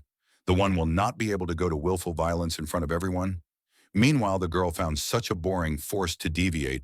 Dillon didn't care anymore. Either way, the hero surprised him. The Lord notices how Musabi turned out to be a pretty good warrior, handled and passed his training, greatly raising the expectations of the event by such a talented guy. The audience cheered for the boy, who was able to show Lord Dillon himself great confidence in his strength and a worthy battle. The leader couldn't believe what she saw, nor could the rest of the squad, who hadn't expected such a move from Musabi. The host is on record saying that this is the most incredible demon hunt in the history of the competition. The boy felt some incredible feeling when Lena walked beside him. News of a dark horse in the form of a mercenary warrior with just one scout led the city of Pacadia to victory. The kids congratulated the hero, who made it possible for them to win the great demon hunt event. The leader thought the small lad was the greatest hero who could master the great prize of warriors for them. She was amazed at how the guy single-handedly led the team to victory. The guy had no idea what kind of money would be waiting for them in the future. The girl could promise the guy an incredible night in which he would be able to seize the moment and do whatever he wanted. The guy was quite pleased, but not to that extent. The squad was asked by the commander to calm down the turns, otherwise she would strangle the hero. After finishing the awkward congratulations from the girl's country, wanted to ask the girl for a promise. The girl certainly hadn't forgotten, asking not to be disturbed. She wanted to arrange for him to meet with those responsible for the power crystals. The young man was grateful, asking if it was not too much trouble to bring a coat, and also he could not come to the ceremony because he had no business to attend. The girl heard a scheduled meeting with a guy or girl, probably. The boy, for the most part, considered more of an old friend.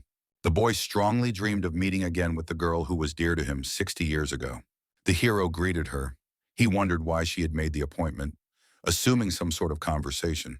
The girl didn't expect the kid to agree to come to meet her. She remembered the woman next to her telling the guy to get Musabi, and she had also told him to meet her from a secret location. However, Lena did not mention where exactly it was located.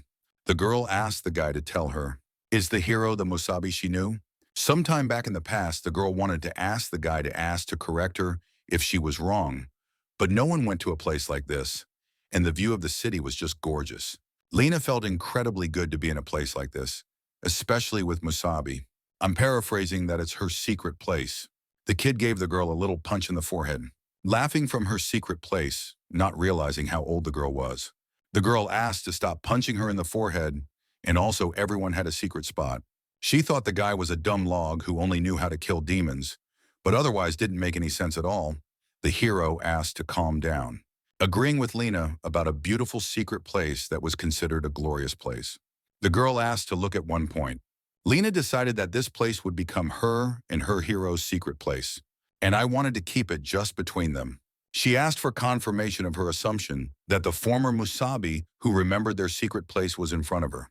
The young man wanted to answer with the truth and not tear down past feelings. The girl apologized because something made her nervous, asking her not to pay attention to her. She remembered how in the past Musabi was very important to her and the guy was similar to him. Lena noticed how the hero acted very arrogant today. If she hadn't intervened in time, the one would hardly have survived. She asked to consider it a thank you for helping at the statue now they were even. Suddenly the kid addressed her by name. She was surprised because she hadn't said her name before, but she got a slap on the forehead like she had in the past. The boy didn't expect that the girl still continued to go to their secret place. After so many years, she was still the same child. The girl was able to recognize the guy, who turned out to be the same Musabi who appeared 60 years later. The young man was glad to see her, making sure she was okay, being incredibly happy. The kid confessed he was the Musabi she knew. Lena hugged the guy, not knowing what emotions it felt to meet him after all this time. She didn't understand why the guy was taking so long. Being incredibly stressed out, I didn't understand why the guy was only coming back now. The hero understood her suffering, because for him 60 years flew by in a flash. But for her it was a stressful state. The kid really was glad to meet a girl after all this time. The girl could not believe it, because the hero wanted to say that he had traveled back in time half a century ahead, and in the obelisk Guan was a demon of rank 8. The young man supposed such a thing was hard to believe. He honestly didn't fully believe in such a thing, but knows it sounds like utter nonsense. In a nutshell, 50 years ago a guy was supposed to die, but somehow ended up alive. There was also something very unexpected lurking inside it. The girl believed if everything she said was true, the most important thing for her was that Musabi was alive, and that was the most important thing. The boy couldn't understand why this town hated them so much. Guys risked their lives for these people, but for some reason there was such a dramatic change in attitude. The girl admitted, this kind of thing happened because of the hero when the battle was still going on. Toth led one detachment obelisk Guan, asking if he remembered how he was urged in every way not to take any risks. Even people from the rear were sneaking to the front lines to stop him. It seemed crazy to many, and now everyone tried to protect what balance they had managed to maintain. Then the hero didn't want to listen, simply saying, wait for the squad, taking the squad with him and walking off to the obelisk. Then they got the news that the guy was dead. Such a thing hurt everyone. People's morale began to drop. Since the strongest warrior, or king, died, humanity has lost all hope. After that, the demons staged a massive offensive. They recaptured and occupied vast territories, leaving behind only corpses. Statistically, 9 out of 10 warriors died. Many thought it might not have happened. Had the hero listened then and not gone to the obelisk, it is quite possible that the death toll would have been reduced many times over. Time passed, and gradually the new six and new king emerged. Unfortunately, they were among those who disagreed with Musabi's decision, so now many people hate them. And those who remained from the former six, being his supporters, became outcasts of society. The new king took away their rank as warriors. The young man couldn't believe that his decision alone had put so many people at risk so badly. The girl eventually came to terms with it. Now it was past no matter who was at fault. She came to the statue of the hero from time to time. Looking at it, she remembered the old days with Musabi.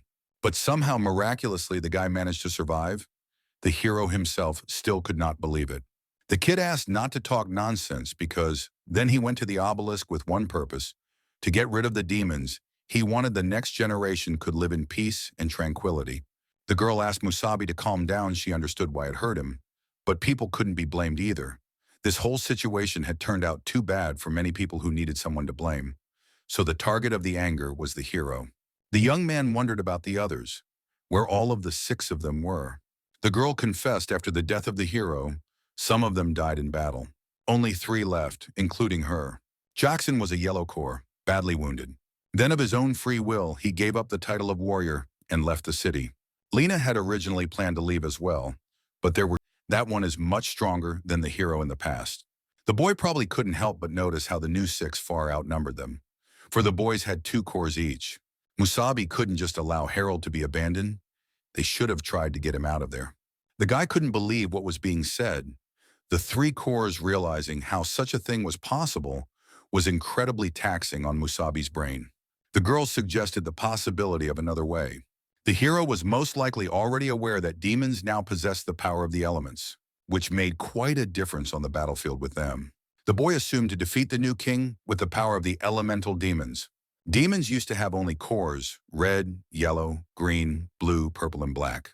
But they evolved to possess the powers of the 5 elements: metal, wood, water, fire, and earth. So it became harder for the warriors to deal with us. The young man convinced once the elements were only 5, then he only lacked the earth element. The kid realized what the girl was trying to say. Exactly answered it, what if it was possible to merge with the power of the elements? The boy couldn't believe it was now available to warriors to fuse with the power of the elements, something like a hero's ability to control the elements. Rank 4 and 5 warriors were separated by more than just strength level if a rank 5 warrior was strong enough. He's going to try to get a hold of the fusion core. Once the fortress of the fallen Dugora began to manifest abilities with fusions, she was sure it was a guy remembering this strange place. The boy, of course, remembered the fortress of Dugor. It was there that their army of millions faced the demon army, one of the bloodiest battles ever fought. The place was now called the Fortress of the Fallen, assuming it was because they had lost the most men in the entire war in that battle. The girl knew that countless dead had been buried under the fortress. Their remains still lay there. One day, not even ordinary demons began to come out, and all of them were no lower than rank 5. The only thing that distinguished them from other demons was the presence of a cavity in their chest that contained the merged crystal. With this crystal, warriors could harness the power of the elements, but it was also necessary to have a certain level of strength. The rank had to be at least 5th rank, and also enough physical stability. The kid understood means, with the help of the power crystal, it was possible to get hold of all 5 elements. The girl was in denial, for only one element could be taken possession of. The elements spawned and destroyed each other. No one had ever managed such a thing. Even in theory, it was impossible. A new king from the 6 possessed only one. The guy couldn't believe that even they had gotten hold of the power of the elements. Back in the days of the battle with Dylan, there hadn't even been a hint, the girl suspected, because the arena's protective screen might not have been able to withstand such power. Something like that would put people in danger. Dylan cared too much about his image. If he fought at full strength, the kid would die faster than he did anything. Lena hated to admit it, but the new king and the 6 were much stronger than them. Not only did they have 2 cores, they also had the power of the elements. Actually, that's one of the reasons she couldn't get Harold out of jail. The hero was interesting, then being able to use the 4 elements was a possibility because of the demon inside the guy. However, Lena is right. Compared to the new 6, Musabi was like a helpless child. The boy couldn't rely on that demon's power forever, and if he wanted to save Harold, the boy would have to become much stronger on his own. The kid realized the whole situation, realized that it looked like he needed to visit the Fortress of the Fallen as well. The girl noticed the guy hadn't reached rank 5 yet, and was only rank 4. The boy knew that such a thing was like a threshold, but the hero himself had coined the expression once upon a time, but in his present life. The young man had no intention of following it, confident that he could overcome this limitation. The leader didn't understand why the guy pulled her out of the bar, advising him to rest for a few days. The hero's plans changed abruptly, asking to talk about the power crystal and will leave the city. Barris seemed great, being young and energetic. She asked not to be chewed out, aka she promised, and would go to the meeting as her guarantor. The boy thought it was great news. Musabi had heard with his own eyes how the captain had just solved the crystal issues for their city. The boy couldn't believe to meet his troop. The girl couldn't understand why Musabi was now frozen in place. Rose heard a familiar name, not realizing if she heard it or not. But in front of her eyes, she saw her comrade, who she shuffled incredibly behind. In a trembling voice, she asked the team to pay attention to Masubi. The boy watched them, not even knowing what emotions to express when they met. However, the young man said hello to his team. The guys with the whole team started hugging the guy who ended up in the same city being safe and sound. Darren was incredibly happy to see the guy, who had managed to put on some muscle in the meantime. To Brandon, the hero seemed to have grown incredibly taller. The boy didn't even notice it. Maybe even the cannonball had that effect. The guy alerted that they had originally gone with Commander Brian of the city to watch the contest. But on the way, Rosa got word of the guy, so they left the delegation to find the guy. In the end, the information turned out to be false, and it wasn't long before they arrived in Dawn. Recently, even the captain had a word with them about the distribution of power crystals. The captain wanted to continue looking for the guy, but the guy turned out to be in the Dawn. The guy thought it was great news. He was glad that the issue with the crystals had been resolved, or he was going to address the issue on his own. The girl could understand. They were now the very unit Masubi had split up with. The leader didn't want to disturb the cute reunion. The commander didn't even have time to say hello and thank you properly about their boy because of the event. The girl noticed that the hero had rather taken care of the Pakidia. To the boy, it seemed Masubi would have to talk to Rose, for to the boy knew since they had parted, it was the girl who had hardly eaten at all. Sakura asked, looking at the photo with a haggard look on her face. She hadn't been herself the whole way. The girl was incredibly embarrassed to even somehow talk to the guy who had been broken up with for a long time. The hero approached the girl to reunite their former friendship and calm the girl down. Masubi asked Leader Rose, letting him report his arrival and apologizing for making him worry. The girl wanting to tell her feelings, but instead only got embarrassed. She wanted badly to kill the guy who dared to act like that in that situation. From now on, Rose wanted to forbid the hero from leaving the squad alone. The young man agreed with his squad leader. The guys were having fun discussing the reunion while Masubi was being watched by Lena, who didn't fully know how to proceed in the future or how she should react to the new squad. The guys were a lot like them in the past. Sometime later in the dream of one of Musabi's cohorts, the hero along with the leader were badly injured after a big battle with a demon. The girl realized that she and her boyfriend had succeeded. However, the young man was on the verge of perishing. She asked him not to fall asleep or she wouldn't wake up again.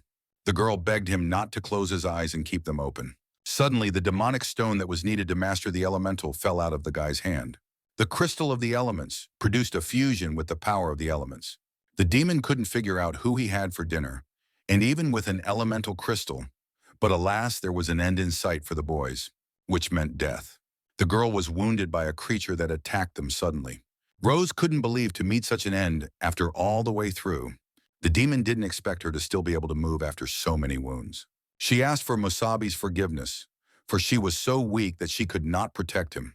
Rosa couldn't believe her own weakness, and for that reason she wanted to become stronger, but it didn't work. Suddenly, the girl, after a terrible nightmare, was able to wake up stressed with fear. The girl calmed down after a while after learning about the nightmare. Only that one seemed so real that it made her feel creepy.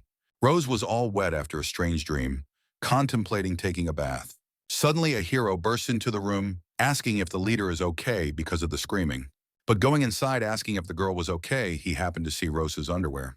The girl threw a pillow at the guy, asking him not to look. The young man tried to help when he heard her screaming. However, the girl kicked the guy out. The boys were staying in a hotel in one of the C-class towns. They were able to quickly pack up to walk around the town. Also asked the guy not to call her by her first name from now on, only leader or captain.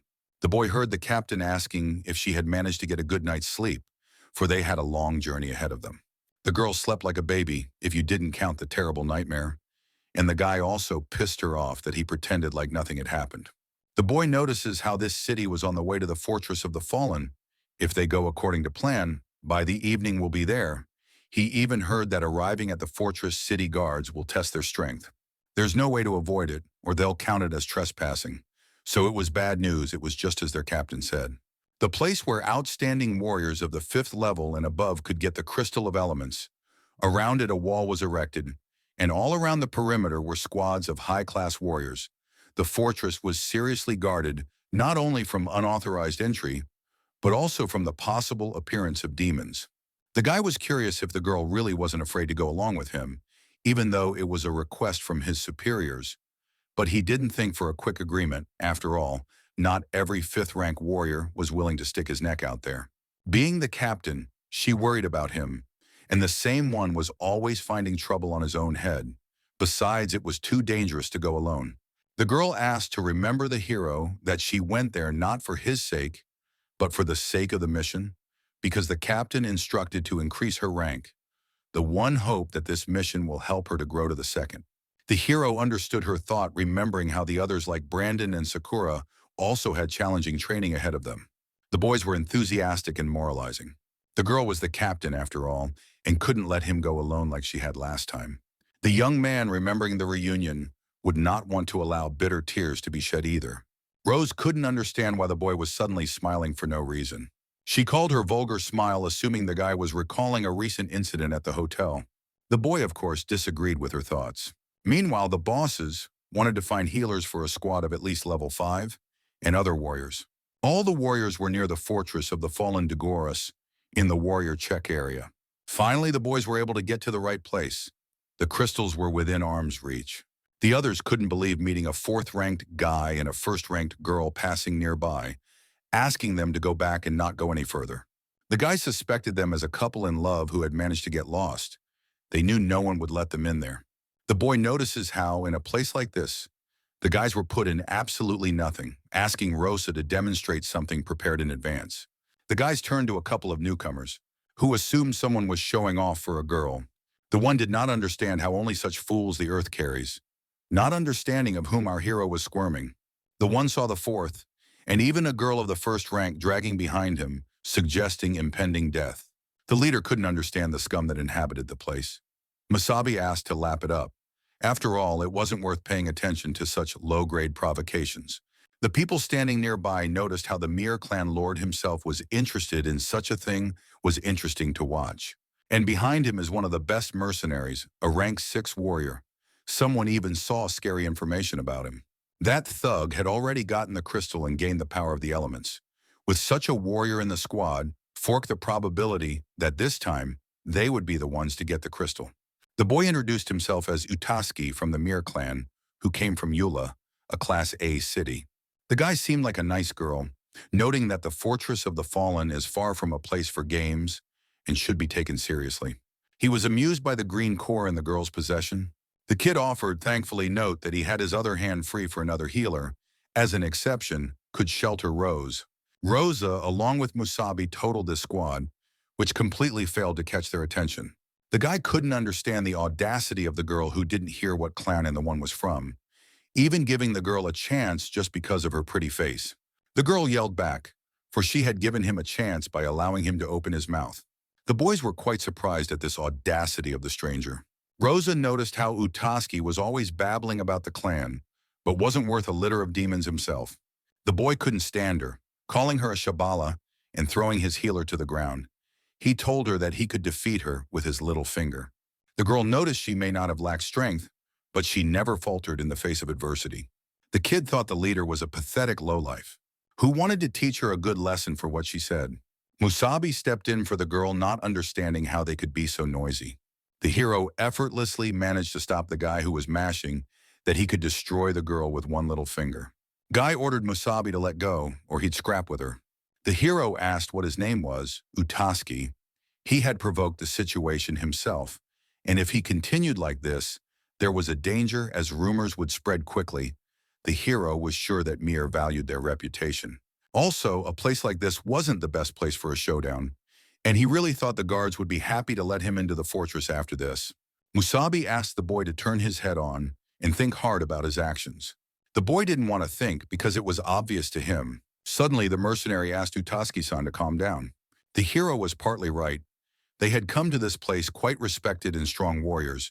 If it came to the clan what he had done, he feared the consequences would not be pleasant. The mercenary understood that he wanted to teach the guys a lesson, but this place was not suitable. The priority now was to successfully enter the fortress. Anything can happen inside if the gentleman knows what he's talking about. Suddenly, Utaski wasn't going to waste his time on such garbage, asking his squad to go inside. The mercenary and the hero met eyes.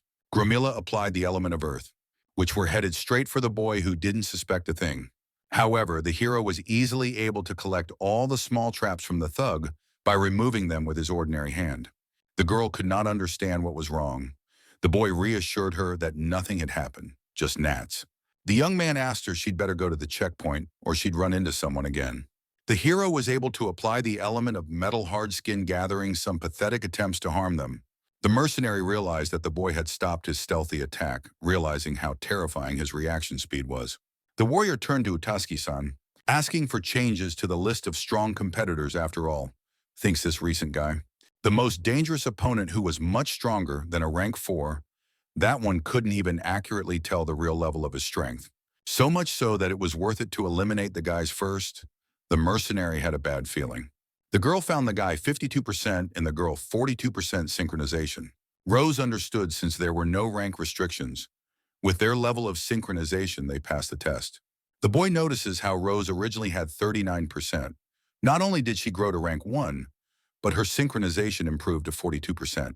The girl noticed one rank 4 warrior with a strength core and one rank 1 with a healing core who wanted to compete for the elemental crystal. The Fortress of the Fallen was inhabited by demons of at least rank 3, and after something like this, the guys were really confident to participate. The hero confirmed the offer. After all, they have good skills for self-defense, and their little squad had a healer. Besides, the girl is very quick. They had already made a decision. The girl was annoyed at how exactly the guy had gotten a healer. The leader warned that no one below the 5th rank had dared to go to the fortress. Of course, there were no stringent restrictions, but the guys have the lowest rank in the history of local battles. She wanted to remind him that the elemental crystal was in the body of a special elemental demon, and only one individual could appear at a certain period of time. After killing one, another could appear after a while. The girl stated besides the demons, they could face other strong warriors. They were facing a test of survival, despite all the danger they damaged. Agree. The hero agreed. In addition, they wanted to go much farther than just surviving, but asked thanks for the trouble. The girl in that case asked them to pass on. Rose was finally able to make her way into the fortress, which was rumored to have only 1 in 10 survivors. Seemed like it should be an older place.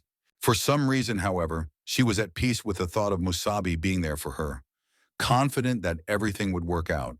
Somewhere in the Fortress of the Fallen, Dugora, the demons were just waiting for people to devour. The leader notices how the place is just swarming with demons. The hero didn't much like that sort of thing either. Although they call it a fortress, it was actually a city. Rose must have noticed that in size and population, Dugorma was no different from the current Dawn. This city was located in the very center of the mainland, and it was once the most populous, but after the demon invasion, it gradually emptied out, and then turned into a battlefield. Later, the vast areas around the city fortress were overrun by these creatures and people were hesitant to return. Eventually, it seems the place was renamed a fortress, perhaps to avoid reminiscing about past prosperity. Rose was surprised at how much the boy knew, though the boy wouldn't say he'd just heard all sorts of stories since childhood. The kid asked to head onward. They need to find the demon with the elemental crystal, avoiding unnecessary confrontations to save their strength for the main battle. The girl asked to pay attention to how someone was already down on their luck, offering Masubi to help them. However, the man asked to be turned down, because the fortress is not a place for altruism, unfortunately. The hero notices how Rose is too kind. Since she grew up in the Halozi, she hasn't had to face the perfidy of outsiders yet. A bunch of scumbags that the guys had met earlier, the only case of how wrong they are in a place like this. Most are selfish and evil people. So he asked them to forget about kindness for a while, for their own safety. Masubi notices how suddenly the demon wanted to kill her. Instantly, the kid took the leader the demon tried to attack. The battlefield is an incredibly brutal place to be on your guard.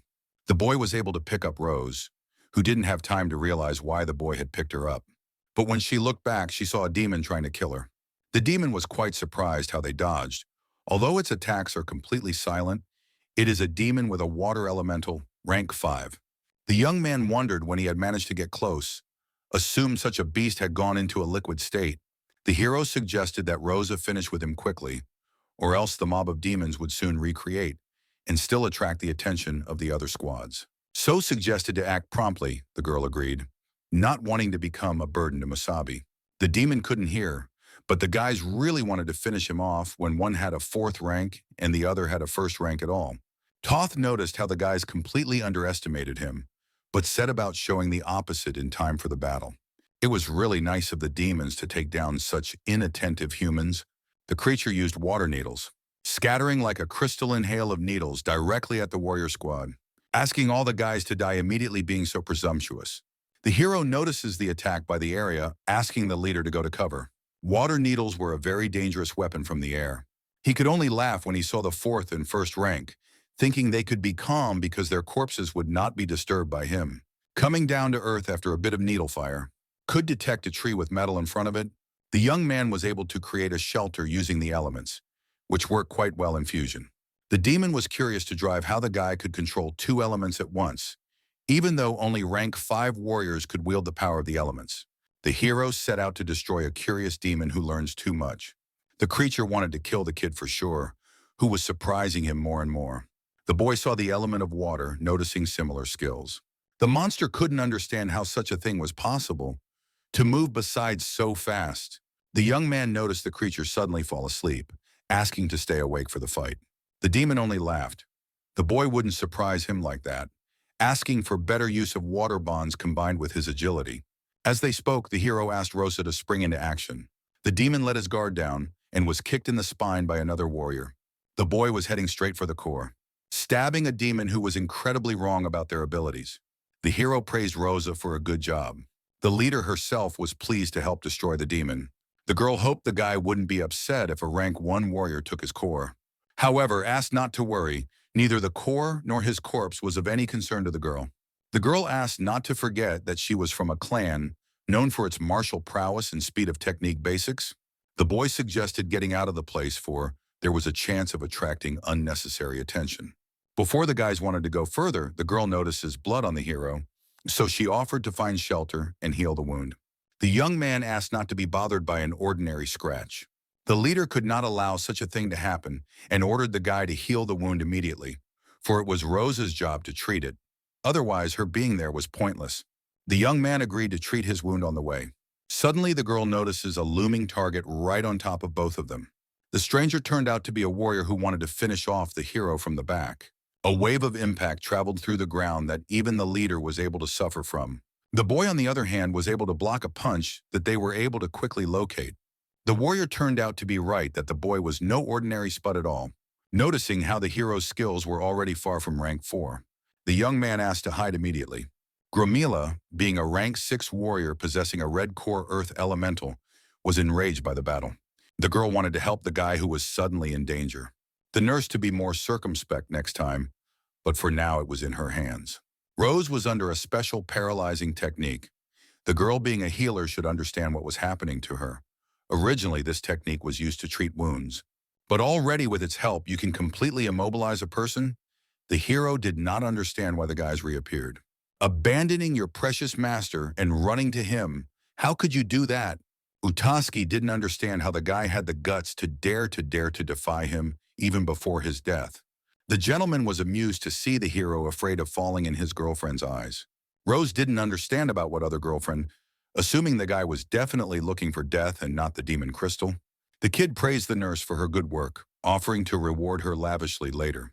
But he wanted to take care of Rose first, gradually chuckling an evil laugh, asking him to enjoy Musabi's death first, and then to enjoy it afterward. The guy has never dared to refuse anyone yet, so the girl interested him a lot. The mercenary asked the Lord he shouldn't have come out of hiding. The bulky man wanted to deal with the hero on his own and would bring the girl to him later. The boy knew that no one would attack their squad if such a mercenary was in the team, and he didn't like to sit quietly in hiding. Utaski wasn't afraid of anything when he had rank 5. He felt like the mercenary was severely underestimating him. The hero thought he was a cranky kid at first, so he just ignored him, but it turns out Utaski is a scumbag. The boy assumed at this point quite a few girls had already suffered at his hands. The Lord was amused to hear such a thing, asking him not to worry because his maiden would be honored tonight by calling the hero garbage of the 4th rank. Even the mercenary knew that the young lord was a spoiled ignoramus who was nothing but could only babble all over the place about the 5th rank. Really only got the position because of his daddy's many connections. Never even once fought a demon one-on-one. Blowing off steam, since the gentleman had come out of hiding, He could follow his instructions, asking him not to act on his own.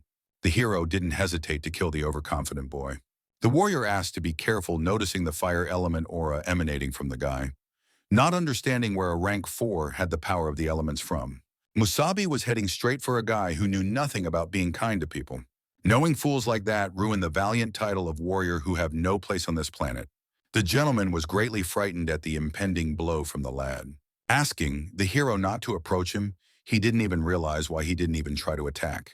Though the boy was higher in rank, yet fear.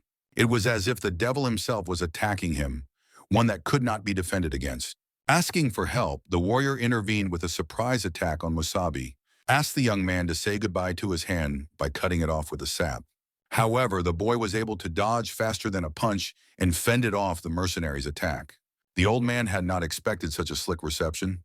The power of fire followed, not understanding definitively where he got something like that from. The fire element was followed by woody vines. The warrior tried to dodge all the approaching attacks, being in a frantic state, marveling at the still controlling element of the tree. The kid turned out to be more curious than usual, who could control 2 elements at once. The old man was very curious as to how the boy was able to accomplish this. The warrior wanted to try to get a hold of one more element, and then managed to become even stronger. The guy only gave 10 minutes to tell him everything. The young man was rather surprised at such a suggestion, offering to wrestle control of the fallen foe behind the mercenary. Grumala hadn't expected the presence of a demon he hadn't even sensed for some reason. The man couldn't believe how fast the 5th rank was moving. Suddenly, the creature dropped its weapon and turned into a liquid state. Then turning back, attacked the warrior who didn't know how to defend himself. The man suggested that the guy postpone their bout, suggesting they deplete their strength and fight together. The young man didn't understand why debugging, asking to think hard about why the demon was attacking only him. The man was quite surprised as the demon under the guy's control tried to kill the warrior. The mercenary was shocked to learn that the creature was only a puppet, not realizing what other tricks the hero had managed to stash away. The warrior tried to defend himself with earth elements against the monster. The demon under the hero's control began firing water needles. The boy notices how strong the mercenary is, realizing that many clans wanted to hire him for a reason. The warrior applied a force that could control the ground on the rubbing. The man tried to draw his own axe. Like a Taurus, the warrior drew his weapon in an attempt to hurt the creature. The monster would never have thought to find such a nightmare in front of him.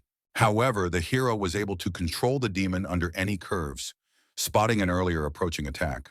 The warrior marveled, the ability to dodge, even after increasing the speed of the spinning axe. The man realized it wasn't about the demon, but more about the kid. The warrior even pondered. The guy even had a rank 7. The mercenary thought he should deal with the demon first. Suddenly, something grabbed the guy, making him unable to move. The tree vines did their thing. The warrior defended himself against the demon, not realizing how many other surprises the hero had in store. If the mercenary had been an ordinary demon, he would have been able to handle it in no time. But from this guy, he didn't know what to expect. The kid didn't understand why a warrior couldn't handle an ordinary one, so he asked the healer not to stand still and go help. The girl stated to the Lord that she was an ordinary healer, not a fighter, plus she had to hold the girl back. Rose notices the body coming to its senses a little at a time. The guy asked to forget about her, because if he got hurt even a little, he wouldn't pay a penny to both of them. The girl killed the healer who had lost possession to restrain the leader. Rosa felt genuinely sorry for her. She didn't know what it meant to be a warrior, only to foolishly submit to a pathetic man. The healer wondered how the girl was able to free herself. Rose asked not to laugh. After all, a healer like herself and thoroughly studied quite a few techniques, it was worth channeling her energy back as the paralysis eased. The nurse called the leader a true genius. The girl asked the Lord to bid farewell to life next. The girl's organs were unaffected. Whether she could survive depended only on herself. The kid thought the girl was a real creep who could only hit from the back like the last rat, wanting to destroy her for such a thing. Rose heard the words of a foolish boy who didn't even have any combat experience. Out of 3 warriors who were nothing but raised the prestige of the clan at the expense of their rank. The girl called such people common spoiled fops. The guy was not worthy to be called a warrior. Utaski didn't understand what made the girl think that he didn't have any difficulties. His father hired strong warriors to pump his core with energy. Then it was insanely painful, even uncreated pissing in his pants. But even that wasn't enough. For the sake of looking like the fortress of the fallen, His father spent a huge amount of money to hire a famous warrior and a good healer. So the guy effortlessly managed to get the elemental crystal, recreating a perfect plan. But the damn wench and her nasty boyfriend ruined everything. The boy complained about the warrior who was supposed to protect him, but instead couldn't even straighten out the demon. The kid ordered him not to shirk his duties immediately, and to quickly finish with the demon and go to him. The mercenary couldn't stand the lousy scum, asking him to shut his mouth, who only knew how to have fun with girls, and immediately tucked his tail at the sight of an inferior demon. The young man couldn't believe how his ally dared to dare impertinently say such nasty things to him. The girl was in complete agreement with the warrior's opinion, preparing a knife for payback. The Lord wanted to use all the necessary forces to battle the healer. Suddenly, the girl decided to attack much earlier than the guy, who didn't even have time to realize anything. How the leader got right behind him and slaughtered him. The kid felt the real pain of his opponent's punches in a long time. Plotting revenge by attempting to stab her, Rose had long since been able to dodge. The kid went a little crazy trying to take more power. The girl notices how the guy didn't even know how to control his energy, carelessly activated such a powerful core. The captain was talking about how the core energy could get out of control. If the guys saw something like this, they needed to get as far away as possible. Such warriors were unpredictable and were dangerous to get seriously wounded. If it happens to them, have them try to calm down and then regain control of the core in a familiar way, or they'll die from the energy tearing them apart. The girl remembered this lesson, realizing that such an ending was just right for a guy. The boy didn't understand, wasn't the girl supposed to calm down? Utaski tried to hurt the girl again with an attack, asking her to try her other attack. The boy activated a special killing skill. The young man tried with quick movements to overpower the girl, who was also no slouch.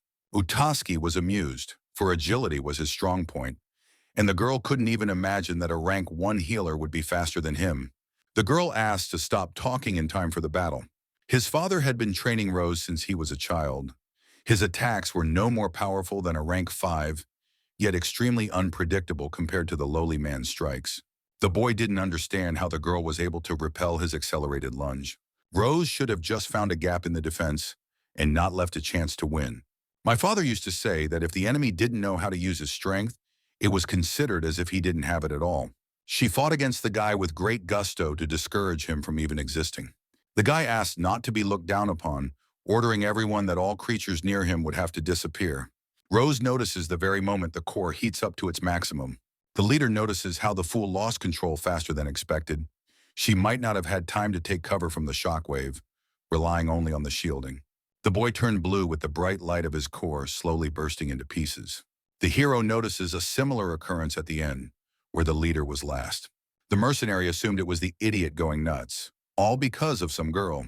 A huge pile of core energy filled the entire city with an explosion, forming a rather large crater from a mighty explosion. The girl didn't expect to be able to survive from a screen that stood up. The boy praised the girl, who was able to handle a rank 5 warrior, complimenting her on her beautiful robot. Rosa noticed how the guy was still far from the 5th rank, and he was not healthy on his head, and no experience in general anyone would be able to cope. In other circumstances, she wouldn't have defeated a rank 5 in her life. One hit and she would have been finished. The hero noticed how the kid managed to hurt her, asking the girl to heal first. She wasn't immediately able to notice the number of scratches on her body. The young man praised the girl, who fought very bravely, calling her a good girl. Rose was very embarrassed to hear such a thing from the guy she had a crush on. The girl didn't understand why the boy was chilling, not realizing where his opponent was going. The demons the hero controlled disappeared in the explosion, themselves would not have escaped, and the warrior most likely survived. The warrior thought it was a rather deplorable situation. The petty scum had died without even returning to the clan, then speculated that the clan would probably hire warrior assassins and goodbye to a quiet life. Warrior Assassins, a secret organization operating under the orders of a client that consisted of lone warriors, but the price for such services is extremely high. It is also said to consist of one rather dangerous rank 7 warrior. To hire someone like that, just money wouldn't be enough, so a special deal was made with the customer. The mercenary was supposed to disperse, and already the guys are sick of using cores far weaker than their own forces.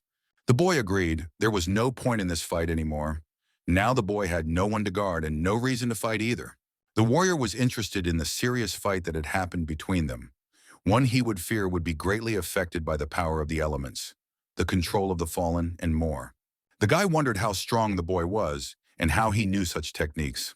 The young man asked not to exaggerate so that an ordinary rank 4 warrior who had recently acquired some abilities and stood against such a thing, he didn't think he would end up standing against a mercenary. The warrior had heard similar things about some abilities. There were truly gifted talents, their skills beyond what the average warrior could.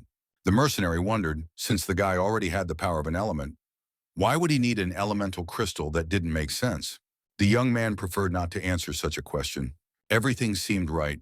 The crystal could grant the power of the elements to a rank 5 warrior. But the boy wanted to try once a fusion with this power was possible, was curious as to what if one gathered all the elements in one body and conduct a fusion using the crystal. The young man was bound to find a way to become stronger. Harold was one of them. He wasn't being held in a way that was easy to escape from, and to save him, it was necessary to stop relying on the powers of the demon within the hero, as it was possible that he would face the new 6 and the king. Gramila realized that he should have ended the conversation by asking the guys not to linger in this place. Because of the explosion of that idiot soon, demons or warriors would run to them. In any case, they were all enemies. The mercenary wished the boys good luck one last time. Musabi's squad then set out to travel the area, fought demons from time to time, even approached the warriors' camps in the evenings to spend the night. They were able to negotiate a temporary truce. The girl wondered how much more interesting Musabi would seem after a while. Rosa suggested that the guy get some sleep. The boy suggested that the girl get some sleep first, while he watched for a while longer. The leader noticed the guy's abilities, the ability to handle people. Fought like a seasoned warrior, though not at all older than them. She wondered where it all came from. The young man assumed it was common worldly wisdom. Gradually falling asleep, the girl saw the boy as if he were not a boy at all. The hero will probably tell the girl about his past life at some point, but definitely not in the near future. The next morning, Rose heard the sounds of a struggle. The boy confirmed, and still felt the demonic aura. The girl was surprised because the guy was definitely not asleep. The boy slept a little, but reasoned by the fluctuations of power, by which a considerable number of warriors were visible, who pursued the demon, offering to find him first. The girl couldn't understand why the hero was so excited. The young man was actually excited, looking forward to making a new acquaintance. He had fought all sorts of demons in his past life and was extremely curious as to what they were. The guy wanted them to be the first to get to their prey. The squad moved forward at an incredible speed. The boy notices the demon moving slower. On the creature's appearance, he began to feel its presence. The girl asked to pay attention to the players closest to her, who had the same goal as Musabi's squad. The young man didn't expect to meet the other groups were already in place, but it would take them a while to find the demon. The hero wanted to shorten the distance by asking the girl to hold on to him. She didn't understand what kind of plan could be devised in their case. The boy rushed into the deep ravine, trying to reach the demon in a straight line. The boy asked not to worry the girl. The monster was under the fortress, and that was the shortest way. The young man had been practicing the power of the elements regularly lately and had wanted to try something for a long time. The boy used wood vines, which should have blocked the way and cushioned the fall to the bottom. The boy was able to descend with the help of the trees, absorbing the life force of his legs even faster. The young man had incredible fun making sure he was in control of the elements. Eventually, were able to get down to the lowest point. However, the girl didn't realize where Musabi was. The kid kept saying he was underneath the bottom. After apologizing, asking if the girl was scared much, also asked to get off him. The girl, outraged by such an awkward situation, prescribed him a savory smack. The kid couldn't even imagine that there was a whole city hiding underground. The boys managed to get to the main goal of their mission. The hero notices the demon sleeping after a big trip through the dungeon. The girl said not only was it an unusual demon, but it was also a rank 5 demon and had a very powerful aura emanating from it.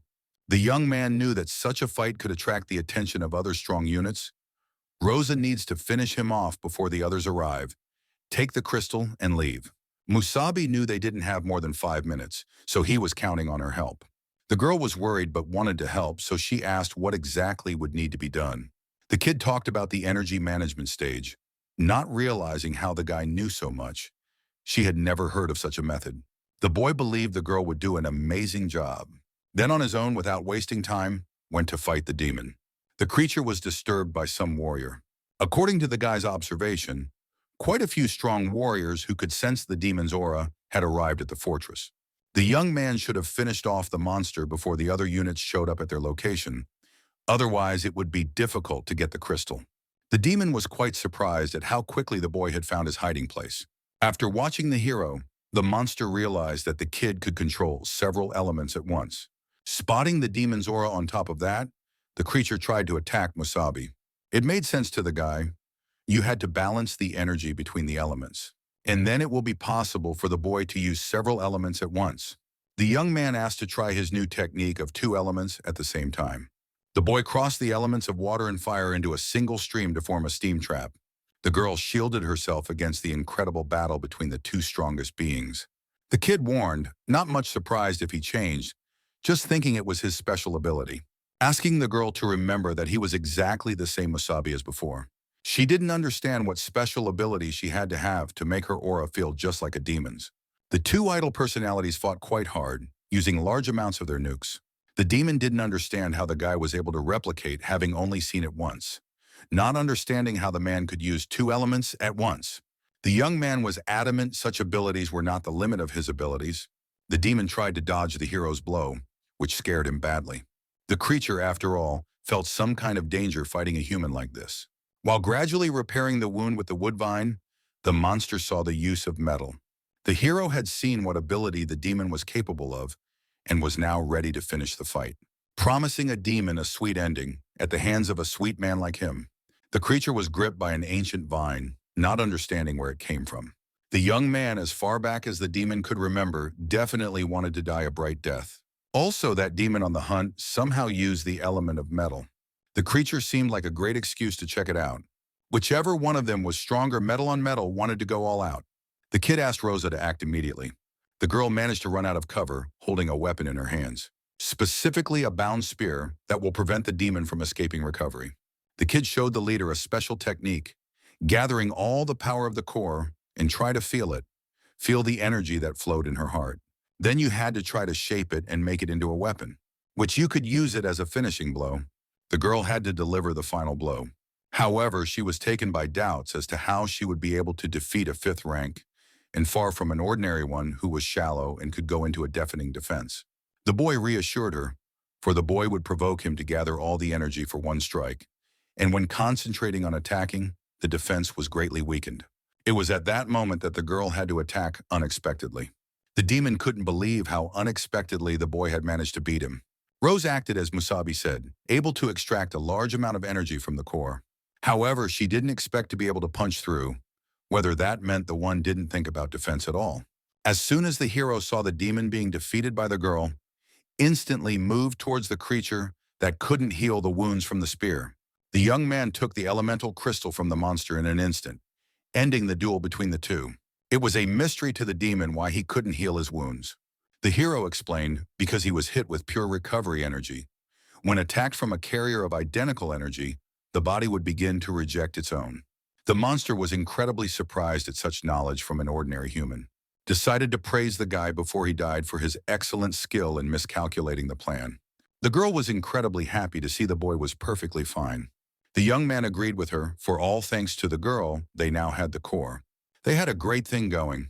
The guy didn't think the girl was talented for nothing. Rosa asked not to talk too much, though deep down she was glowing with happiness. The boy wondered how she was, for most likely the rose had used up almost all of her energy. The girl was honoring herself normally at least, able to walk on her own. Suddenly the leader notices stomping. As expected, the guys quickly found them. Masubi knew there were warriors with a good level of perception. They could pinpoint their location by the fluctuations of energy emitted during battle, and there were many of them in the fortress. The boy asked the leader to leave immediately with him. The young man listened to the sounds of footsteps coming from the left, which meant getting out on the right path. Suddenly, the boy felt an incredibly complex sense of heaviness. The hero stopped, falling to his knees delirious with his own blood. The girl couldn't understand what the hell that was about. She asked the hero what happened. Not realizing what was wrong, the girl didn't know how to help the guy. Masubi was in incredible pain, as if something inside him was tearing him apart. The guy continued to suffer for a long time, while the girl was at a loss as to what she should do in such a situation. It was clear to the hero that the body was unable to withstand the load. It was still quite weak to begin with, and although physically it had gotten stronger, but the synchronization was improving. All too often, the kid resorted to the help of demonic power, which produced an incredible strain. Eventually, the body couldn't handle such a thing. Not sure why now. Masubi asked Rose to take the crystal and leave before the other warriors soon caught up with them. Asked to get out herself. The girl asked the guy to shut up and wanted to get out with him despite something. She really didn't understand what curse had happened to the guy, but there was no time to explain. The girl didn't want to hear anything about a lonely escape, for there was no way she wanted to leave in distress the man who had protected her for a long time. Rosa notices the way upstairs. She asks the guy to hold on so they can get out and the hero will feel better. Musabi even stopped talking after a while and passed out while unconscious. The leader was able to get outside with the guy, who was honoring himself in a not-so-good way. They were able to get out, but whether or not the exit was definitely ahead of the boys. It seemed strange to Rose, as if the building was so similar to what she had seen earlier in her dream. She notices the warriors climbing out after her. The people escorting the girl turned out to be a whole large group of people who would benefit from teaming up with them for a while, who were really great at sensing energy. The kid asked not to thank him. They couldn't believe to find the real target. Rose couldn't believe the presence of 6 warriors, rank 5. The kid notices the first rank, thinking about hallucinations. It wasn't clear how there were only 2 of them. The kid is injured because of the battle with the demon. Suddenly, the boy notices the crystal in the guy's hands. He asked the group to notice that the stranger was holding an elemental crystal. The squad didn't expect that these 2 could actually defeat a rank 5 demon. Such an event was the perfect outcome of events. Things seemed so much easier for them. After all, they could have just taken the crystal by force. The girl understood a rank 5 squad to quickly deal with her. The matter was terrifying beyond belief. Suddenly, the boy came to his senses, resting a little on the girl's shoulders. The young man asked to take the crystal to Rose, being in a terrible state. The hero stated that 1 was the main target, it was lousy, but they definitely wouldn't leave them alive. The girl understood the guy's body would not withstand such a load. The young man did not care. He could somehow stand on his feet. Musabi was a warrior and wanted to fight to his last breath while he could. They hadn't expected the wounded man to manage to come back to life, deeming him a stubborn little fellow. Though it was strange to watch the boy want to fight in such a state, the hero felt that the demonic power will not be able to awaken, therefore the body will no longer be able to endure. The guy will have a difficult task to defeat the strongest warriors. The girl suddenly remembered the nightmare she had before they went to this place. Rose felt a terribly bad feeling. The man from the squad offered to finish the guy off quickly and they would have the crystal. The kid asked me not to show off. The guys had already found a buyer. They may not use it themselves, but they'll make a fortune, then divide it among the 3 of them and buy elite equipment. The hero had about a minute. If he summoned demonic power, the body would not survive more than a minute. The young man decided to try to take a risk to save her comrade, to at least try to help Rosa get out of the cursed place. The entire warrior squad together attacked the weakened guy who was ready to strike back. The young man could only take advantage of one single moment, to destroy all the guys who presumptuously thought to take away their rightfully deserved crystal. The squad couldn't believe where such a powerful aura came from. When we looked closer, we found a real demon man in front of us. The boy was able to move lightning fast against rank 5 warriors. One of the main squad couldn't believe what was happening, asking others to help him overpower the hero. Musabi knocks out the big talker. The young man was able to literally overpower the first opponent in front of him in 5 seconds. The rest of the boys were already worried about how dangerous the boy was turning out to be as a dangerous warrior. The squad leader was furious, having been defeated by some weakling. They wanted to finish off the demon and avenge their brother. It was only to the young man's advantage when the others tried to destroy him. This way the kid could wipe out the entire squad in the slightest blink of an eye. One of the squads notices something amiss in the battle. The boy used the element of metal by taking advantage of the sea of spikes. A multitude of metal spikes popped out from the subway and suddenly attacked the enemies. It proved to be a very dangerous technique for the guys, instantly killing 3 of the lunch squad. The hero couldn't let the others survive before the guy ran out of last minute. The warrior understood. The triplets might have less experience, but a rank 5 who died in a matter of seconds. The man offered to team up, or else the hero would kill squad after squad. The boy asked not to hesitate and attack him immediately. The sudden pain once again knocked to the guy's internal organs of the body. The kid couldn't hold a demon form for long and fight with rank 5 warriors. The hero's organs were about to burst from the strain. The girl realized that Musabi's body could no longer withstand such a strain. The guys remembered how the kid had been badly hurt earlier. They should have taken the crystal away from the little guy sooner. The leader decided to kill the guy while his well-being was terrible after countless wounds from demons. A young man couldn't set himself so easily in front of the likes of them. The boy applied a barrier that recreated a great impression on the squads.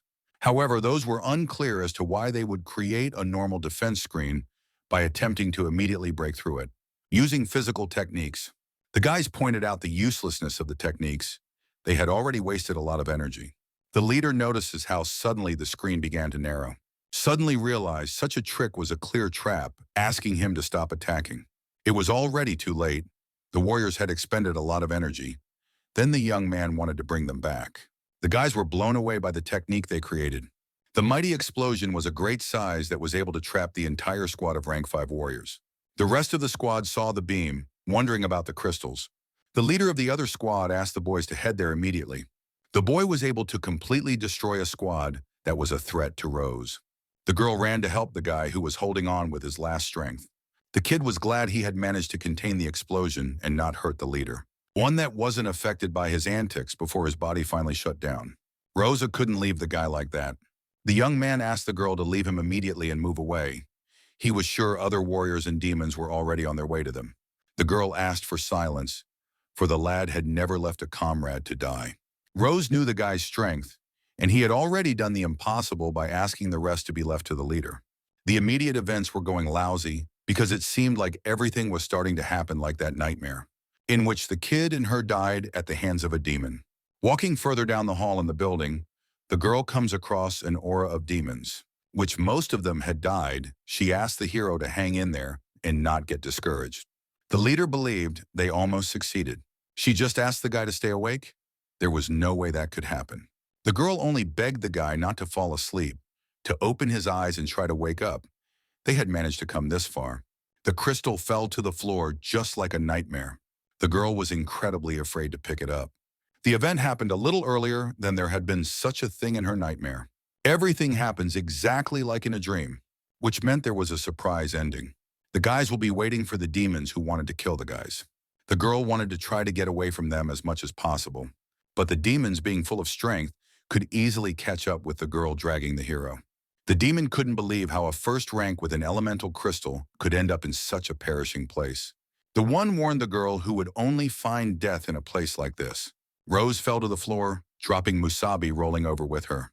The demon called it a miracle that such trash could make it to them, and they also brought the crystal. The creature had severely pierced the leader's heart, and she couldn't heal the wound. They noticed how the kid was still able to breathe. The demons wanted to do something terrible to the guy while the girl couldn't do anything about it. The monster didn't like such a man, offering to let her friend take his head, kicking it around for fun. The girl ordered the creatures away from him. Rose filled with utter rage, bleeding gradually from the deep wound. The demon was supposedly afraid of the girl who was so perky even before her death. To calm Rose down, the demon kicked her right in the stomach. The creature noticed that the man wasn't stronger than a piece of meat either. The leader was aware of her own weakness, and failing to protect a comrade thus failed Musabi. But to the last one, she asked me to get away from the guy. She wanted to protect him badly, but there was no strength left at all. Rose wanted to get at least a little stronger. Such a performance pissed off the demon queen greatly. King Radek urged me not to help the little man, but in the end she couldn't help herself, for they made her worry. It wasn't her fault for worrying about King Radek. The queen knew the human body, after all, could not withstand the power of her beloved. Sooner or later it was bound to happen, and finally the boy reached his limit. Now it was clear to the girl why Radiant had chosen this boy of incredible willpower. She probably wanted to check if her favorite Radiance was in the shell. Taking a closer look at the young man, the queen was surprised. It had been so long since they'd seen each other. Wouldn't even deign to awaken for her. The demon notices the girl flying, which suffered greatly at the hands of the lower creatures. She notices energy fluctuations that seem very familiar. By the demon's standards, Rose was stronger than she had imagined. Generating that kind of energy, it was a shame she was only human and wouldn't be able to fully awaken her power. The girl remembered how Radek had forbidden to openly help the hero, but believed it was possible to do otherwise. The queen wanted to help the girl evolve. Demon honored the fluctuation of time within Rose, considering the excellent result. The queen wanted to give the leader his own power.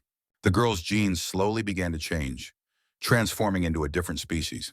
Rose, thanks to the demon, was able to upgrade the core to a rank 4 black core, possessing the ability to control time and space. An event like this was going to help Rosa greatly in the future. The queen was surprised that the girl's body was able to take in so much energy, considering the beautiful result meant her strong heart so desperately desired this power. Demon was counting heavily on Rose for the adventures that followed, then walked away from the scene as if nothing had happened. The leader landed on the ground skewered a few times. The demons wanted to cut off the hero's head immediately.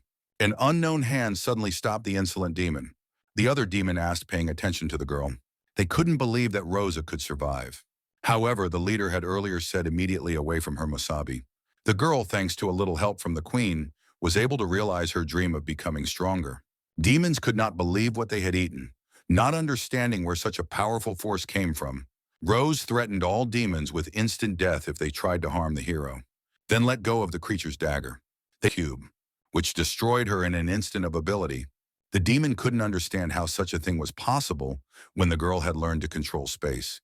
However, asked to underestimate her, such a weak attempt to kill her. Rosa suggested then to try to confront her against so much space. The leader reckoned there was no time for pathetic creatures, determined to destroy a demon who is not worthy to reside on the planet.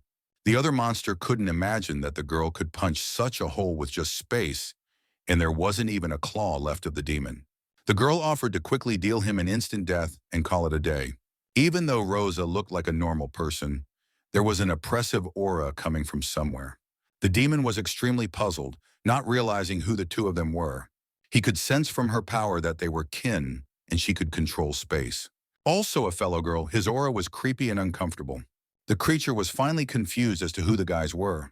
Rose stiffened. They are humans, ordinary warriors. The demon went crazy at what he heard, not understanding how such a thing was possible. The kid asked her to believe it herself for starters. She's rank 1. She had just used a rank 4 power, and a rank 5 power would not be able to defeat her. The girl asked me to stop talking shit, then looked at the hero determined to finally get to the end with him. Rose was well aware that Masubi had always saved her, but now it was her turn to save the guy. The girl tried to attract the elemental crystal with gravity. Pulling in his arm, the boys had no choice but to get out of this horrible place. A squad of warriors waited for the rest of the men to return. The guys noticed non-demons approaching, assuming the return of the warriors. Opening the gate in front of the exit stood the girl with the hero. The guys marveled greatly at how guys 1 and 4 were able to survive this apocalypse. Rose was happy to tell the guy about arriving at the right place of rescue. Then from lack of strength, the girl fell to the ground with her boyfriend while the guys wanted to urgently lead them to the infirmary. But looking behind the guys' backs, the partner asked just to look at all those demons.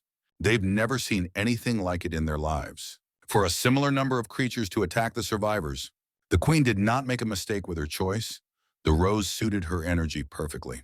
Besides not having awakened her gift of foresight yet, the demon wanted to wait for this event with interest and anticipation.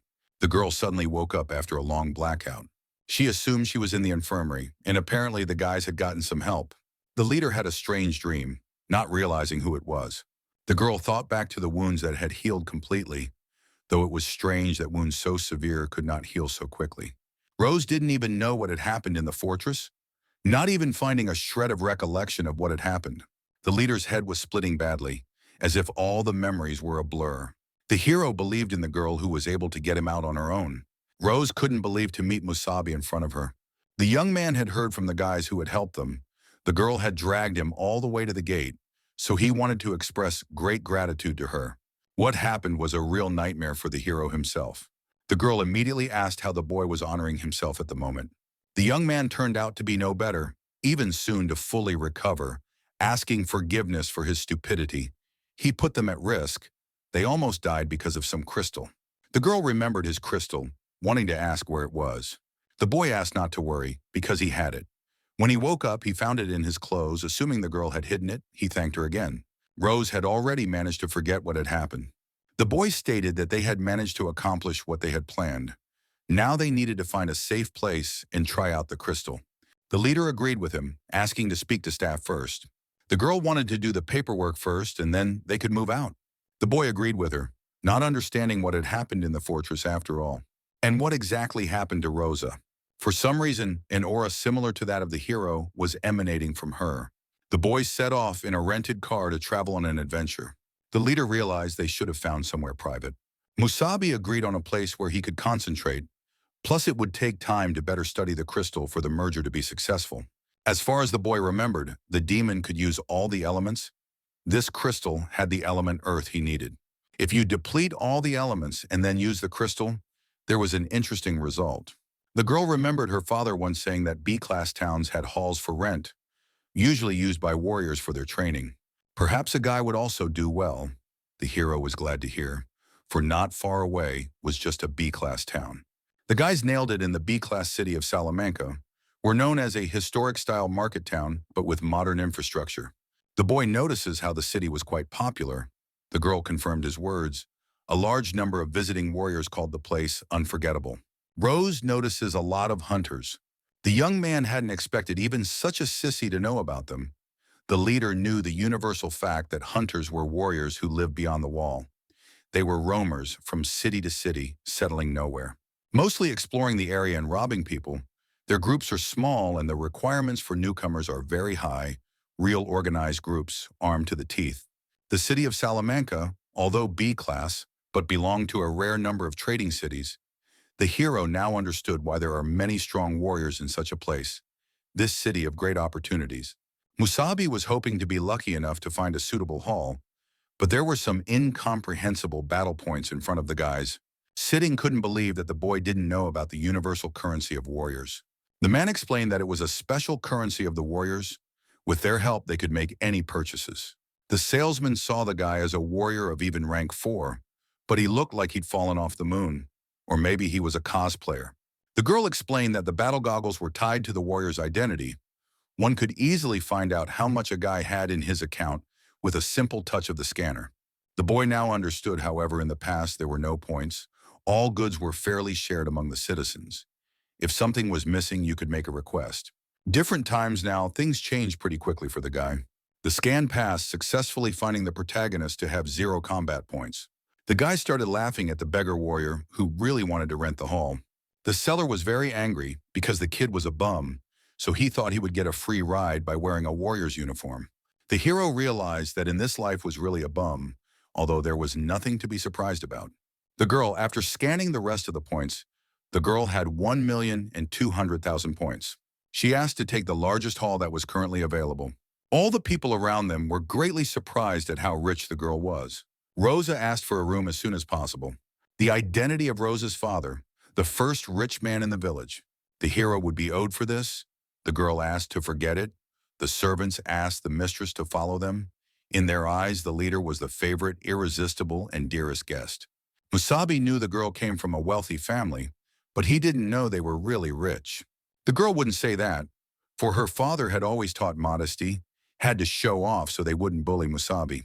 The seller presented an area of 200 squares. The walls, floor, and ceiling are sawn of their particularly durable materials. And at the end of the hall was an elite rest area. In case of danger, you could hide in an underground shelter. The hero considered the given apartments not bad. The girl agreed with the guy. The girl didn't know how many days they would need, as her comrade would finish. In fact, settle accounts. Rosa didn't want to distract the guy to do business. She asked him not to think about her. The girl wanted to go for a walk around the city. Having even contemplated renting an apartment somewhere nearby, she needed to deal with her own harvest too. The hero has finished will let the girl know, offering his jacket because it is cool enough outside. But the leader refused to take it. The boy had to become stronger and save his comrade. Harold's blue core from the old 6. The new 6 and the new king will regret what they have done. The time will come, and they will all pay for everything from the power of Musabi. The boy wanted to put an end to all the suffering of his comrades. The fortress showed that the kid couldn't rely on demon power alone. The young man must become stronger by extracting the element of earth and then combining all 5 elements. The kid asked the elemental core to respond. After a while, the girl began to slowly remember something. As if there was some kind of power, she was able to abruptly reach the 4th rank, controlling a powerful but unknown force, honoring the unquenchable thirst for battle. I heard someone's insistent whispering, growing stronger. The girl conjured up another personality inside her body, not realizing if she actually wanted to get her hands on the powerful force, the incomprehensible power that was inside Rose, the one that couldn't completely control her. The leader notices the spectacular battles in the arena, in which all seats were limited. The worker handed out to the residents of the town a glimpse of the awesome battles between the warriors. Warriors of completely different levels participated, which is why the arena rating was so appealing to spectators. The girl paused, realizing that maybe this was a good option for her to learn how to control her new power, and that it didn't matter what the voice inside her whispered. After all, Rosa wanted to try to fight and get stronger. However, if the girl was going to participate, care should have been taken to conceal her identity. The girl notices a mask vending stall where there were a lot of people. Rose wanted to become much stronger, to stop being a burden to others. And there was no desire for anyone, human or demon, to look down on her if some mysterious power had truly awakened in the girl. It was time for Rosa to use it. The old man enjoyed the event. He had collected a good catch in one day. The leader suddenly turned to the host, asking to participate in the arena. The man was always happy to see new warriors asking rank, name, or call sign. The girl reported possession of the 4th rank, and the girl's call sign was Rakshas. The host was very appreciative, introducing the Salamanca arena, asking if my lady would be participating tonight. The girl was straightforward, wanting to be at the ready at least this very second. The man was pleased to hear that there had been no fresh blood in the arena recently. The average level of strength was set for men, and women very rarely participated in fights. The master called a young boy to quickly show the girl the way. The young man was pleased to greet my lady, asking her to come with him to show him the way. The boy managed to register Mrs. Rakshas, asking to be allowed to explain the basic rules of the fight. The girl asked not to be called mistress, dispensing with the extra politeness of calling her simply Rakshas. The young man was glad to hear from such an insightful individual. She thanked him, asking what was usually the highest rank of participants in this place. The boy knew by now the 5th. But only among the men, asked not to worry. The women's averages turned out to be 4th like Rakshasas. The leader suspected that men and women fought separately. It was the boy's confirmation, and it was mostly men who participated, with women being in short supply in the arena. Rakshas wondered why not make general fights then. The young man confirmed as previously. It was the case, however, men refused to fight women. To lose is shameful, and to win is not honorable. In the end, divided, then and gradually began to come less and less participants. The girl realized it was possible to become stronger or weaker. There was no difference who the opponent was. All the excuses made up by real weaklings. The boy was in complete agreement with Rakshas. A warrior was defined by strength. Suddenly, the boys were able to reach their destination. Enter the women's brutality arena and show rankings. Rose notices the large number of interested onlookers, reassured that she had put the mask on beforehand after all. The girl just had to go up to the arena. Defeating the opponent will be able to get a reward. The leader didn't expect a speech about money, not realizing there would be something else besides it. The boy remembered besides money, you could raise your ranking, which could also be considered a prize. The girl was willing to take the ranking as a prize. Nothing was more important to a warrior than honor. The kid, after Rakshasa's determination, suddenly blushed, feeling romantically excited to fall in love with her. The host asked the distinguished audience to calm down. They were about to see a wonderful spectacle.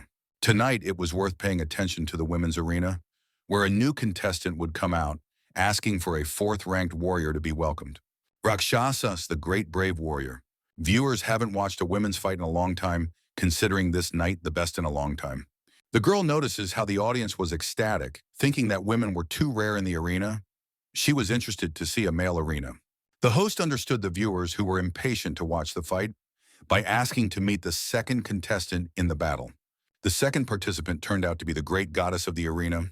The girl did not expect to meet at once such a participant with a loud call sign, not realizing whether there were no other women. Taking a closer look at the table, she appeared to be the only girl fighting in the women's arena. Goddess was loved by ardent fans of the female community who loved to see their flower girl fight again.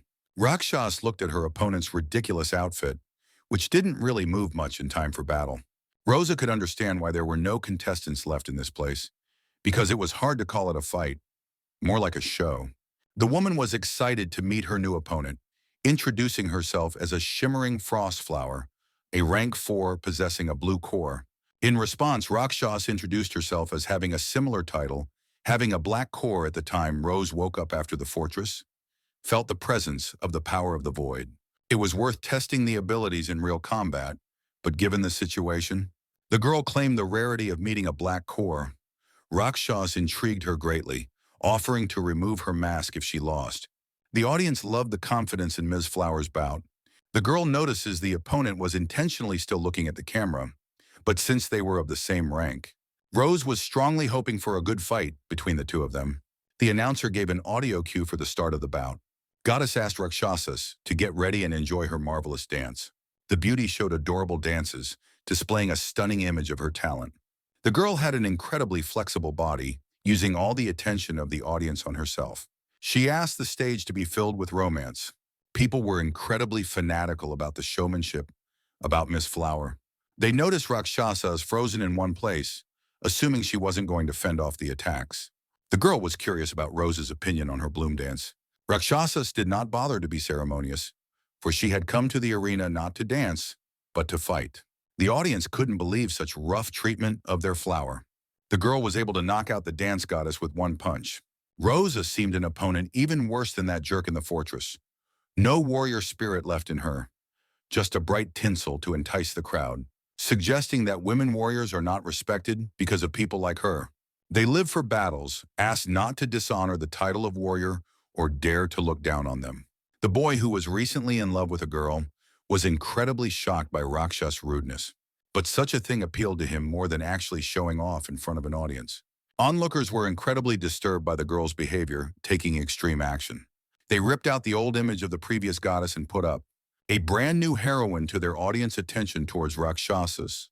The host was impressed with the girl's skills, asking the bagel girl to congratulate her on her first place ranking. The girl did not find the fight serious because she was not interested in the arena where there was only one person. She wanted to fight with men. The host could not believe what Rakshas said. Rose wanted to go into the men's arena and tear all the opponents to pieces. Meanwhile, somewhere in the Salamanca market, passing people noticed a very unusual couple, assuming a date between them. The kid informed the girl that they had nailed down a pretty famous market. She looked around with sparkling eyes, wanting the usual delicious products. The young man notices what the girl wanted, stating it tasted both sweet and sour at the same time. The girl introduced their fruit, which was the sweetest in the whole town. The kid noticed how much the girl wanted those sweets. The boy realized he should have taken the whole range at once, but the salesman was very accommodating. The young man asked the girl to take one of the delicious caramelized fruits. The lad hoped such a thing would be enough for the whole evening, suggesting that he look further to see what else was interesting in these parts. The girl, having recovered from the shock of what she saw, asked the gentleman immediately to pay for the fruit. The boy stopped in place, not realizing why such a fuss was being made over an ordinary sweet.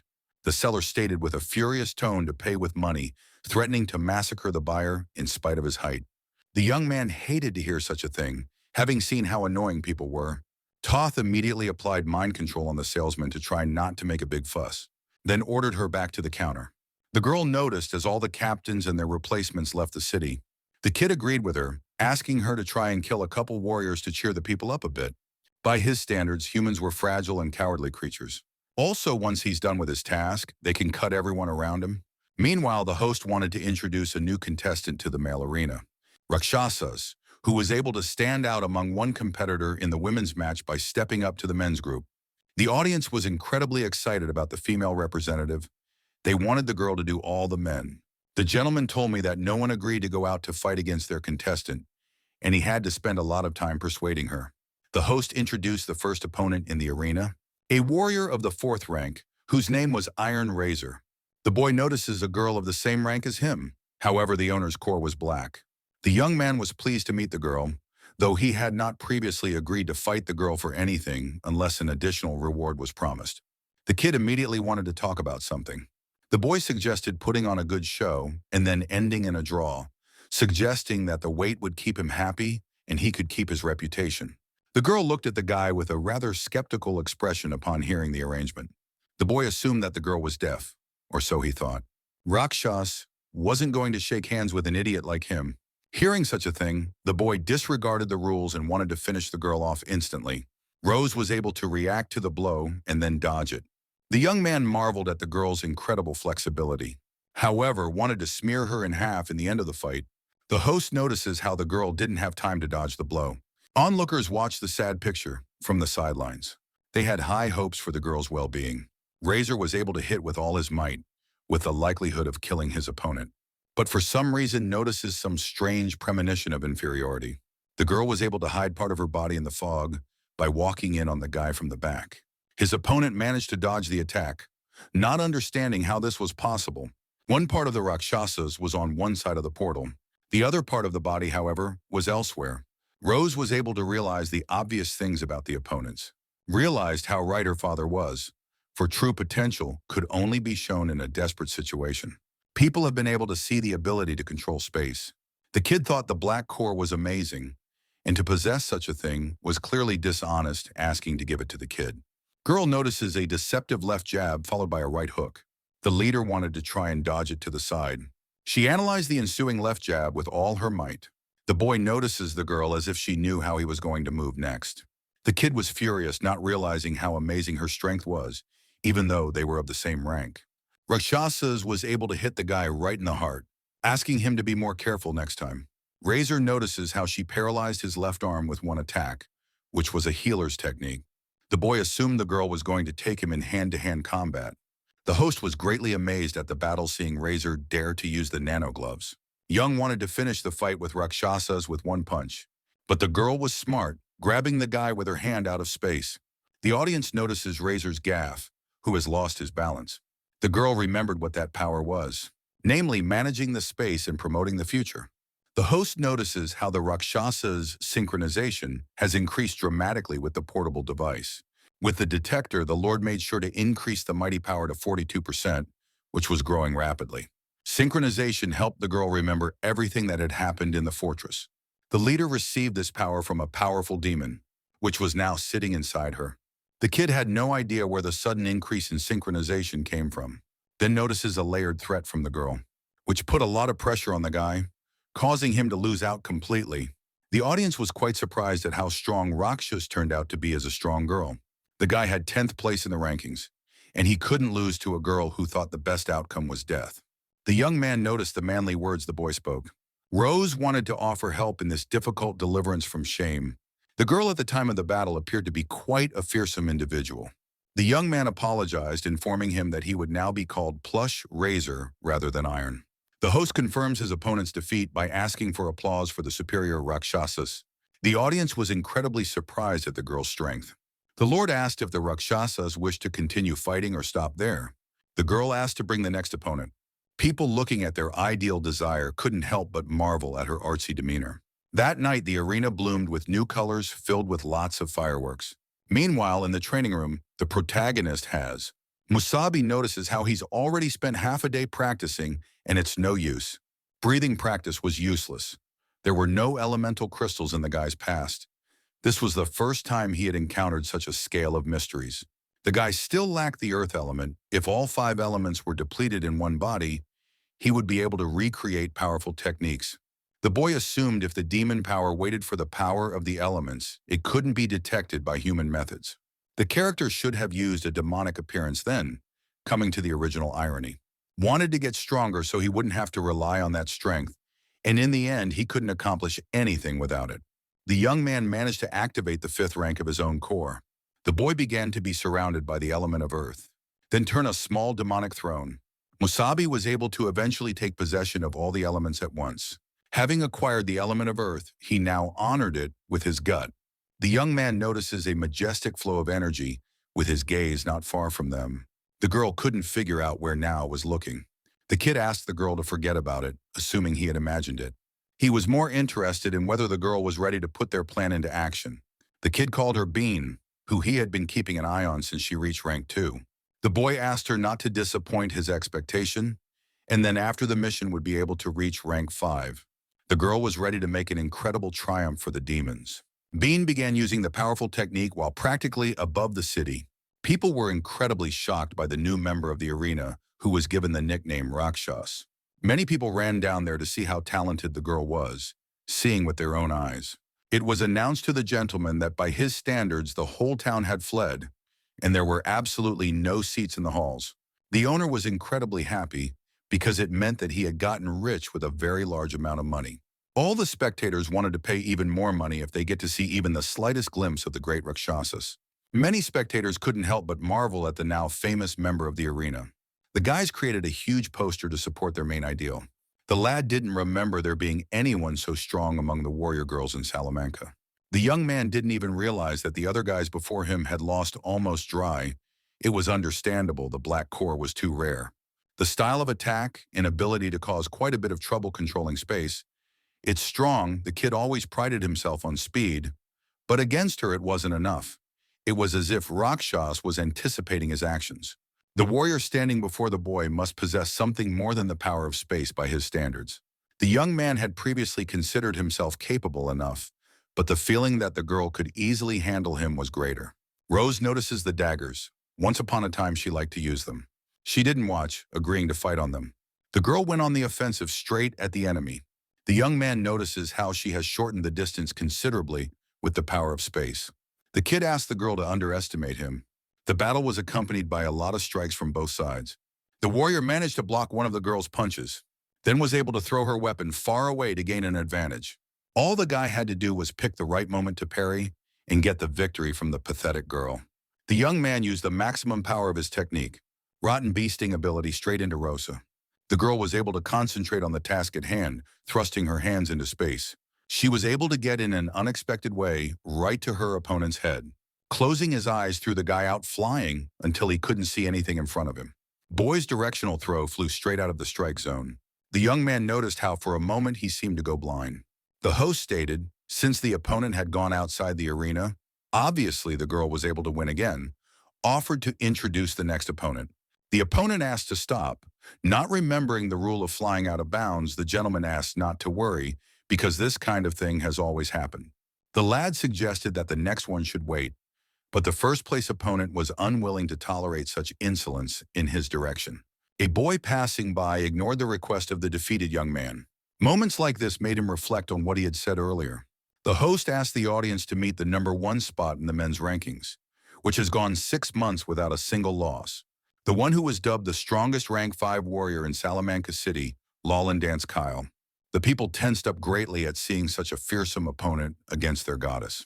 The boy couldn't believe that the Rakshasas would fight him by suggesting perhaps postponing the battle to him specifically, suggesting the possibility of changing his mind, but the Lord knew there was much the boy didn't understand. The host had initially let the publicity fly, selling 10 times as many tickets as usual, and was now fabulously rich at the expense of 2. The Lord didn't care who survived in the end. Glancing at the monster, the girl notices a rank 5, which was perfect to test how far she would yield with this power. The young man notices a very strong fascination in the girl. The kid followed all her fights, mentioning the power of controlling space and the ability to anticipate her opponent's actions. Praising her, a girl for a guy probably strong for a rank 4 who wanted so badly to be turned into mincemeat. Rose immediately notices how different the warrior was from the others, surprised as he tries to pin her down with his ability. Suddenly, the boy approaches her with incredible speed. Rose lands her first punch from an opponent in a long time. The boy couldn't understand why one would hesitate or try to anticipate his actions. Such things proved useless against him. The girl couldn't understand why, if she could see everything perfectly. Rose wanted to find out what the problem was with her mistake. The kid started to move quite differently as the leader anticipated, but it wasn't clear what the co-ability was. The warrior asked the golden man not to waste his time. He didn't come to fight with a vegetable. He didn't want to hear that he had beaten a defenseless girl. The guy was not at all comfortable with that sort of thing. Rakshas was discouraged, but what irritated her even more was the kid. She tried to calm down and follow the movements carefully. The boy had a great fondness for perky girls. The guys met a gaze filled with tearing each other to shreds. Rose was able to anticipate her opponent's follow-up punch. A sudden sense of unease swept under my ears.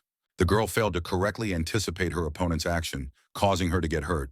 The boy notices how, along with the mask, Rakshas's head had to be awakened as well. Onlookers feared for the condition of the girl who hoped for the survival of her body, though some were curious to see her face. However, the audience was wrong. The girl was able to block the guy's punches. The host couldn't believe that at the last moment, Rakshasas was able to do the impossible. The girl managed to repel the attack. Taking into account the incredible speed of her opponent, it was incredible. Rose also noticed how fast the boy was. She could barely react. Perhaps if it wasn't for such power, she wouldn't have checked to meet the owner of the red core. But the one is faster and stronger than the girl. Rakshas now realized it wasn't about her abilities. The boy was instantly making several false attacks to confuse the leader. To defeat her opponent, the girl is forced to use portals and go on the offensive. She moved from one portal to another, gradually moving closer to the enemy. The boy had no idea what plan this girl had in mind. But seeing the power of space again strongly enticed him as the Rakshasas wanted to retake the initiative. The guy liked determined women, calling them a beautiful flower. The young man created several phantom doppelgangers to try and locate Rose. The warrior doesn't care where the enemy comes from. Either way, she's going to get hit by one of the blows. The girl notices a dangerous ability in the guy, but the main goal was to leave a gap for maneuvers. The young man had always wanted to try playing a game with the gophers in their dens. The girl rushed to disappoint the guy who wouldn't be able to beat such a defense. Rose was able to wound a warrior who had let his guard down during the battle. The kid couldn't even think of meeting such an opponent as a leader. The opponent's legs were damaged, not understanding where the girl had come from, for such a thing was not moving in space. The girl notices the hustle of the enemy. She had to slow down a little, asking not to live, because the healers will restore that leg in a couple of days. Rose even offered to patch up his leg. With a green core, the boy failed to appreciate the leader's abilities. Tom couldn't believe that the girl was really a fourth rank holder. The guy ended up as if he was in the palm of his hand. The audience was quite surprised at the ability of Rakshasas who beat Cairo. The boy, not understanding the whole situation, wondered if her goddess could have been defeated. The young boy knew Cairo was the leader of the arena rankings, and also everyone was talking about his special cruelty. The boy was afraid for the girl, but heard from the host how Rakshasas was able to take over the leadership in the entire arena. The kid couldn't believe his own ears when he learned how incredible Rakshas defeated the arena's top assassin. The master asked the dumbass to replace him immediately. The owner wanted to go put the goods on display. Time is money. The man asked to remember to keep the audience's interest piqued. The boy was happy. The girl had let him witness her ascension. The boy wanted to help in any way he could to his goddess. The boy was shocked. Rakshas managed to win the title of male arena leader by asking all the spectators to support her. The people in the large crowd were incredibly cheapened by the girl's speech and ability. The host took maximum pleasure in drinking a song about money and decent riches for the day. Suddenly, the Lord was paused by the appearance of a lone girl standing near the entrance to the arena. The owner didn't understand where a child would come from in a place like this. He asked the girl why she was in the requested location, suggesting that she had gotten lost and was probably looking for her parents. However, the girl did not originally have parents. The revealed identity of the fearsome demon greatly frightened the man. But after a moment of horror, the girl got rid of the annoying man. The girl notices a busy place where many joyful shouts were heard. She wanted to check where those sounds were coming from. The boy saw the female warrior officially able to take the top spot in the male arena this afternoon. The girl was able to prove that it wasn't gender that differentiated warriors, but only strength. Rose wanted to end this madness as soon as possible. The kid notices the spatial cube, who threw the boy right towards the girl. The leader gradually approached, moving through the portals at an incredible speed. The kid was starting to get angry at being pushed around like a toy, and Rakshas wanted to end things with a blow like that. The boy asked her to try to do a similar thing if she had the strength. Suddenly, Rose notices a strange sensation. It's like the guys are in great danger from a powerful demon. The girl stopped in place, not understanding where the feelings of unease came from. The kid noticed Rosie's weakness, who was completely oblivious to her opponent. She managed to dodge, flying straight through the air in a twisting turn, then stopped at the guy's head, who hadn't expected such a trick from her. The girl managed to make the guy stumble to the ground, then paused to check a momentary hunch about the danger. She felt a powerful demonic aura appear out of nowhere. Although the guys were in town, not understanding how this was possible, where something like this would come from in an arena.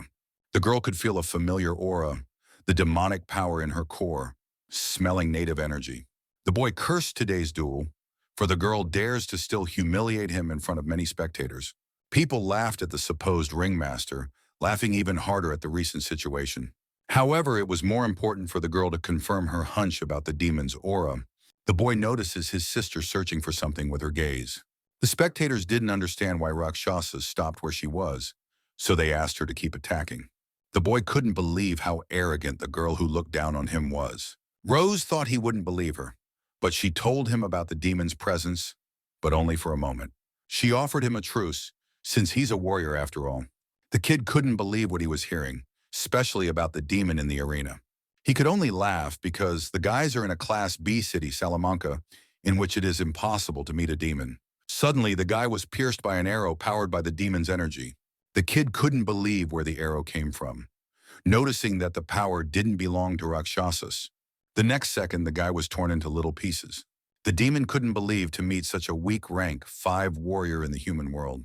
The girl thought the boy was kind of frail. Rose was in a stupor from what she saw. Also, the audience still hasn't reacted to her appearance and Kylo's death.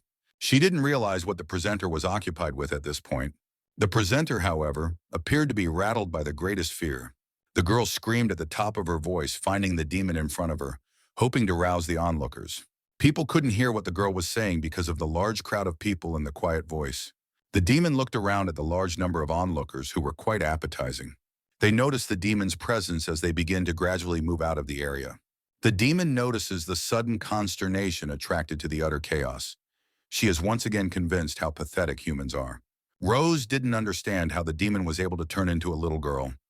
Noticing the surprising behavior, the demon was to kill 6-5 ranked, then need to complete the rest of the tasks. Well then, her master that they could carve up the entire city. The leader notices a 400th demon that has inexplicably managed to sneak into the city. The child notices the warrior's exquisite surprise. The demon saw the female warrior with great curiosity, in which such an encounter was a rarity. The minute the teacher told the demon that the speed at which a Class B city reacted to demons revealed it, the human warriors would be near them within a minute. Rose notices the ability to change appearance freely, realizing to see an extraordinary demon. The demon realizes they're in the human arena. The creature wanted to fight a sensational personality just a short time ago. The hero felt a strange presence not far from the body. The boy notices how, since yesterday, something wrong has been going on in the city. He found it strange where 2 unusual such powerful auras came from. The boy may have gotten overly sensitive lately.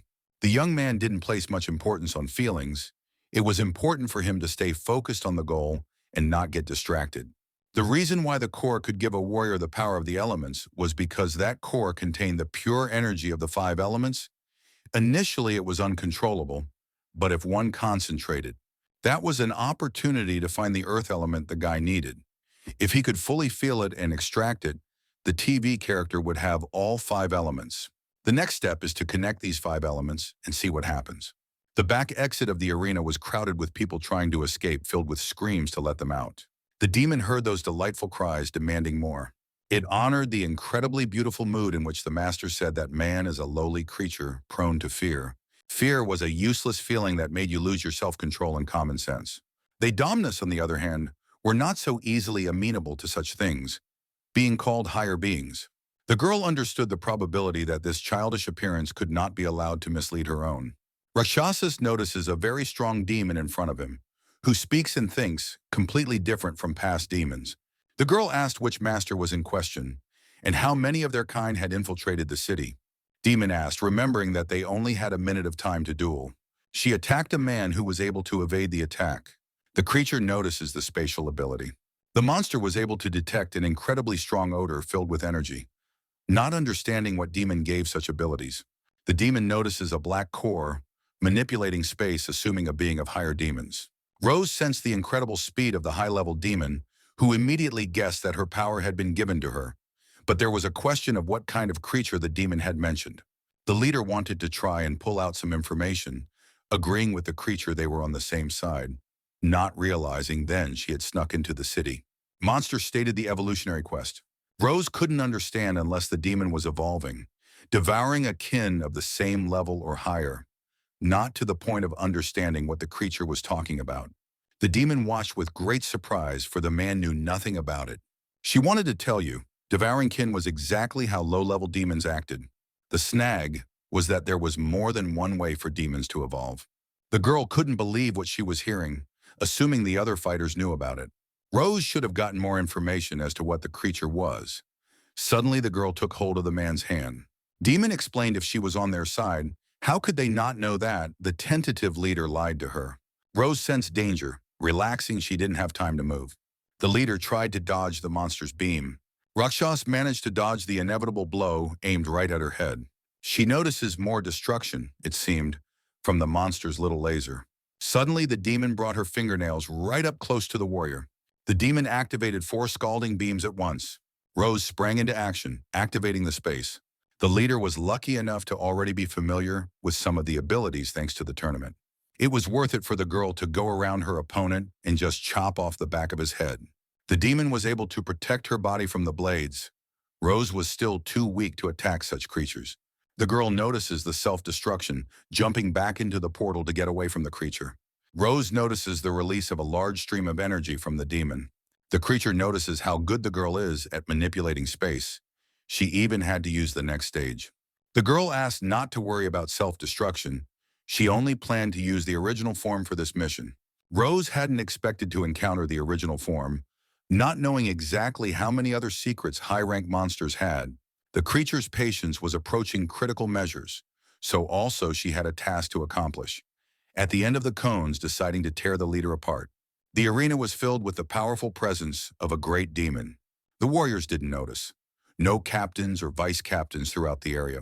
The guys were in a state of confusion. They regularly encountered incidents like this in their neighborhood, and no particular problems had arisen. But it was as if the demons had started planning everything. There have been a series of brutal murders in the city as well, also massacring a number of cargo carriers, though some of them were high-ranking fighters. The warriors should stabilize the economy and secure Salamanca by having the captains organize a mass sweep. They would never think that on the first day someone would report a demon infestation in the city. The guys wanted to see the demon. Being vice captains, they believed that no ordinary demon could handle them. A man notices a very strange event between people, deciding it was worth being more casual from now on. Demon people seemed strange people who pay attention to what they should. They had strange ideas where they do not belong. The monster is curious about Bean's life. Meanwhile, Rose fought a very serious battle with her. Every moment of the battle seemed quite unpleasant for the leader, trying throughout the battle not to be drawn to the blue flames. Even from this distance, a terrifying scorcher was honored in front of her. The monster spared no demonic energy in the battle against the Rakshasas. The demon believed, dodging the attacks, the one only wasting her precious time calling her sister woman a warrior. Rose asked not to be called her sister, gradually moving closer to the demon. She was furious at how much this monster had gotten sick of taunting and being an arrogant fool. The leader shoved the demon straight into space, the creature noticing how Rose wanted to send her away. The monster thought it was useless. With her human abilities, the girl wouldn't be able to send the demon far enough. However, the creature's assumption turned out to be untrue. The demon couldn't understand how an ordinary person could do such a thing. The two of them were able to fly so high, and she was also taken by her, so it wasn't clear what level of spatial ability Rose had. The demon had only seen a few warriors capable of carrying someone other than the wielder. It wasn't clear how a human warrior with this level of control could exist, assuming she did possess the power of superiority. The girl was getting burns from the slightest touch. Such a thing was tolerable because the demon's power affected the body as well. Rose should have taken advantage of the fact that her agility wasn't particularly useful in the air. The move was originally just a technique for fighting on the ground, who used her body mass to fight the enemy, but now the leader could utilize her spatial abilities, taking movement to a new level. The guys went down at an incredible speed due to the high altitude. The girl was able to make the demon fall face down into the ground. Controlling space, such a thing was not difficult to accomplish. Rose ordered her to immediately tell how many other demons like her had infiltrated the city. Demon understood. The one who gave the girl spatial abilities was one of the Black Queen's great lords. Otherwise, she wouldn't have such a high-class ability. Rose recalls a woman appearing in her memories.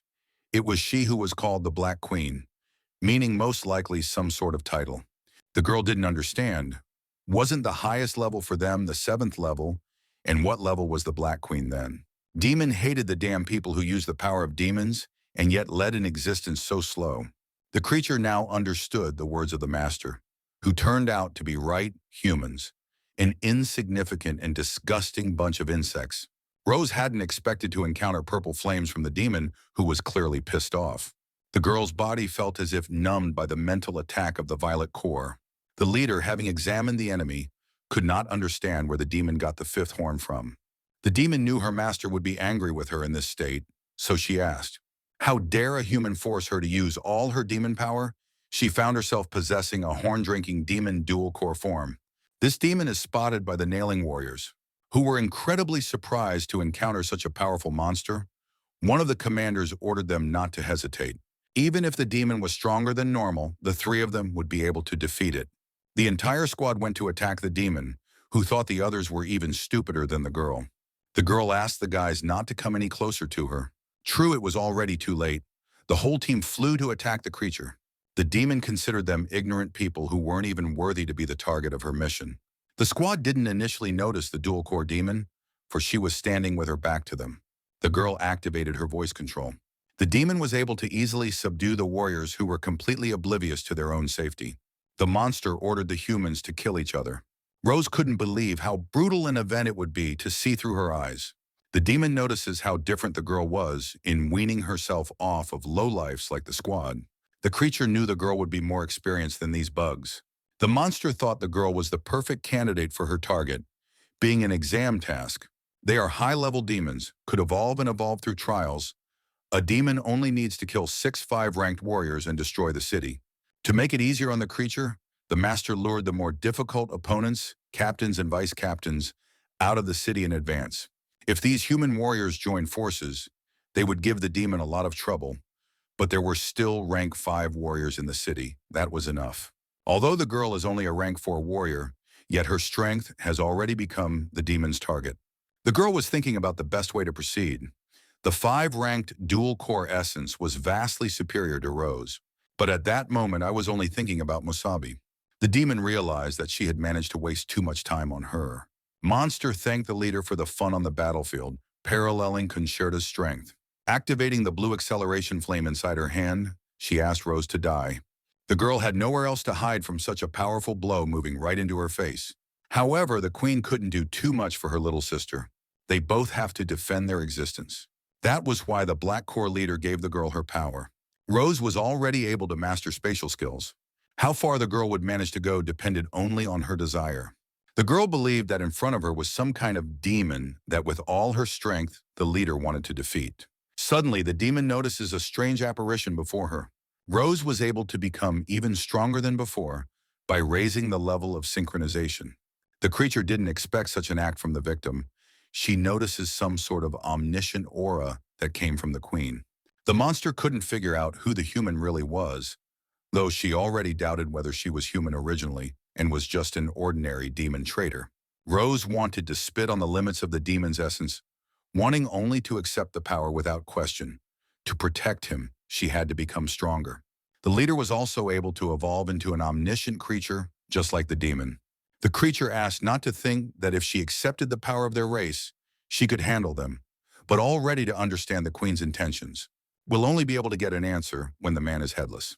The girl agreed to try it then. Even if she risked her life, she would definitely kill the dual-core demon, who will die at the hands of the great princess. The arena was filled with 2 powerful demon auras. The boy hated bad weather. The young man heard a terrifying rumble in front of his face. The warriors suddenly stopped the guy, not understanding what the hell he was doing in the middle of the street during a demon attack. The kid ordered them to get to safety quickly. The young man hadn't expected to hear that a demon had infiltrated the city, assuming the boys wanted to pay him a visit. The boy asked for forgiveness, but the warriors were on their way there to get rid of him. Greenhouse heard that the attackers were mostly humanoid demons that looked a lot like humans. They asked where the guy's house was, but he turned out to be just an ordinary humble traveler, asking them not to worry so much. The boy wanted to get the ID card to the warriors as proof. The kid showed the heart symbol.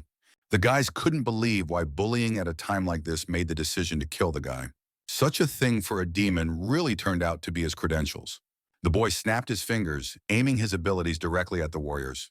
The human squad was filled with countless liters of blood. It seemed like a strong abomination to the guy, though it would have been better if they hadn't bothered him. The demon thought the warrior squad were stupid people who couldn't properly analyze the situation. The monster notices a rather large training room. Where was the source of the energy, that strange sensation? The demon was curious to see who was hiding in the cabin. Meanwhile, the hero was able to focus to the end in his search for the earth elemental. Now the element of earth could be extracted. The boy was glad for now the one was going to stabilize him in his own body, thus the five elements.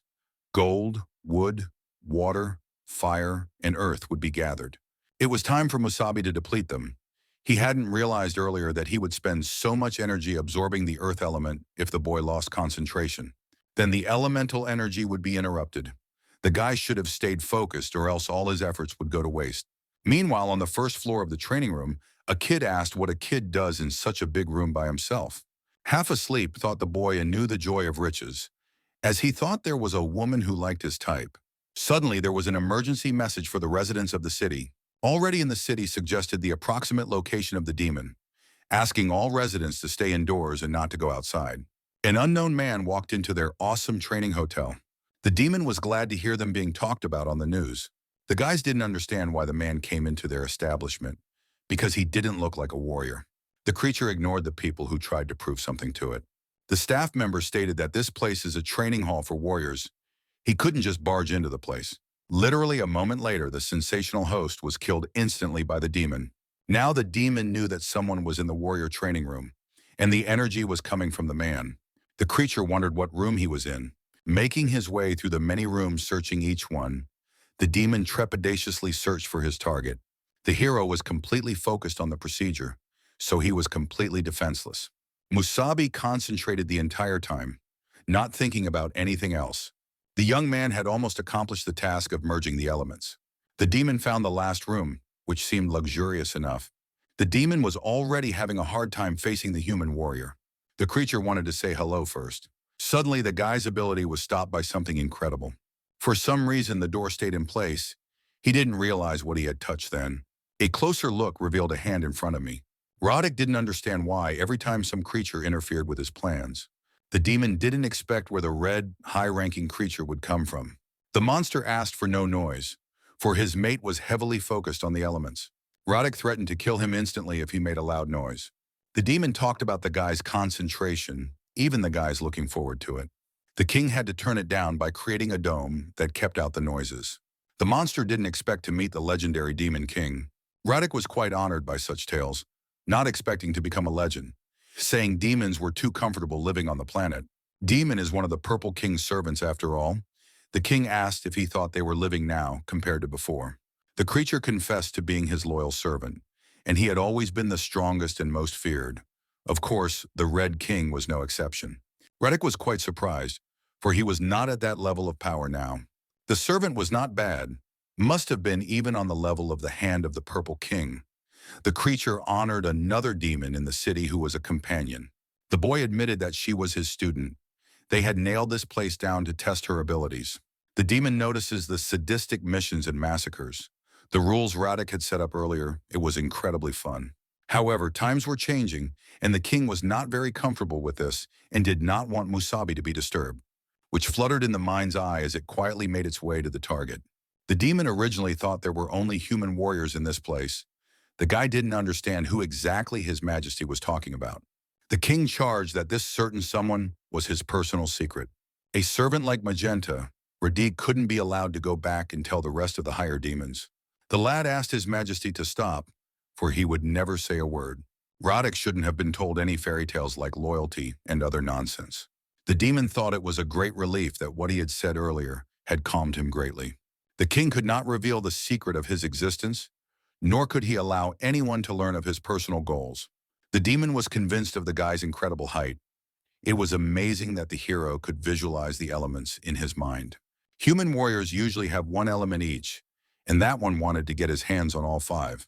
The demon was amazed at such greed, however such things were to his liking. Though it was horribly painful to realize how the hero in the end couldn't even feel him. Forcibly inserted 5 incompatible elements into His Majesty's body, and he's lucky he hasn't exploded yet. The demon notices how Musabi is completely immersed in his own mind for human beings. This type of mentality is very good. The king was right.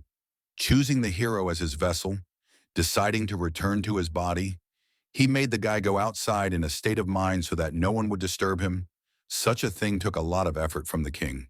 But something like this was worth it. The boy will get a huge leap in physical development. Something like this is good for both of them. The demon notices a very interesting detail in the form of lightning around the elements.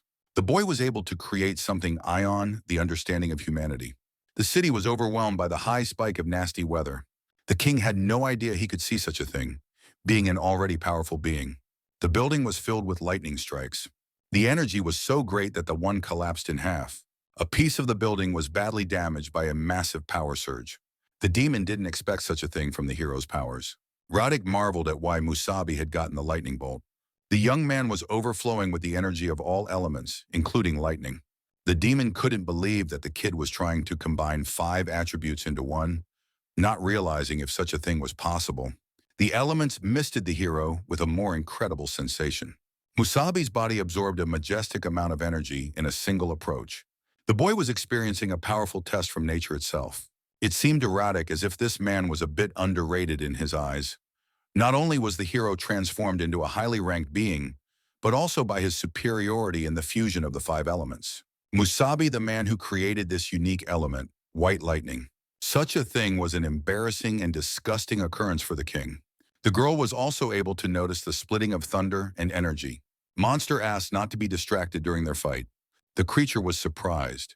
The strength of the girl mastered by a rank 4 stunned, deeming her worthy of the power of a black queen. Rosa was afraid that she wouldn't be able to last long. Even if she awakened all her strength again, she wouldn't be able to handle a rank 5 dual-core demon. The captains in town must have gotten word that it was time to return.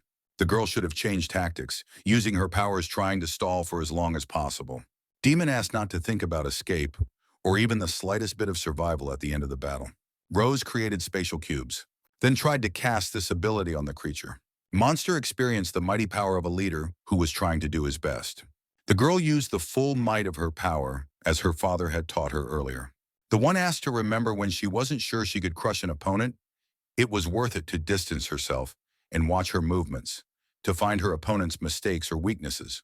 Rose had followed this advice for a fair amount of time and was able to train her instincts to look for weaknesses. The demon was experiencing slight discouragement as the battle progressed. The creature understood the power of space. She tried to dispel it with her purple core abilities. The girl couldn't move, having experienced a mental attack. The demon finally notices one of the girl's body parts. The monster stabbed the leg of the girl, who made the mistake of exposing a body part in the open right in front of the monster. Now the Rose could not move quickly as before, and could be defeated much sooner than intended.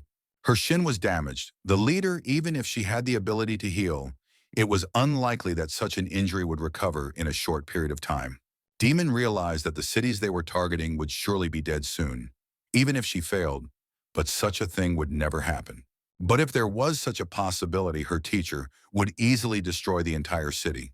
Either way, people will not survive the night, advising them to get over it and begin to surrender to such a powerful human warrior. The girl honored the end in her path. However, the sudden appearance of the hero did not last long after the awakening. Demona didn't understand what the hell. That lightning bolt blocked her skills. Musabi appeared quite timely, just as his comrade was threatened with a death trap. Such an incident reminded the leader strongly of the past. The girl didn't believe at first if the boy was really Musabi. The young man was able to become a rank 5, mastering the form of a thunder deity. The monster didn't understand why the hell another higher being had come. She only wondered who the demon standing next to the man was. The girl asked if the boy was Musabi. The young man agreed with her, though outwardly changed. He was still the same. He praised what kind of creature Rose was fighting. She looked like she had gotten the devil's power. The girl asked to be careful, for a dual-core demon appeared in front of them, being a high-ranking form. The young man asked not to worry so much. The hero, on the other hand, wanted to find dangerous opponents, because that's what he fights with. The demon hadn't expected to meet another warrior. However, the scent from the guy was similar to the leader, though they both had similar scents. The young man knew he had a special scent, but asked not to be mistaken for being one of them. The boy was killing cattle-like creatures. The demon was getting some nasty thunder from the guy, wanting to kill him as soon as possible. The monster asked the boys to die in the abyss of the laser. The girl asked the guy to be careful. The hero stopped her, asking her not to move if she was injured, asking me to leave all the trouble to him. The kid fended off the demon's attack by thundering snakes. The dual-core demon's attack split into 2 sides, destroying the large scale of the city. The monster couldn't believe how the boy managed to shred. She never thought to encounter pure energy in a guy. The boy this time was able to deplete 5 attributes into something useful. The boy notices how lightning worked wonders against all demons. Even when the 5 elements merged in his body, the boy felt like he was about to die. The entire hero's body was pierced with pain. He thought of a bad idea, as if the elements were repelling each other. He didn't even know that it was the mysterious attribute of lightning. Musabi was curious to see what he would do to the demons. The creature heard as if the boy wanted to kill him. However, if the boy blocked one blow, it was not worth overestimating the man's abilities. The monster had activated her main core potential in such a place, and if the master found out about it, he would scold her. The demon asked the wizard to pretend that the being was as if it didn't exist, for she wanted to use all the power, wanting to blow everyone to smithereens. The hero didn't expect to hear the core potential, not understanding what the fool was talking about. It was similar to what warriors did when they activated their core power. The warriors activated it to amplify it to the max in a short period of time, but this creature was clearly out of it. The entity activated a large surge of energy, tearing through the barriers of the living body. The girl decided to take to the skies, trying to find the best strategy. The young man couldn't let the demon run rampant in the city's territory. Demon ordered the boys to freeze in place. The attacks followed one after another, and the young man could only defend himself. Now Musabi wasn't used to that power, and that one also had a core of agility that would be difficult to hit if they continued to defend on the ground. Something like that wouldn't do them any good, though a guy could try transforming his wings, but only for a very short time. The boy asked Rose what her strength was at the moment. Demon wanted to admit that she was impressed with the hero's human adaptability to demonic abilities. But a worthless person, in her opinion, remained a worthless person. Even if the boy borrowed the power of their race, they are only humble people. The girl wanted to show the lowlifes the true power of demons. Monster asked to prepare for the real carnage. She activated the Great Vortex. The boy asked the girl to use the abilities immediately. However, only in the moment when they can retreat to the perfect distance. The demon couldn't let people escape from her abilities, but offered to try if they could hide from her vortex. The ability absorbed the entire area covered by the vortex. The majestic power of the demon was staggering the scale of destruction. The creature was having incredible fun, watching the accomplished task, considering it an easy dabble with such power. The end of the vortex concealed the appearance of a portal between spatial dimensions. The boy asked the demon to remember well. They warriors would never give up so easily, especially to pathetic demons like her. The young man activated the lightning bolt, engulfing the demon in pure energy. The power of the beam startled the creature, which had not expected a trick from the humans. The girl was hit harder than usual by some kind of lightning man, not understanding why the man was so strong. The creature's body felt paralyzed. Rose, holding on to her boyfriend, activated the next portal in space. Musabi said his lightning bolt stiffened his body and slowed his movements, and could promise tonight would be a stellar night for the demon. The monster didn't understand how the man dared to point her out. Threatening if he killed the demon, the master would surely take revenge. That one was an incredibly powerful immortal being. The boy didn't know exactly who her master was, but would kill him again and again until he was dead in the extreme. The creature asked not to look down on her master, for he had no idea how strong he was. Musabi didn't care about such information anymore, for the guy had had enough. To become even stronger than the previous state of demonic domination. Rose asked the hero to help him by speeding him up. He agreed with her. The girl tried to use a spatial maneuver, thanks to which the young man could accelerate several times faster than usual. The young man accelerated with an incredible attack speed, holding a pure white lightning bolt in his hand. The hero used the thunder technique, the twin dragons. It didn't take long for the powerful ability to explode. Only 2 halves of the blue and purple core scattered from the demon. The girl felt the incredible pain of the spell, asking the master to avenge her before she died. Previously, the master had always been happy with the little 2-door girl, wanting to teach her how to disguise herself and trying to help her evolve. The girl was learning along with him, getting stronger. She knew how to take pleasure in killing. Demon knew the feeling of fear and anger, the ordinary instinctual emotions common to lower demons. One time a girl asked what sadness was. The master, however, knew that she was unfamiliar with sadness, and he wished that she had never known it. However, the girl let the master down. She should have only thought that she would not meet him after death. And then she honored that feeling of sadness. The being finally understood. The hero was glad to be done with her, Rose hadn't expected high-ranking demons, still developing, but very dangerous. Musabi noticed how the girl was strong enough to fight them, even as a rank 4 warrior. Rose had gotten the power of a demon, and Musabi didn't know if that was good or bad, but he definitely wanted to keep an eye on her. And completely forgot about my friend's bloody leg, asking how her leg was.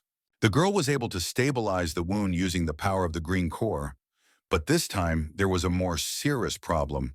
It would take a place for her body to fully recover. The sudden burst of energy surprised the boys greatly. The boy recognized the aura of a warrior, and a very strong one at that. The girl knew such smells too. The captain-rank warriors who left the city on a mission were already returning. The attack was carried out by this demon they killed, and her master planned the whole thing, tricking everyone into getting dangerous opponents out of the city. The girl suggested it would be a good idea to tell the captains about the demon, reminding everyone that demons were not as simple as many people thought of them. Rose knew there were powerful beings among them, perhaps even above the 7 apostles. There were also those that humans had yet to discover. Musabi wondered how the girl had learned so much. Humanity's knowledge of demons was still limited to the 7 apostles, and it wasn't exactly clear what their hierarchy was. Giving the example of this high-level demon, even though she was still growing, the power she was displaying would no longer be able to be handled by an ordinary 5 or even 6-ranked warrior. The hero wondered what the girl thought, whether they should have stayed put with their looks. The boy warned that Rose had only gotten the devil's power and would not be able to use it freely. The girl should realize that the guy is superior to the average warrior because of that demon power. The boy notices the similarities between the two. The kid was curious about her opinion. Would humans or common warriors mistake them for humans when they see them like this? The young man suggested that Rosa should leave the place immediately. The boy asked, holding tightly to him. He wanted to take her to the healer, and then they could head out. Meanwhile, in the training room, the purple servant was able to color out after a while. Lucky for him, there was an option to resurrect after a while. The demon was convinced of the Red King's skills that were too terrifying. He should have immediately informed the Purple King. The creature needs to complete the evolutionary quest faster to return with the bean, but after trying to sense its aura, suddenly notices it extinguished. The nailed warriors asked the other captains to go in search of clues. The girl turned to the senior captain. They were able to find the fragments of the nukes. The experts assumed it belonged to a rank 5 demon, but all the energy was exhausted. The captain was shocked such a thing was tantamount to death, he asked, giving it to the analysis team, wanting to see what they could get out of it. To the commander, the attack seemed strange, as if it had been planned. Many high-ranking fighters were killed. The arena that had become a battlefield, which still gave off an incredible demonic aura, had the feeling of an extraordinary rank 5 ranked being. The commander wondered what kind of person had slew the demon or how it had died, a creature possessing such energy. For some reason, he thought there was another monster here. The girl assumed if there were several demonic auras near them, perhaps they were having some kind of death match. The captain understood the girl's thought. The captain couldn't verify the supposed demons were holding back so as not to harm the city. In his opinion, it seemed delusional why demons would do such a thing. The explorer understood every time there is an accident, that's when the one shows his nature in all its glory. However, it seemed that the captain had a good opinion of him lately. Just the kid was thinking about a promotion when abruptly someone intercepted his mind, asking him to come closer. The explorer froze in place, unable to move on his own. Then, turning his body slowly, walked towards the stranger. The demon was quite attentive to learn more information about what had happened. The creature asked the researcher to immediately tell what had happened in the arena. The man notified the demon headed for the city seemed annihilation. The man didn't know who did it, and the rest he didn't know either. The monster was able to realize that his loyal subordinate, Bean, was dead. There was a suspicion of a Red King, though he canceled such a supposition because the city would have disappeared. There was no point in revealing his identity. The demon inquired as to what was in the box. The controlled claimed fragments of that demon's core. The creature asked for the box to be opened for him and convinced himself of the particles of kernels from the bean. The monster wanted to make sure which devil had killed her recently in the arena using the skill. Reading the soul, manipulating consciousness energy to invade the core and see the last thing its owner saw. The more integral the core, the more scenes and information will be able to be seen. The demon notices a man and a woman are human warriors. The man didn't know who the Fozelinka master was, but promised to kill him again and again until he died. The creature was greatly angered to learn the truth of what his student had gone through, knowing terrible pain. The monster wanted to return and announce the Red King's return. At this point, the creature wanted to kill all the humans first. Meanwhile, the boy was healing his friend's wounded leg. He realized that the battle had taken too much of her strength and not enough to recover from her wounds. The hero used the tree attribute as well as the green core girl's recovery ability, asking for the treatment to be provided to him. The girl thanked the guy, surprised because no one had ever touched her legs before, especially not a guy. Rose became curious about the next stage of the plan, where they would go next. The young man decided with the original purpose of this journey was to find an elemental crystal that would help unite his attributes, and now that the lad has achieved such a thing, to continue the journey will require gathering quite a bit of information that he needs. The girl became curious in what information Masubi was interested in. The boy realized that almost no one knew about the secret of his rebirth. Rose proved to be no exception, but there was still someone who knew something of the hero's motives.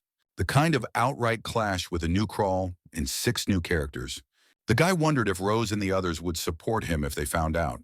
Masubi seemed unimportant, for he thought it would be easier to act separately afterward. The girl's true strength was now higher than the 4 ranked warriors, and she was quite capable of handling the captain of the Hall of Ultimate Glory. The girl couldn't believe the boy would go alone, the young man agreed, but he had to go back with her first, wanting to talk some things over with the captain of the Hall of Ultimate Glory. The leader's injury was healed, but warned of muscle realignment that would cause pain, asking not to exert himself much for a while. 3 days later, the boys arrived in the city of Helos Class C. Sakura was incredibly bored sitting in one place and waiting for her comrades to be nailed down. The girl didn't know when Rose and Masubi would return, but she wasn't having any fun at all without them. Brandon suggested that the guys must have been working on their skills in the city, and they among them had no right to slack off either. Sakura was well aware of that, but she was incredibly bored. She wanted to go somewhere to practice, but there was nothing interesting in their city. A familiar voice suggested that if there was nothing at all to do, she as captain would take them for training. The guys didn't expect to meet their leader, who appeared as if from the shadows. They hadn't expected to meet her so suddenly, but were quite happy to see her. The guys with a happy face asked where Masubi had gone. The girl told, the hero went to the captain of the Hall of Supreme Glory to request that his status as a warrior of the city of Chelos be revoked. The squad couldn't check, but why do nullifications? Dyron thought the guy was crazy after a long assignment fighting demons. They had no idea why a warrior would do such a thing, especially when he had reached such a level of skill. Plex was surprised too. Being an intrigued individual, the guy had been gone for a long time, and now then claims he's no match for Helos. The young man asked not to mince his words, especially after what they had done. He was greatly grateful to all of them and this town. The hero was about to do something interesting and didn't want to get the captains involved and the entire city of Helos at the same time. Marin couldn't understand pulling in where. Asking the guy to be more specific, after all, being stripped of his warrior status would greatly affect his reputation. The hero generally did not know how to explain it, even to say such a crime, for him was a big trouble, because he could not just tell them that the reborn Masubi and the task was to overthrow the current king and the new 6. The young man couldn't tell the captains everything yet, but he asked them to please believe him. He didn't want to cause trouble. The captains were at a loss as to what to do with the guy. Plexus was shown a busy boy who looked something like he did when he was younger. Marin asked not to speak out about the not-so-good past, especially not being okay with everything. The girl asked the Tantan to say something, because suddenly the boy would be in such a mess that he couldn't help. The captain would never have believed him before, and now he had feelings between agreement and not. Dyron suggests that the boy try to defeat the 3 of them, and then the boy will agree. In truth, the hero admitted to being incredibly strong, asking for a different approach. The captains were asked to call it a test of hero qualification after a long absence, suggesting which of the 3 of them the boy would like to practice with. Masubi suggested to make it easier for everyone, to attack all together. Brandon couldn't believe it, for the leader was trying to say that the hero was not only leaving Chelos, but was giving up his status as a warrior of the city. The kid didn't realize what was coming next for their team. Sakura realized that the guy probably had some reason for that. The young man didn't tell the girl any details directly. When the boys were on their way back to town, the hero was about to do something probably forbidden in their time. Such was the case with Musabi's past. He was about to challenge some powerful forces to save his old friend. So to avoid dragging the leader into this in the future, the boy was returning to Helos with her this time to revoke his status as a warrior of the city. The girl couldn't understand why it was so sudden. The guy didn't have to go at this alone. She offered him the help of their squad. The hero refused, even if they find out what happened and want to help him. With the power they have now, it's pointless to even try. Rose was able to find out incredibly little information, and the rest was already unknown. They could easily become a mere burden. Brandon had always thought of Musabi as a brother. Ever since they met, he was a guy who would always take care of his comrades, sacrificing his life for others. The guy always had something to learn from him. If he wanted to do it, meant the hero had reasons and faith in him was great. However, the overwhelming feeling of being a boy, when Brandon couldn't be counted on and couldn't be trusted, was to experience a lousy feeling. Sakura had noticed how Rose had always been someone who didn't like to admit defeat, so she liked her, and it wasn't clear why the leader would suddenly give up this time as well. It was interesting, wasn't the girl going to save face in front of them? They deserved to be a little selfish.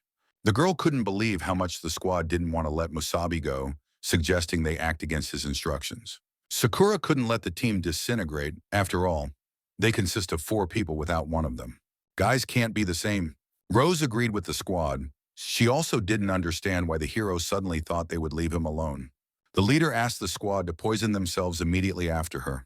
Meanwhile, the captains really couldn't believe the brashness of the kid announcing to everyone to fight at once. It was as if the guy didn't care about them being the keepers of Chalos. The one asked not to underestimate their elders. After a while, the adorable trio descended for the boy from heaven to earth to fight him. The hero apologized to the captains, but wanted to ask how they would decide who won and who lost. It seemed a silly question to Dyron, for the enemy team should have been defeated. The captain remarks if the boy was so insistent on giving up his status as a warrior of their city, then let him consider it a test of sorts.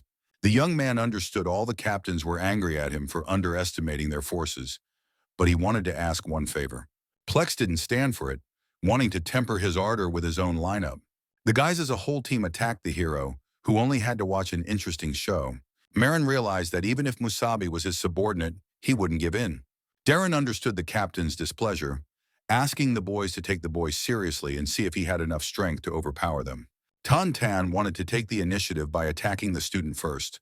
A huge surge of energy was recreated against the hero. However, the boy was able to stop the captain's tiny power by stopping his arm. The captain had no idea how that was possible. The young man spoke up again before the captains, who should have been better off attacking in threes.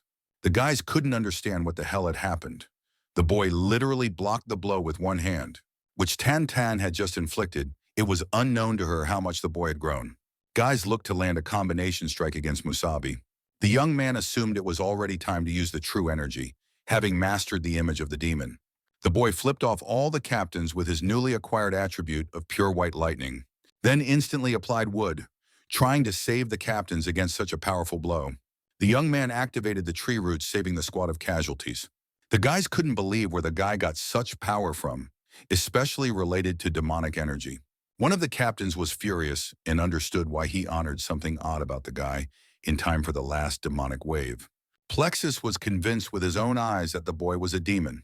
The young man asked the captains to calm down immediately, for he had already demonstrated his power, and they would be able to believe that he did not wish them harm, and asked him to let him clarify the situation. The hero turns to Captain Darren, who remembers that during this journey he and Rose went to the Fortress of the Fallen. A boy mined an elemental crystal in the lodge and purified it by mistake, after which the hero was able to gain this power. Rose was also able to get similar abilities, but when she used them, her appearance as well as his changed. They agreed on the way back that they would tell about their changes. The commanders had to know about the elemental crystal, so intoxicating things was getting much easier. They couldn't tell that they had gotten the power from the demons. Marin couldn't believe that little Rose had gotten that kind of power too. Musabi confirmed the girl probably hadn't fully mastered her abilities yet, and she still needed to practice. However, Rose's level is already a rank 4 warrior. It seemed to the girl the hero was stronger than the leader, which meant that one had. Juno could temporarily hide the indicator of the majestic energy of the core symbol. The boy was able to awaken a rank 5 in human form. But using demonic power to control the thunder element, such a thing wasn't very convenient. The captain couldn't believe it. After all, he had heard of the elemental crystal. But even if one was strong enough to obtain it, it was of little use without enough luck.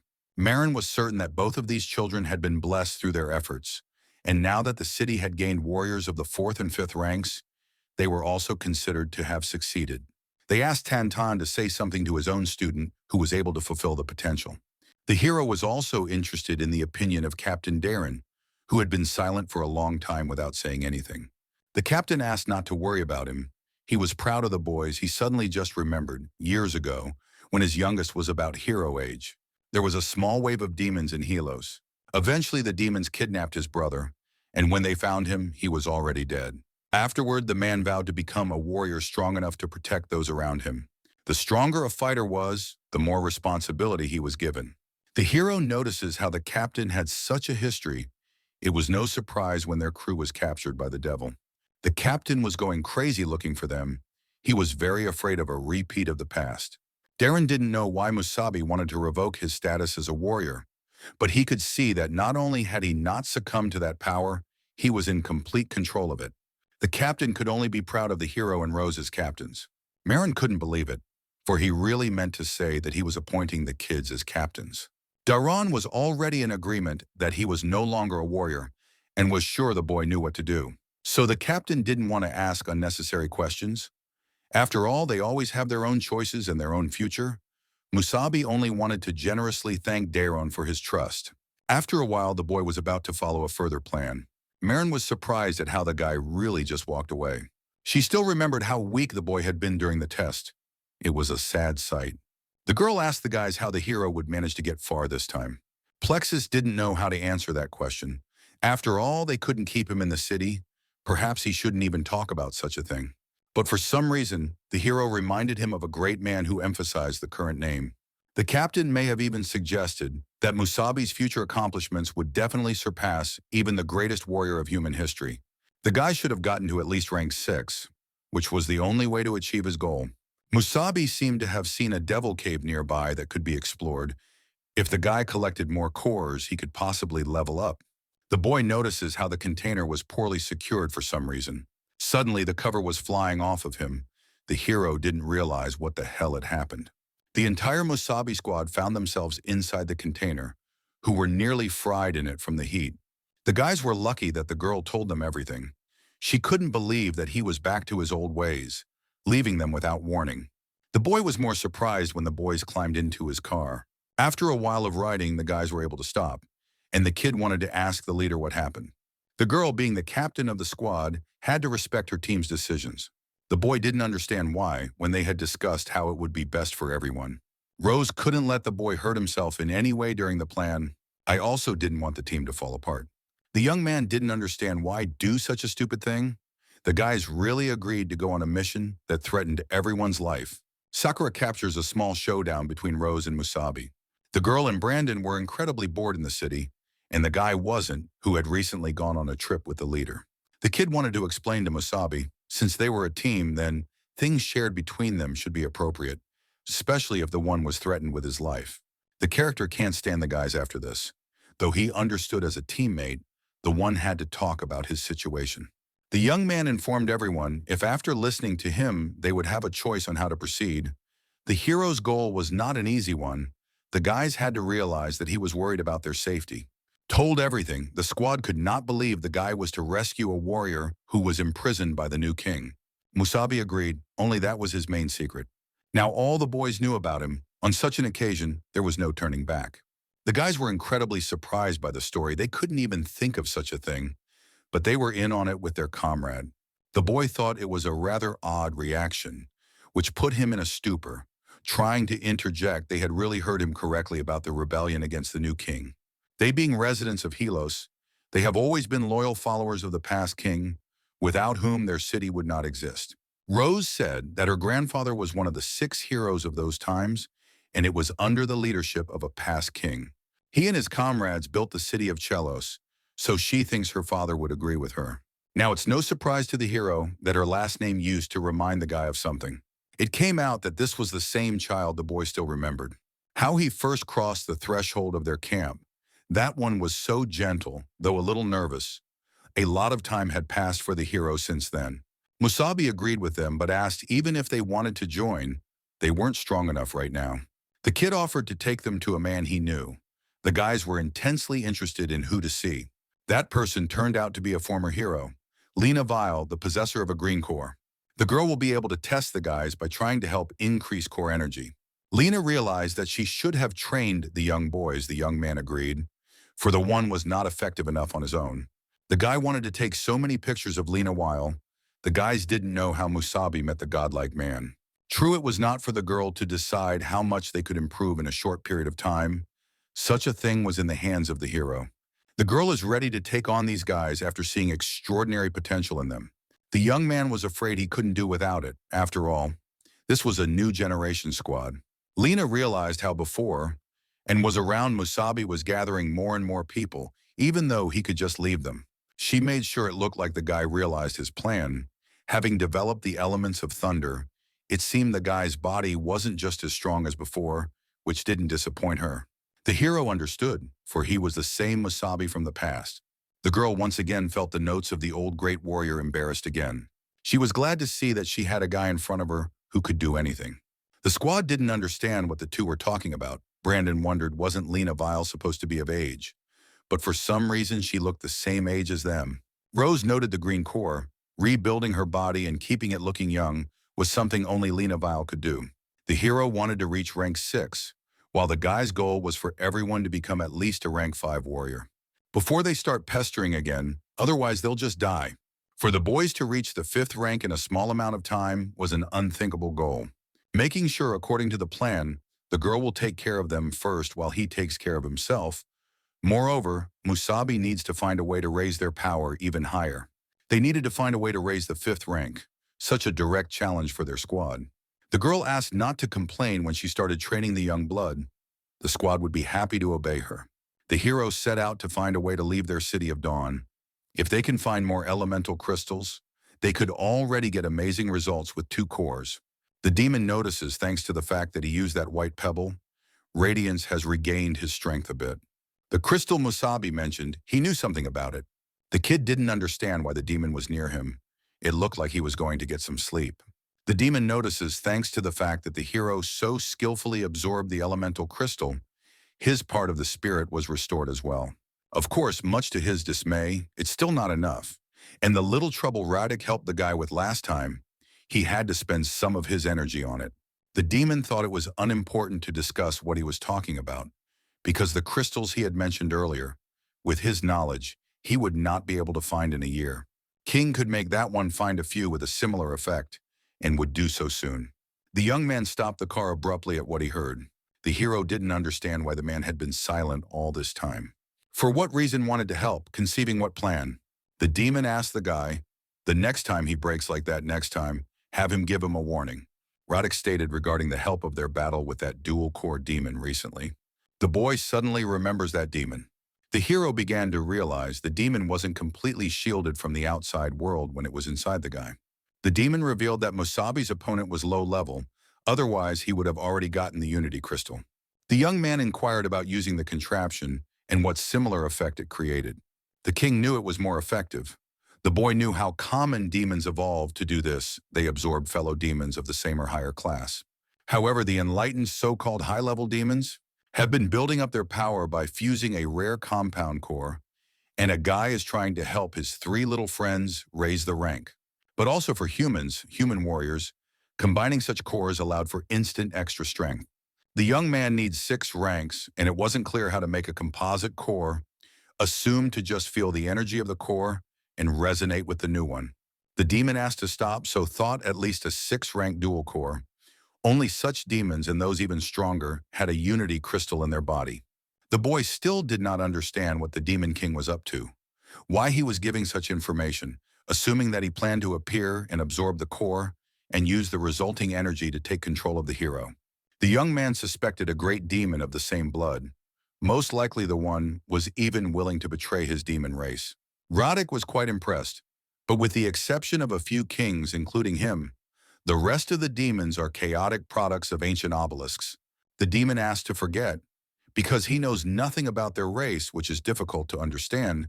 In addition, he underestimates the king, and the king will not even look at a simple demon core. The king pointed out to a rather interesting thought of the original origin. The young man asked the demon not to do something strange. Roddick noticed that the king was inside him, and already the hero was inside the demon of the heart, and already in this life they were one. If the boy wanted to develop, the one would let him, because the stronger the guy, the stronger he was. This kind of thing could be called symbiosis. The demon asked me not to doubt his good intentions, asked me not to stop improving. Masubi now realized the true strength of the king, even if it was a small part of it. Roddick was still able to immobilize him with one hand. The hero ordered the demon to immediately move away from him. Such was forcefully close, gradually annoyed the guy. To the demon, the man seemed like a true stubborn man. The boy wondered where he could find a six-toed dual-core demon. He knew exactly how secretive these high-level demons could be. The king asked not to run ahead, not understanding why people were so impatient. The one would be able to help find them so. In order not to attract unnecessary attention, which the guy can't handle, they don't need unnecessary problems. He could have given some tip. Asking the guy to decide, he understood such demons with special powers were an important target for the hero. Masubi agreed with the demon, though he really didn't like it right now, and it was quite dangerous to go there. But if the king was telling the truth, it would be worth the risk. The hero ventures back to the city of Dawn for help from his team. It was nearing evening when they were able to reach the main gate. The young man made plans to stop near the rocks for now, being in the blind spot. The demon will not appear for some time until he gets the Unity Crystal. Too much energy is spent on materializing the body. The king didn't know what the hero was planning, but wanted to warn him when he got it. It was worth not being tempted to make his companions get his power. Something like that will only lead to them being overwhelmed with energy and dying. Stopping Masubi suddenly asked the demon to do him a small favor. The demon couldn't believe the hero was asking him for a favor. The boy asked to change his appearance. This time at dawn, he would try to find a way to join high-level missions.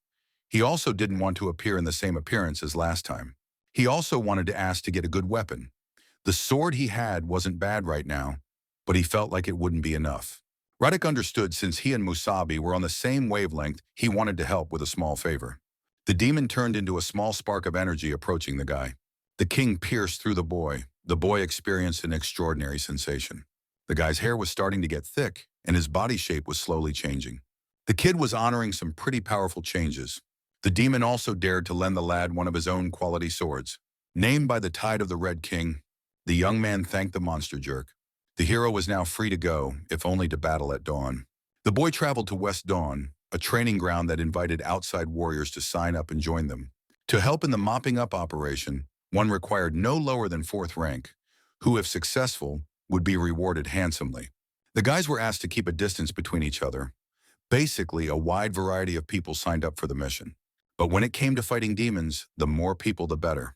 The captain demurred to all the people who dared to take part in the mop-up operation, immediately thanking everyone for their help. The one responsible for making it happen was Captain Ray, the Fierce Witcher. All the guys had heard if such a person was personally involved in operations, it meant something serious had happened. The captain wanted to clarify that this week their scouting team had gone missing in the woods 3 kilometers north of them, and not one of the 6 team members had returned.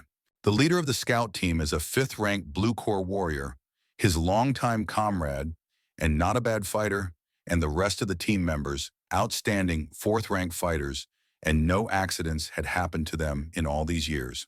However, judging from the latest report from the scout team, it was likely that they had encountered a strong demon. At the very least, a rank 5 could not be ruled out, and the possibility of 2 core individuals could not be ruled out. Perhaps there was a stronger option, which was a higher demon. Either way, there was a threat to the transportation around the Aurora. Since they couldn't leave the city without the main forces, this time they would need the help of fighters from outside. The hero realized that in that case, they could also meet a higher ranked one. The kid hoped the Red King said that to obtain the Unity Crystal, he would need a dual-core demon of rank 6 or higher. The captain pointed out that guys being warriors should always be ready to sacrifice themselves. He was going to get rid of the demon and do it at any cost. The leader was able to clarify the situation. If the warriors really want to stay and help, let them call back. They will quickly assemble a team and head out. Including our hero, many warriors were not afraid to go on an operation to destroy the demon. Of course, there were ordinary citizens who could only support the warriors of the defenders. The squad has a little over 3 kilometers to cover on foot, and along the way they can encounter many demons. All the warriors had to stay close to the group and try not to make any noise. Otherwise, if they lagged behind, they would be attacked like a detached link. The hero confirmed the man's words. As soon as they stepped outside the city gates, their group had already attracted the attention of a bunch of demons. One of the warriors asked the captain not to treat them as newcomers, for there were only more experienced warriors in their ranks, he said. But just when the captain wanted to warn to keep his voice down, the guy was pierced by demonic energy through and through. The squad became convinced of the presence of sand demons, possessing a unique species that dwelled in the desert. They liked to hide in the sand and ambush passing creatures. The guys couldn't believe how many of these monsters were around. One of the warriors couldn't believe they were ambushed by the creatures. The demons heard many screams and jumped out from under the sand right outside, attacking the squad of humans. The captain notices how the creatures target the rear guard, and the number of monsters is like a targeted raid of small demons. Ray asked the fighters not to fight alone, and to cluster into squads. The warriors fought against fairly powerful demons without giving them a chance. The captain realized that they were only a bunch of 3-ranked sandmen in front of them. To him, such a danger was one of nothingness. The leader couldn't give the demons a chance of survival either. Suddenly, the guys were stripped down to different small piles of people. They tried to find the whole squad in a short time. One of the warriors was attacked by several demons at once, against which he would not be able to cope. However, the hero would not be tolerated in his presence. He destroyed all creatures in the vicinity with bright flames. The warrior was shocked at how the guy got such strength. Masubi was able to wipe out a crowd of demons in a few moments without straining. The hero asked the guy to get back to the group immediately and not to relax. The one didn't understand the boy really wanted to stay, even though the squad was advancing farther and farther, but the creatures were incredibly numerous. The other warrior asked the one not to think for his actions and to get back to the group faster. The young man couldn't allow the possibility of dealing with a bunch of restless demons plotting such an outrage. Besides, it would only make it easier for the hero to be left alone. Meanwhile, another man was already in great danger fighting a demon. A sudden blow from the side was able to save the warrior's life. The captain asked the kid to stay close to the group and fight back with them. Ray was a fine warrior who wanted to reduce casualties with all available forces. The team was able to regroup after a while. They suddenly spot 2 more fighters who managed to make it back. Ray was glad. The guys were the furthest away, so he inquired about any other survivors left. The boy agreed, because there was still a weirdo warrior who was able to save him, but then he was left all alone. The commander didn't understand. The one really wanted to just die. Not understanding why this warrior didn't retreat with them, the boy understood if he stayed there, he had to face a cloud of sand demons. Of course, the man tried to talk him into going with them as they were retreating, but he remembers saying something and walking away. Ray wondered what that reckless fighter could have said. The kid heard like, alone it would be even easier to take down the creatures. The boy next to him thought the boy was just another chatterbox who would be lucky if the corpse remained intact. It was scary for the captain to imagine fighting so many. If the hero hadn't stayed behind to divert the attacks of the remaining demons on him, their team wouldn't have recovered so quickly. The fighter realizes alive or dead. The one remained their comrade, so asked to go check on him, asking the warriors to get ready to fight against the demons. The captain asked the entire squad to be on guard, the partner noticing how they were closest to the sand demons, and because they were divided, they were quickly giving up ground. They saw some kind of demon. Ray asked everyone to get ready. The young man was able to conceal the demon's appearance by also removing the blade stained with the creature's blood. The commander had no idea who the boy, who was as if unscathed against the crowd of bridges, was. The kid noticed that this guy is the one remaining warrior. The boy didn't understand why the team was doing in this place, though he thought they were going to leave and the one was just about to catch up with them. The commander honored this guy with something very dangerous within his aura, assuming it was because of the blood of those things. The boy did not understand how he managed to survive, because he saw how the hero was left all alone, not understanding where the remaining demons went. Masubi warned that all the remaining demons were dead. The commander couldn't understand how the kid was able to cope with so many demons alone without even realizing what level he was. The hero revealed that he was rank 5, but concealed the mastery of lightning with potential power. The young man was much stronger than an ordinary rank 5 or 6 warrior, even able to fight a rank 7 warrior. The captain didn't think that one was rank 5, but even with his 6th rank, Ray would have a hard time dealing with a mob of sand demons as well as a hero. Juno admitted that he was a good runner and tried to stay out of harm's way. Well, he killed them one by one. The doubts from the others at him were fully understandable. The commander was glad to hear such a preparation. Now he could understand how the young man was able to defeat all the creatures, even praising him for such a fighting talent. Ray was glad to meet a young foreign warrior that gave the group enough time to recover. They started going back to the original plan, and the guys were able to get to the place where the scout group disappeared. The truth was strange to the captain, for there were 2 entrances marked on the map earlier. But for some reason, 3 whole passages into the Forest of Spoil appeared in front of them. The boy realized that there wasn't enough time for them to explore another entrance, because the Forest of Spoil was not so small, and there was no way they could split up already. The number of people of the group was originally designed for 2 entrances. The one suggests splitting into 2 sub-teams, thus retaining enough combat power, but depleting the 3rd passageway. Ray realized that the safest thing to do was not to deviate from the original plan if the recon team ended up in the 3rd direction. Suddenly, the hero asked not to think, asking too much to go alone. The captain couldn't believe his ears, but the boy really was going to explore the entrance alone. Masubi showed confidence in what he was doing with a determined look. The warriors sensed a fairly strong demon energy in the middle of the passage. The fighter heard the foreign sound and asked the captain to depart immediately, for there was hardly any time for discussion. The hero immediately asked if the leader knew the size of this forest. The boy asked what the boy was asking such a thing for. The captain did not know the exact dimensions, for obtaining this information was one of the scouts' tasks, according to their current estimates, a normal reconnaissance by a group of 10 men without stopping. Then 3 to 4 hours, the hero realized with the current number of people, there wouldn't be enough for 3 entrances. The boy offered to search one of them by himself, then he could manage it before sunset, and if he failed, it would not affect the progress of the others. The guys thought the boy was just building himself, not all of whom, however, the servant captain honored in the words of the hero sense to act on his plan. The rest of the guys doubted Musabi's abilities, thinking he was just showing off in front of the commander. At one point, the boy observes an altercation between fighters from different cities, uncontrollable fervor. The commander asked everyone to shut up, asking them to fight amongst themselves after the operation. But now they were on a team and had to follow orders. Suddenly, a silence formed between the warriors, and no one wanted to interrupt each other anymore. Ray realized the guys were after all strangers, and it didn't matter if they found a scouting party and returned as soon as possible. The longer they stood around, the more trouble they were in.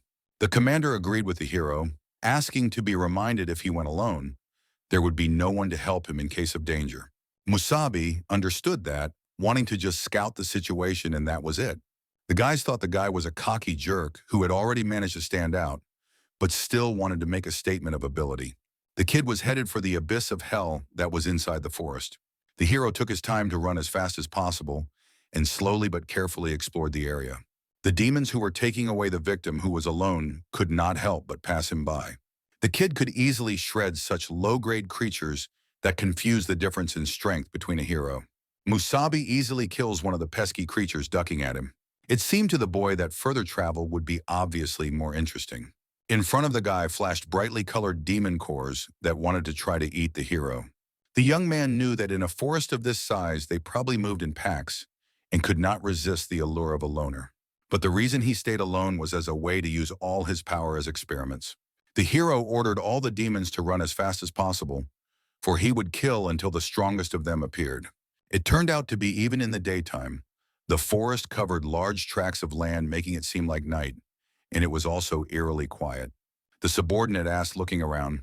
They couldn't let them be careless, for as long as their team stayed together, then the demons wouldn't attack and all would be well with them. Some fighters believed that the hero was already dead. Another suggested that if he was still alive, then he must still be hunted by demons. Suddenly, the guys noticed a look on some man's face. As they looked more closely, they noticed the uniforms of their scouts. For the warriors, finding the scout was great news, for their team had found them. The kid wanted to run up to the victim to notify him of his safety. They asked the buddy if he was okay, asking to go along with them. Looking closer, the fighter notices the man digging for something. Suddenly, the terrifying face of a dual-core demon unfolded in front of the warriors. The boy fell to the ground in fear, not realizing what was going on. The demon thanked the humans for arriving. She had already managed to eat one. The guys didn't expect to encounter a 6th-ranked creature with a dual core. The creature was incredibly pleased with the arrival of a new drinker for her. A demon possessing a blue and purple dual core, 6th-ranked demon. The squad had to alert Captain Ray to the presence of the dangerous creature. The boys were able to get a signal fire. The acolyte let out a bright flash to let him know the great danger of his squad. The monster notices a bright flash of light that was not very high up from her. Such a flash blinded her gaze greatly that one was unpleasant to look at. The creature bounced sharply upwards from the engulfed warrior. She was able to shut down the brightly colored thing that was severely interfering with her lunch. They couldn't believe how strong this demon's blue core was, mastering incredible speed.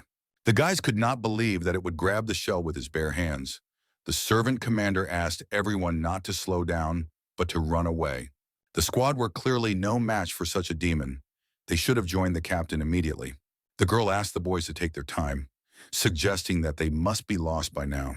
Demons suggested the humans play a little game. Meanwhile, the captain notices a very quiet place and the surrounding fog, which seemed strange. The girl didn't realize if something was wrong with the captain. The guy notices how the spoil forest wasn't huge at all, but they haven't heard anything from the other team since entering, like they were cut off. The warrior thought everything would be fine with the other squad. In addition, under his leadership, the foreigners became very cooperative, who even realized the flaws and corrected themselves a little at a time. Also wondered what happened to the guy who was admonished for going it alone. The captain notices some strange feeling behind the body. They saw the warriors were dead for some reason. Suddenly, the girl started changing her appearance, asking if this guy was the commander. Demon wondered if she played the role of a human well. The girl wanted to leave the captain for dessert. The guy naturally tried to destroy the demon. The hero rushed to the rescue to stop the captain. A large surge of energy was recreated during the battle. The captain didn't expect to encounter a boy who still managed to stop his punch. Ray didn't understand why the hero was protecting the demon. The young man asked calmly as the shock wave made the fog dissipate. A moment later, the kid asked the captain to make sure with his own eyes. The captain had no idea that they would all fall under the effects of terrible illusions.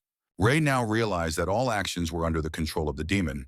The hero, however, realized that the demon was much stronger than a normal demon with a purple core. The guy realized if he didn't stop the captain, he'd cut up his team. The girl also saw everyone seemingly die, and the demon attacked her using his weapon. Masubi assumed that everyone had their own illusion. They manipulated them into either killing each other or just plain exhausted. The captain only now wondered where the boy had come from. After all, the exits were not connected, of course. In any case, it was lucky that he was near and intervened in time. It just so happened that the hero had some sort of ability, and this illusion didn't work on him. Although the guy was also attacked quite recently, but he realized that you can't kill everyone with a demon. Then I assumed that it was the fog, which could cause people to hallucinate, and they could get lost in the forest without realizing it. The captain didn't understand where such an ability came from, how the boy could resist this illusion, not believing that the one true 5th rank. The hero explained that he was not his warrior. Help would help, but he wished he hadn't asked about him, and also the demon could be the 2-core, 6th-ranked demon he needed. Ray now realized not to divulge or ask him. Suddenly, some warrior asked the captain for help. The man notices the shouting of another squad. The one asked immediately for all the soldiers to follow him. Meanwhile, the demon was wondering if the illusions and all that surge of energy wasn't working on someone. The creature wanted to look at this man, to see which warrior can come even remotely close to her power. Masubi found a 6th-ranked blue-purple demon that turned out to be quite a troublesome creature, though he was afraid of falling into its trap if he was in a hurry. However, the hero could not just leave them behind, deciding to follow the team, and they're already sorted out. The guys didn't realize how many total warriors had died. It was getting darker and darker each time. The captain stopped abruptly, ordering everyone to stand in their seats. The boys saw the dangling corpses of the previous squad on the branches of the tree. They couldn't believe that the members of the 2nd sub-team were hung. The commander asked not to panic, for they were oblivious to the presence of a demon with a purple core, and it was most likely another illusion. The hero, on the other hand, kept saying that it was no longer an illusion, and it really was the guys who died at the hands of the demon. Masubi asked the boys to get ready, for the demon was somewhere not far from them. The guy hanging from the tree asked the captain to help him. Ray was glad to see the still-alive warrior, asking his subordinate to take him down quickly. The hero blocked the path with his blade, signifying his refusal to help. The captain didn't understand what the kid was doing. The young man asked him to look closely. The demon hadn't expected such a quick reveal of his identity. The creature was actually surprised that the boy had noticed him so quickly. Although it was strange to him, since his illusions didn't work on him either, deciding that these carcasses were useless, chopped each of them off. The captain was incredibly angry at the demon, whom he considered an insufferable monster. Ray lunged at the creature, attempting to destroy it with a single burst of energy. The leader asked the demon to die for the sake of the whole high world. He activated a high-blooded technique, cutting down the entire forest practically through. The guys couldn't understand if this demon was so weak. The demon hadn't expected to meet such an angry man. The creature noticed how the blow was, and not close to being completed, considering the weak warrior. The commander wanted to attack the demon until it knew real pain. The hero tried to stop the guys, but they did not listen and continued to attack. Masubi realized that things were obviously bad for them being in this situation. The warriors were blinded by rage and desire for revenge, slaying the demon. Monster suggested that all humans play an interesting game. The captain tried to destroy the demon by chopping it into two halves. However, the demon released a poisonous smoke that spread to the warriors. The guys asked to find the demon, but some of them couldn't see anything because of the thickening smoke. The guys noticed the hero, who stood still and did nothing, thinking over the plan. But in the stream of illusion, the warriors saw not Masubi, but a demon who was a dangerous opponent. The demon was standing right in front of the guys, who thought it was right to kill him. All the warriors were under the influence of the illusion of mist. The hero understood everything brought out by it. He was immune to demonic influence. And the warriors, on the other hand, had been consumed by the illusion from the beginning, such a being made to make them think that Masubi was a demon or an enemy. But already the self was just watching from above and enjoying the spectacle from the sidelines. The hero was wondering what he should do in a situation of being attacked. The captain asked the demon to die, but the kid found it entertaining to fight Captain Ray. The boy never thought he'd have to fight him again. The demon notices a very serious energy on the hero's part. The creature scoffed at the marvelous and equally excellent show, suggesting that it must have been a long time since the squad had killed each other. The kid couldn't let the demon treat them like monkeys. The hero wanted to experience the true power of his lightning. It would be wonderful news for the boy to find a way to control this power without the guise of a demon. The young man applied the given power of lightning directly onto the blade. The warriors noticed the boy preparing to attack. They wanted to kill him and avenge his comrades. Masubi asked the captain to rest for a while, used a majestic spell against a squad of warriors. The demon couldn't believe what he saw. The one was using a powerful lightning spell, controlling more than just powerful demonic energy. The creature couldn't understand where the feeling that made his heartbeat increase came from. The hero was right. By controlling this power, it was possible to neutralize the demon's skill, including the illusions of the violet core. The kid notices how the monster was still in heaven. The creature didn't realize if he had dealt with his buddies. What the guy's next move was to be expected by the demon. The boy activated the thunderbolt technique, ordering the monster to descend immediately. The creature didn't expect the young man to put those lightning bolts in his voice. The hero managed to destroy the flying shell of the demon, which had gotten sick of him sitting in one place. The monster regarded the kid pretty good once he dispelled his illusion. However, asked the man to die immediately. The young man asked not to be confused about their origins at this point in the battle. Masubi fended off the dual-core demon with his blade. The monster managed to block the blow, but the advantage was on the human side for some reason. The hero notices a dual-core, 6-rank demon that he needed for humanity's higher purpose. The creature notices how the one not only possessed the strange element of lightning, but also, upon seeing it, had not the slightest fear. On the contrary, he was very excited, as if the hero was a demon and the monster was just prey. The kid asked not to move and end this outrage. The demon managed to evade the guy's incredible lightning speed. The monster asked the man to pay attention to him. Masubi was able to fend off a blow from the pesky demon using illusions. And perhaps even more than that, he was able to create copies that were like illusions. The guy should have dealt with one first. The boy should have been quicker to determine where the real demon was. Convinced by the combination of illusion and dexterous movements, there was only one real body to redivide. The kid activated a blast of lightning. The hero should have followed their movements closely. Then after a moment, Musabi was able to identify the real demon. The monster suffered an incredible defeat against the man. The creature realized that the lightning was very dangerous to him, and the techniques proved useless against the hero. The monster notices the man disappearing somewhere for a moment. The young man asks to hold still and accept his fate at last. Musabi asks the demon to give him the Unity Crystal immediately. Meanwhile, the girl notices the great energy power of the hero being in the city. She realizes that such pure white lightning, so far only Musabi possessed such pure white lightning. The girl got hit hard on the body during her workout. Sakura manages to land a sweeping right-hand right by Rose. She didn't understand why the leader was so sad. It appeared as if the girl was honoring Musabi. Sakura couldn't believe how this was possible, also noticing that there really was some weird stuff going on with the lightning. Brandon wondered where the guys were looking so intently. Sakura reported looking at Musabi. The two of them really didn't know where, but Rose said it was like honoring a guy. The teacher didn't understand what the three of them were doing while practicing. Lena realized training was probably hard, but it was worth it for them to train so they wouldn't let Musabi down. So promised, if they didn't get stronger before the hero returned, would be a real burden to him. The kid said that while he was busy, he asked Lena to train the guys. They would have to get stronger, otherwise it would be very hard for them. The character in the moment asked just as earnestly as he did in a past life. The girl promised Musabi to do whatever he asked, only wishing he would come back in one piece. Lena asked the guys to go back to practicing, only this time they would have to last a full 10 seconds against her.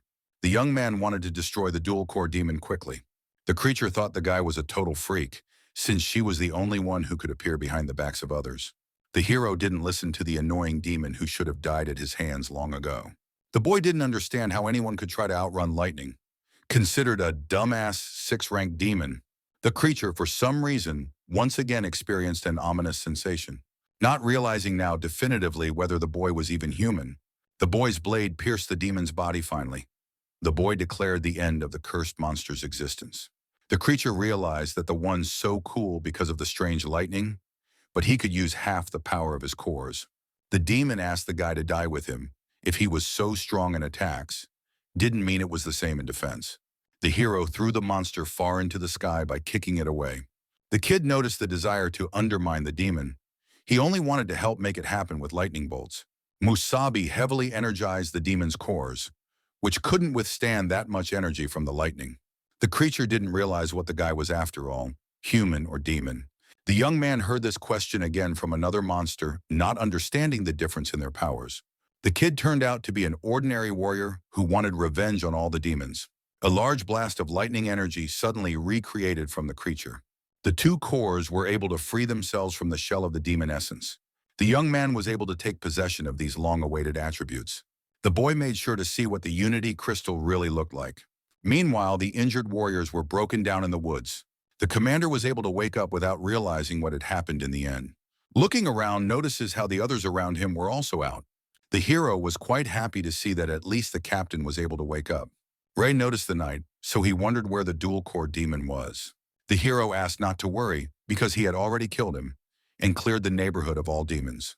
The commander, being in shock, couldn't even think anything through. The young man asked the leader to drink some water for starters. The captain couldn't believe that the young man really had single-handedly handled a dual core. The hero could tell that he and the other team members had done their best, but the captain didn't understand where the guy got his strength from. Musabi was only able to end the demon because of its power to stop that demon, and the important thing was that they survived. The boy would see if any more demons were around, but they were in the middle of the night, and the captain, along with the rest of the warriors, should have gotten some rest. Ray looked around and noticed how the guys weren't going to wake up for a while yet. He now knew that this demon's illusions were hard to defend against, and even he had, without realizing it, succumbed. The hero explained dual-core demons were considered the best in some ways. With two different cores, they not only doubled in strength, but also combined skills. The young man thought the captain was incredibly strong for such an early awakening. Ray, on the other hand, realized she was a 6 nuclear warrior and the best fighter of the dawn, but underestimated the demon and wasted her strength. He promised that as the man in charge of the operation and as captain, he would not go after the man who saved him. However, as a warrior, would not be able to accept it. That one was very curious, being a 6-core warrior. And the hero, an alien warrior who had single-handedly defeated a 6th-ranked dual core demon, the captain wanted to offer to fight a duel and see who was stronger. The young man believed it was not necessary, for he had confidence in the captain, who was not a fool. It was also a unique situation. The lack of information about this demon caused them to fail. The warrior asked the lad to stay focused, considering his personal curiosity, please asking to fight him. The hero saw the captain as a belligerent and aggressive man. The kid understood if the warrior didn't have two qualities, how would he become stronger? The boy agreed to fight since there was silence all around. The boys retreated to a fairly quiet and level area to test their abilities. The captain asked non-committally not to hold back on his strength. If the guy was really strong, he could prove it to him. Masubi understood, for the one had once been as spunky as he was. So the boy wanted to fight the captain in earnest. The guy was on the attack trying to do his best for the win. The captain applied the technique of a wild cut of the territory. For some reason after the technique, the boy seemed to disappear from his field of vision. The character asked to stay focused and notices small details during the fight. Ray knew it was impossible to dodge during the flight. However, after attempting to attack, the kid was able to easily repel the captain's attack. He was then able to stand right on top of his opponent's blade, thus scaring him. Kid used the maximum amount of strikes allowed in the fight. The young man was able to easily immobilize the captain, who lost the bout. It didn't matter to the hero how many times he attacked the commander, because the commander would always find a gap in any strike and immobilize him. The young man wondered if the leader wanted to repeat the duel. Now Ray was able to see with his own eyes the absolute superiority, the power of which could not be measured. The guy was able to demonstrate it. The boy suggested to the captain that there was nothing to lie on the ground, and suggested that for now we stop there. The captain notices how the boy was quite unlike the new six, more like a pleasant elder, sometimes turning cold and warm at the same time. The captain thought the kid was really a mysterious warrior, eventually giving up with a smile on his face. Truthfully, it wasn't clear to him why. With such power, the guy had joined the temporary team. The one was definitely a great warrior, could possibly call on the level of the new six. The young man experienced a kind of rage, asking why exactly on the level with them. The captain knows that 7 cores is peak for a warrior. The gap between 6 and 7 cores may be greater than the gap between 1 core and 6. The new 6 are not comparable to a warrior like the captain. No one has ever seen their full strength. There were rumors that one of them had once single-handedly infiltrated an ancient king's monument and returned unharmed. Such a thing they couldn't imagine. The hero didn't expect to hear about the ancient king's monument. It wasn't clear how this was possible already. Masubi, after all, he had traveled there in a past life. The boy sensed the warrior's foul deeds, catching a glimpse of how they were still hiding something. The captain notices how it's almost dawn, assuming the rest of the warriors were already waking up. The guy will probably be back with them at dawn. The young man thought to agree with him, for it just so happened that he had some business to attend to. It's time for the hero to see what the Unity Crystal can do. After a while it dawns on the city. One of the new 6 couldn't believe hearing 2 cores. One of them was purple, and also the 6th rank being a pretty serious problem. The kid had heard from some of the fighters that there was a foreign warrior who had incredible strength, and was able to somehow stand out among the others. The commander knew of him as an ordinary 5th Corps warrior who left the team immediately after the mission. That one had managed to help a lot, but the rest of the crew were just as good, not to mention those who had died. The warrior was the chief strategist of the Dawn, Price, who had mastered 7 cores, a yellow core warrior. The man thought, this is a powerful foreign warrior. If the man is right, then he needs to meet him and find a way to recruit the heel of the fierce warrior. The chief decided that since there was nothing special, let him go to regain his strength, and he could find out the rest of the details in the report. Many staff members heard how they lost many people after this operation, but in the end, they were able to get rid of the 6-core, dual-core demon in the city. The captain was able to do everything the hero asked him to do. Masubi asked Ray, once they got back, he would manage to belittle the boy's report, even though he had joined the temporary Dawn team. But the boy didn't want to attract the attention of the leadership. That was the hero's only request. The commander asked not to joke like that anymore. Because the young man saved their lives, he could not do otherwise. But it was interesting if he was not interested in the reward. Asking who in fact was the hero, the one himself to the end is certain. The young man was able to settle in one of the hotels in the city of Dawn. The kid was glad after a bunch of time to finally have the demon blood washed off his body. The boy couldn't think of any way to use the attribute he had received. It was up to the young man to find a way to activate the item. The Unity crystal, as originally expected, that one was completely different from an ordinary crystal. Especially the demonic aura contained within, if an ordinary warrior forcibly absorbed it, there would be incredible consequences. The demon supported the guy. The consequences from the attribute would be unimaginable. It seemed like a good result to the king. He quickly received his first Unity crystal. The boy was greatly frightened by Rak's sudden appearance, not understanding why he was appearing so suddenly. The demon saw that the guy had the crystal, but the guy probably didn't know how to use it, and individuals other than the hero wouldn't be able to use it. The young man didn't understand why this was so. Radek wanted to explain the little special prince of this Unity crystal, and to put it simply, Masubi was a special person who possessed the power of a demon directly related to the king.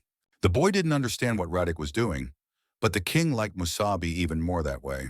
Demon did not understand why people have such a harmful character, because he just reminded the guy that his form had a special effect.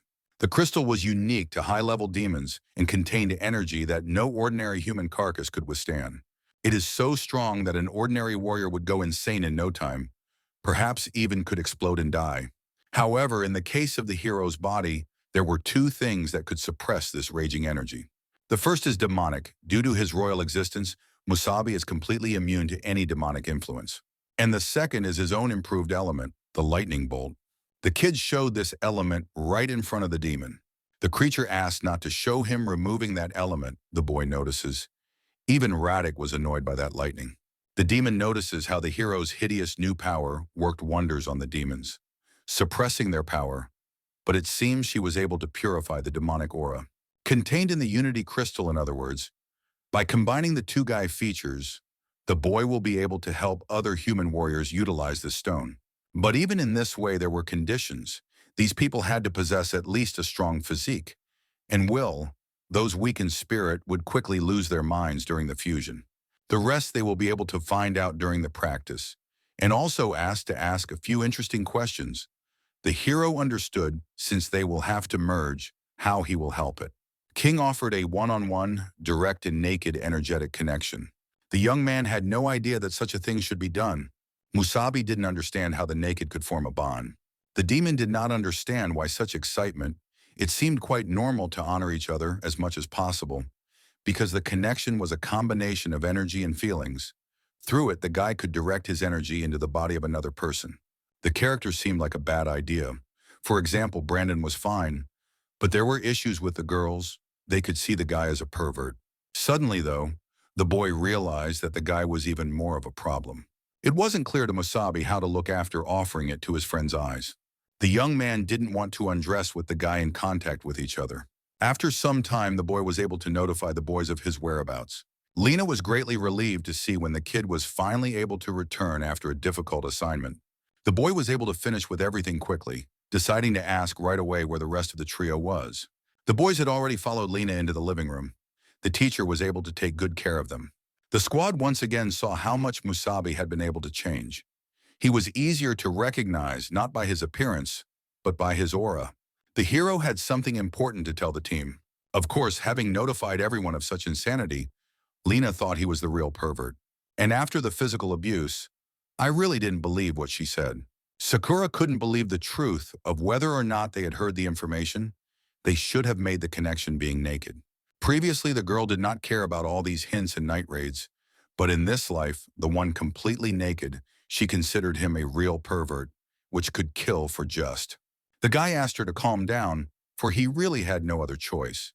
Without his help, they would be consumed by the demonic force. Also asked to please take his foot off his legacy, which was somehow uncomfortable. The girl had no words to express her displeasure. Lena suggested the guys do whatever they wanted to do. She wanted to sleep badly and asked to call when they were done. She shut the doors hard, scaring the whole crew. Suddenly, there was a dead silence in the room after hearing this. The hero realized that it was not only strange, but also risky. However, if they succeeded, the one would try to get 2 more crystals as soon as possible. At the moment, they had 1 crystal, so he offered to choose the first one. Sakura realized though they were comrades, even she was shy about getting naked in front of a guy. She thinks back to Brandon, who shouldn't have been a problem. Rose was only thinking of trying to gain power next. She realized she already had a bit of demonic power in her, so it should have been easier. But embarrassing herself less wouldn't stop her. The kid decided without a problem to volunteer to be the first to try out, who could always be trusted with something dangerous. His body was made for this moment. The hero was happy to start with him, thanking him for his confidence. Sakura understood them perfectly and supported them. Rose honored a certain tightness in the situation. Musabi notices, thanks to Lena's training, Brandon's body was much more secure, and it was great in general that he felt stronger than ever. The guy assumed he'd have to take his underpants off too. The hero asked not to bother, for it was no longer necessary. Sakura honored the perfect shooting angle. True, the leader was embarrassed to peek a little at the process. Lena asked not to question their actions. They were showing concern in case the guys might need their help. Sakura wasn't expecting a chipper Lena, however. She asked to be quiet, asking to scrutinize the process.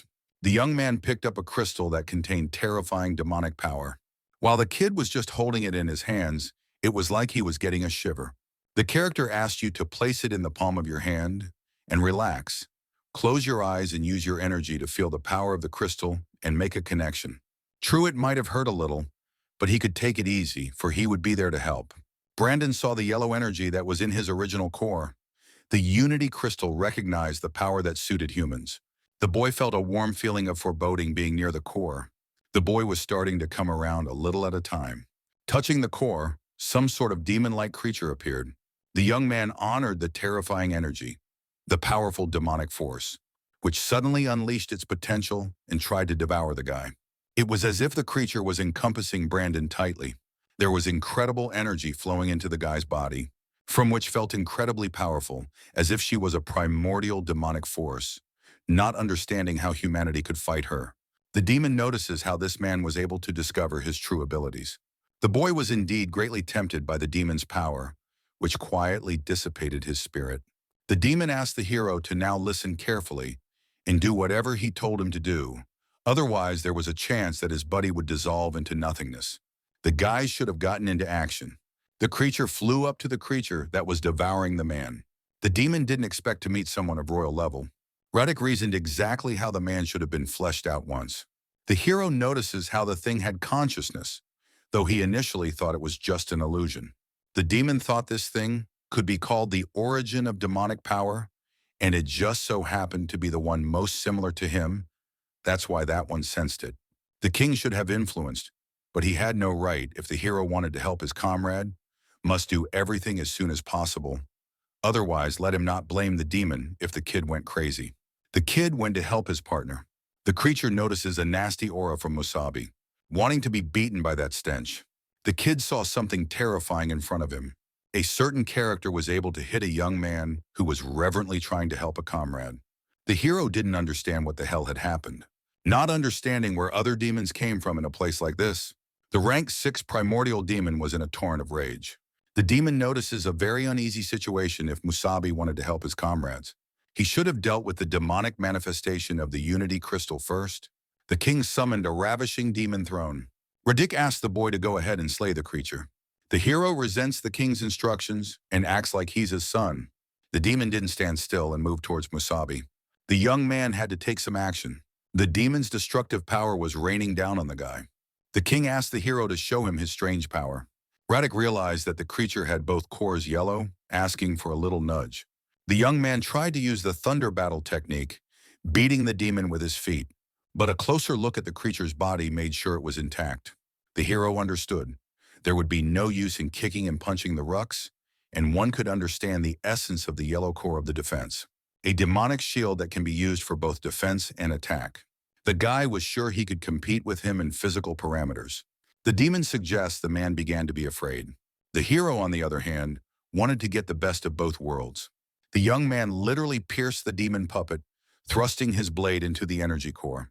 The kid was able to find the demonic power and the lightning element, attempting to use this creature to improve lightning. The creature was quite surprised at how capable the blade was.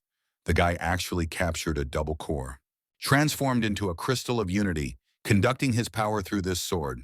Radek was quite impressed. The guy, even the demonic origin, made him shiver, not realizing what kind of unusual power the hero had developed.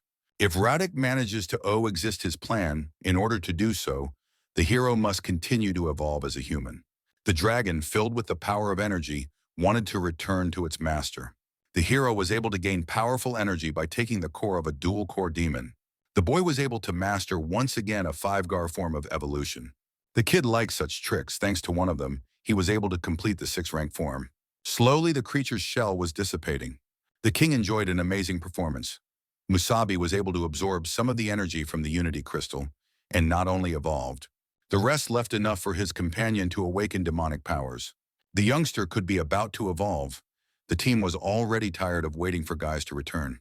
Sakura notices some strange changes in her comrades' behavior. It's like their Brandon is about to awaken. The guy's strength really seemed to everyone around him, rather unnatural. The young man managed to awaken, filling the other guys in with a demonic stare. Lena couldn't believe the eyes would be the same as the demons. The guy was radiating a powerful energy, experiencing an incredible sensation. The hotel was blown up by the colossal force of the cannonball. The beam piercing the heavens turned into a bright orange stream of energy. The guys didn't know how to act in the case of a comrade. Brandon's body suddenly changed and he found himself with several extra limbs at once. The comrades couldn't believe to see 4 hands at once. The guy was able to survive the great ordeal of transformation and maintaining consciousness. Eventually, he was able to become a demon by transforming into a 4-handed creature. Lena couldn't believe her eyes. The core wasn't capable of such a thing, yet the demon's strength actually merged with the humans. The hero couldn't let everyone wonder for long. After all, the guy's transformation was too noticeable. The Dawn Warriors would definitely find out about it. They had to leave. The girl asked Masubi to do something while she guarded the gate. A comrade stopped the squad leader. The young man apologized for being rude, but the man had a plan. The hero was surprised at some of his comrades' idea, wanting to count on Brandon. The guy asked the guys to hold on tightly to him. The guy was able to grow wings suddenly, and then along with all their comrades flew away from the hotel. The kid was moving at an incredible speed, pinning the whole team behind him. Sakura seemed to have an amazing ability to fly. They were rushing incredibly fast, extracting only small particles of energy. The guys couldn't figure out what had happened to the sign, leaning toward a sudden change in the weather. The servants were able to ascertain a small dose of information.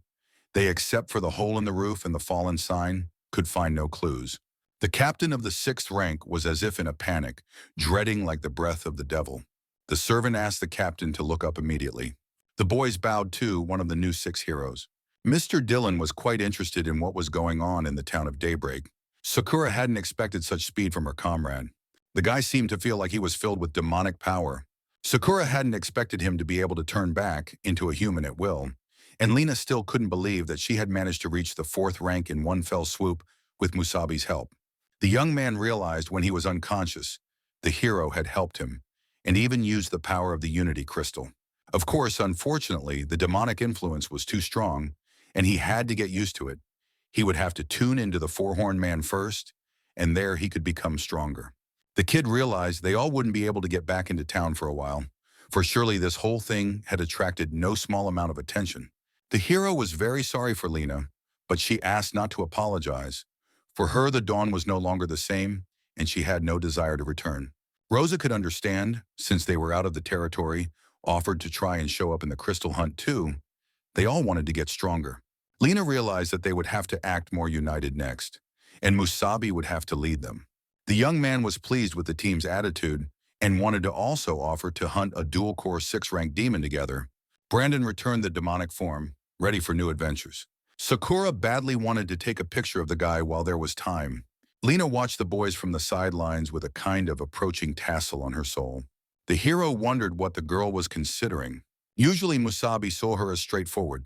However, today she had been silent all day. The young man assumed this sad mood because of their comrade. The girl didn't know exactly, but seeing her a human warrior with demonic abilities was difficult. She honored herself a bit strangely. If there was such a thing in their time, I didn't think it was humans who accepted it. And the same power the hero had, Lena didn't know what would happen to humans and demons in the end. Confused completely. Musabi asked Lena not to worry after all. He didn't accept the demonic power inside his body either. The boy hated her intensely and rejected her. Yet that's how they would emerge as warriors. Men who shaved off that power. crossed humanity with demon cores. And now, unless they get closer to that power, it's unlikely they'll be able to defeat a more powerful demon. Or rather, it seemed to the guy, demons weren't the only enemies anymore. The girl understood, besides them, there was a new six and a new king. She recognized these heroes were much stronger than their former ones. Though a king for only a moment, but this man was frightening with his incredible power. A powerful energy that no one else could possess. It was then when she was tired of enduring and Lena was ready to fight to the death, she was greatly frightened. The young man patted her head gently, calling her a real idiot. The hero didn't understand what they had to fear, since he was now at her side. The girl could burst into tears at any moment at such words, wanting to confess to him. Suddenly, the guys called out to the guy, asking the hero to head into town to resupply. The young man offered to go hunting with them for a dual-core demon. He was sure that with her, they would quickly catch dual-core demons. After all, she was a legendary warrior.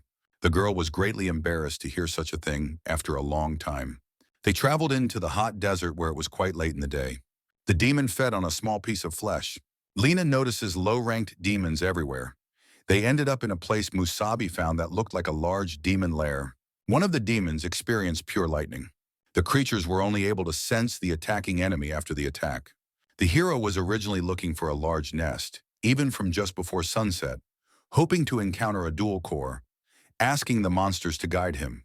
The monsters couldn't believe to meet a man with demon breath. Suddenly, another person spawns from behind the demons, who smashed the lower beings against each other.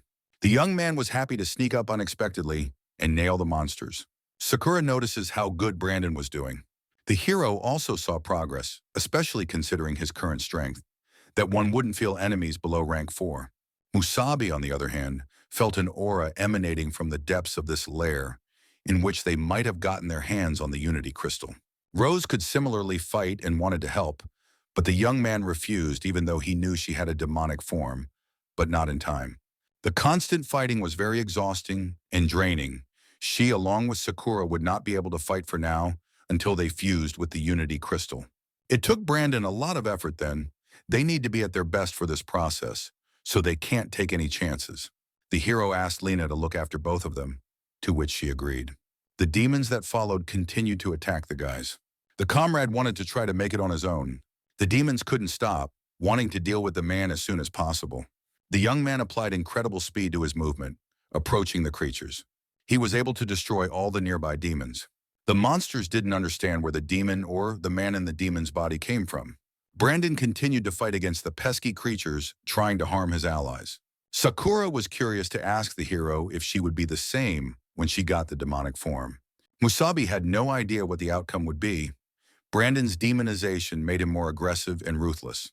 It was very interesting what kind of result the rest of the team would show as well. The guy was wickedly destroying all the monsters in the neighborhood. Before that, he was an incredible weakling. Having a yellow core standing out with its defense during the wave of lower demons that one could only watch from the sidelines. From that fire demon, they just ran away, and already the captain was protecting them. Now it was completely different. He had power, so Brandon wanted the demons to fear him. The boys noticed how breathing spiraled the limits. It was no surprise to the hero, for they were in a den of demons. The creatures grew larger and larger, attacking Musabi's team. Lena offered her candidacy because she was afraid something would happen if she did not act for too long. The guy agreed. It would be glorious for the hero to get the demon cores as soon as possible. The girl used the power of the green core against multiple creatures. Sakura didn't expect to see the former hero 6 in action in the case, wanting to see Lena Vile's power. Lena flew by at an incredible speed of energy. The demons flew away instantly from the girl's strength. Many couldn't even drive properly, not expecting the kind of speed and power that could reach the green core. Rose couldn't even imagine such a thing. Sakura was also shocked that she didn't even have time to take a picture of anything. Brandon couldn't believe from the level of skill, the demons before them were swept away in an instant. The hero saw that Lena didn't even use any special techniques, but simply ran through using an energy shield. The girl notices some oddities in the depths of the cave, a huge space, realizing where the demons may have come from. Lena stopped in place, approaching the spot they wanted. The demon, looking at the girl, could only laugh hard. The monster couldn't believe someone had gotten this far. The girl's power level was unlike any warrior he had ever seen. The demon turned out to be a dual core, 6 rank ranker. The girl immediately swooped down on the creature, making it look surprised. The monster was able to dodge the girl's attack. The one didn't understand why it was necessary to destroy his throne, which, by the way, was his favorite. Lena had no idea a demon sat on the throne. The girl felt such a lowlife, should not have even the slightest notion of a throne seat. The demon became very angry at the stranger's insults. The creature applied the best abilities of his core. Brandon wanted to deal with the creature quickly, but first of all tried to protect the master with an energy shield. The demon felt some strange communion of danger behind his back. The hero was able to stealthily sneak right behind the demon. The young man ordered the creature to give the crystal to the one immediately. Masubi and his team were able to get the Unity crystal easily. All that was left was for them to obtain another one. The kid notices some strange changes with Lena. The girl asked not to worry about her, for she was a bit exhausted. That one was sorry that they wouldn't be able to fight together all the time. Because she had an old core that was almost depleted, rank 7 cores weren't easy to find, especially with a new king. They old 6 were expressly forbidden to use their powers. The girl was getting old. Her time as a great 6 was coming to an end. Lena knew the hero would have to work miracles for them alone again. Masubi wanted to promise his comrade would definitely get back everything he lost. The team stopped in yet another, this time not a big city, checking into another hotel. The hero, along with his squad, were finally able to catch the other one as well. All they had to do was help Poison take advantage of it. He wanted to leave the rest to others. Brandon wasn't expecting to settle in a Class C city, but he thought it wouldn't be a problem. Lena had something important to say to Masubi. The girl wondered if he could handle 2 at a time, hinting at the vulgar context. The hero asked not to joke about such a thing.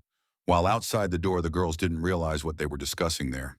Sakura asked Rose if she was babysitting. The boy was hopeful. The girls were ready, asking who would go first. Rose wanted to offer in a worried voice. Sakure's candidacy, the guy being in such an environment, didn't feel good. The hero thought to get more serious, accepting the offer to start with Sakura. Masubi really didn't even know where to look. Sakura really didn't mind being first, only she notices how much their leader was Skinner wanted to suggest that first one go. Truth be told, Rose didn't want to be the first. The boy asked not to worry. The hero will be waiting in the next room for the leader. Sakura wanted to rest in the next room for now. The leader asked her friend to put away her camera already. The scene for the characters was clearly a strange, inappropriate-looking scene. Truth be told, the hero didn't realize what was wrong. For some reason, the leader was staring at him strangely. The girl felt some embarrassment, but asked to ignore it. Although in her heart she asked for help because he was undressing right in front of her eyes. The girl had something important to say to Masubi. She offered to bare her upper body too.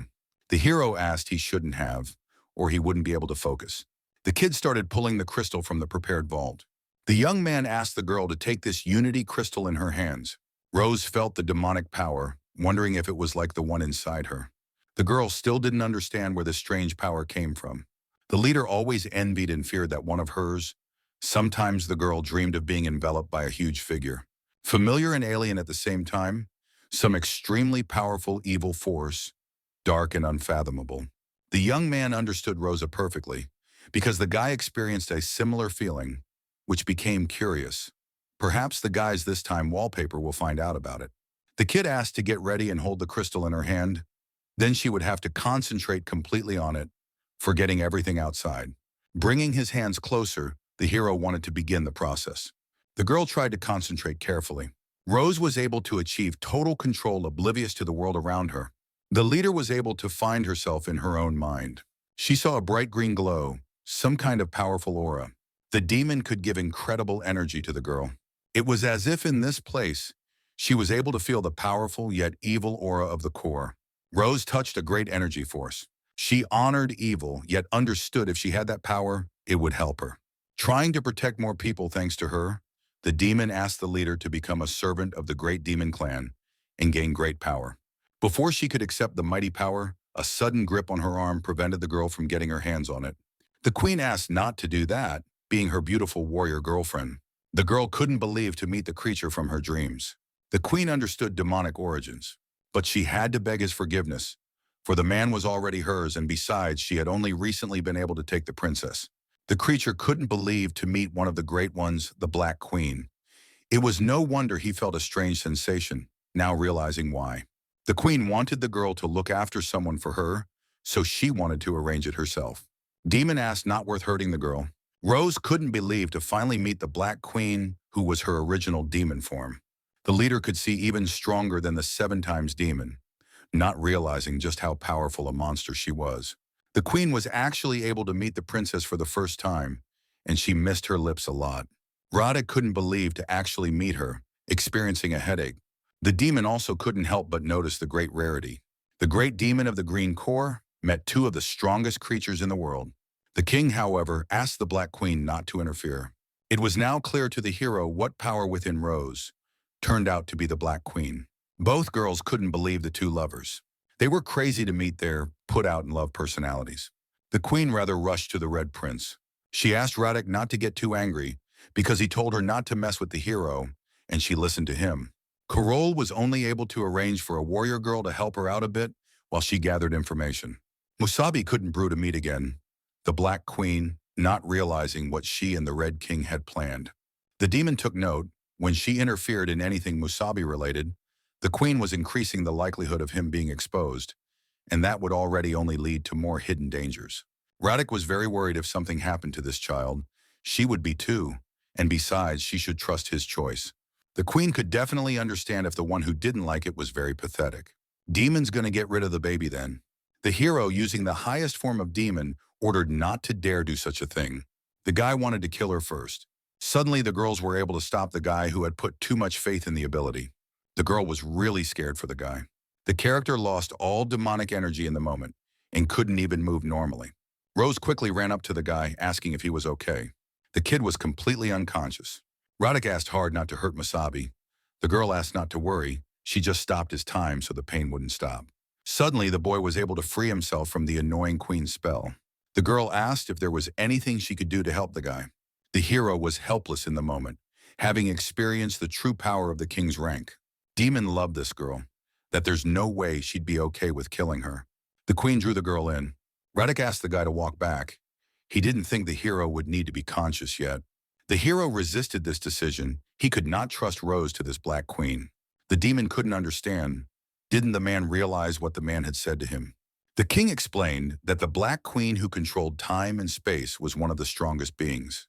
The guy asked to be considered a force. If she had the urge to kill a guy, the guy would stop breathing before the hero even realized anything. Besides, she'd never even looked at them people.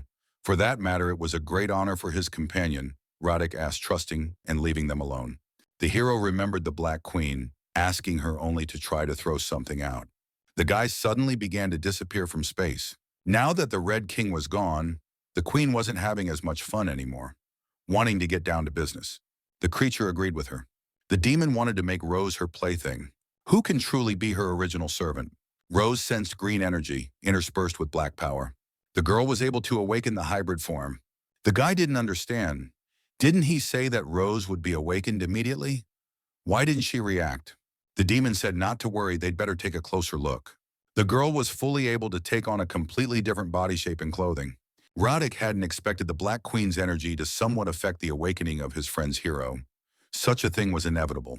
The leader pulled the guy in with gravity. It was as if the girl wished for a speedy return. Rosa had always been curious. Did the guy like her as a girl? She asked him to answer her, and not to be such an asshole. The kid noticed too much wildness in the second version of Rosa.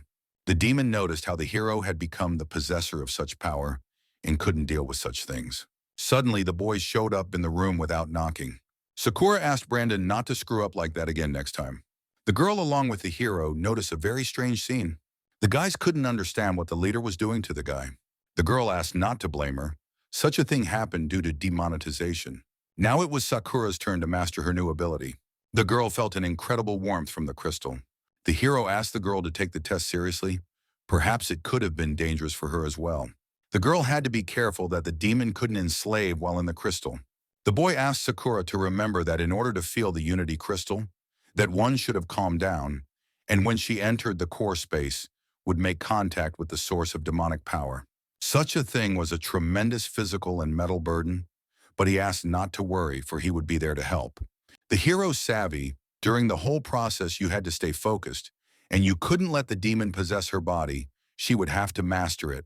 But first of all, to see if she could successfully sense the energy of the crystal, and then wati into space. Others like this took some time. However, suddenly the boy didn't even realize at what point the girl was able to find herself inside. The young man wanted to get to her faster. Once inside the girl, he wanted to look around. The king swept up the amazing things. The girl turned out to be a strange companion who was not at all hurt. Sakura was already absorbing the energy quietly now. The girl was able to quickly find contact with the demon. The comrade was able to take the creature's powerful energy with no problem. The guy couldn't believe she'd even take away the demonic origin. Radek assumed the guy liked her for something, since she was allowed to absorb the full power of the core. The girl began to demoralize. She felt the incredible power of transformation and might. Sakura transformed into an incredible shape. The demon was surprised each time, for they literally didn't even have to do anything but watch. The girl was able to master a large amount of energy. Sakura mastered the 6th-rank demon, absorbing it completely. She couldn't believe something like this was over so quickly, though she thought it would be agonizing. The hero, meanwhile, stood in a stupor, not understanding where the girl got such a powerful body from. The girl notices how she might have even sped up. Sakura suddenly approached the protagonist, who didn't expect such speed. She asked the guy if she was strong now. The young man confirmed her words. She was much stronger than before, realizing that this girl was a hidden super genius. The guys could finally begin their full-fledged plan. The boys set off to test out their newly acquired abilities. Many people could not believe their own eyes when they saw the incredible event. The new squad became truly powerful men. The guys should have found a better place immediately. They should have adapted to the upcoming Team Robot with their new abilities. The girl knew there was a demon cave east of Dawn that was huge, and not even a team of warriors from the city went in there. Lena now understood once they became demons. It seemed that this strength was almost enough to stand up to the new 6.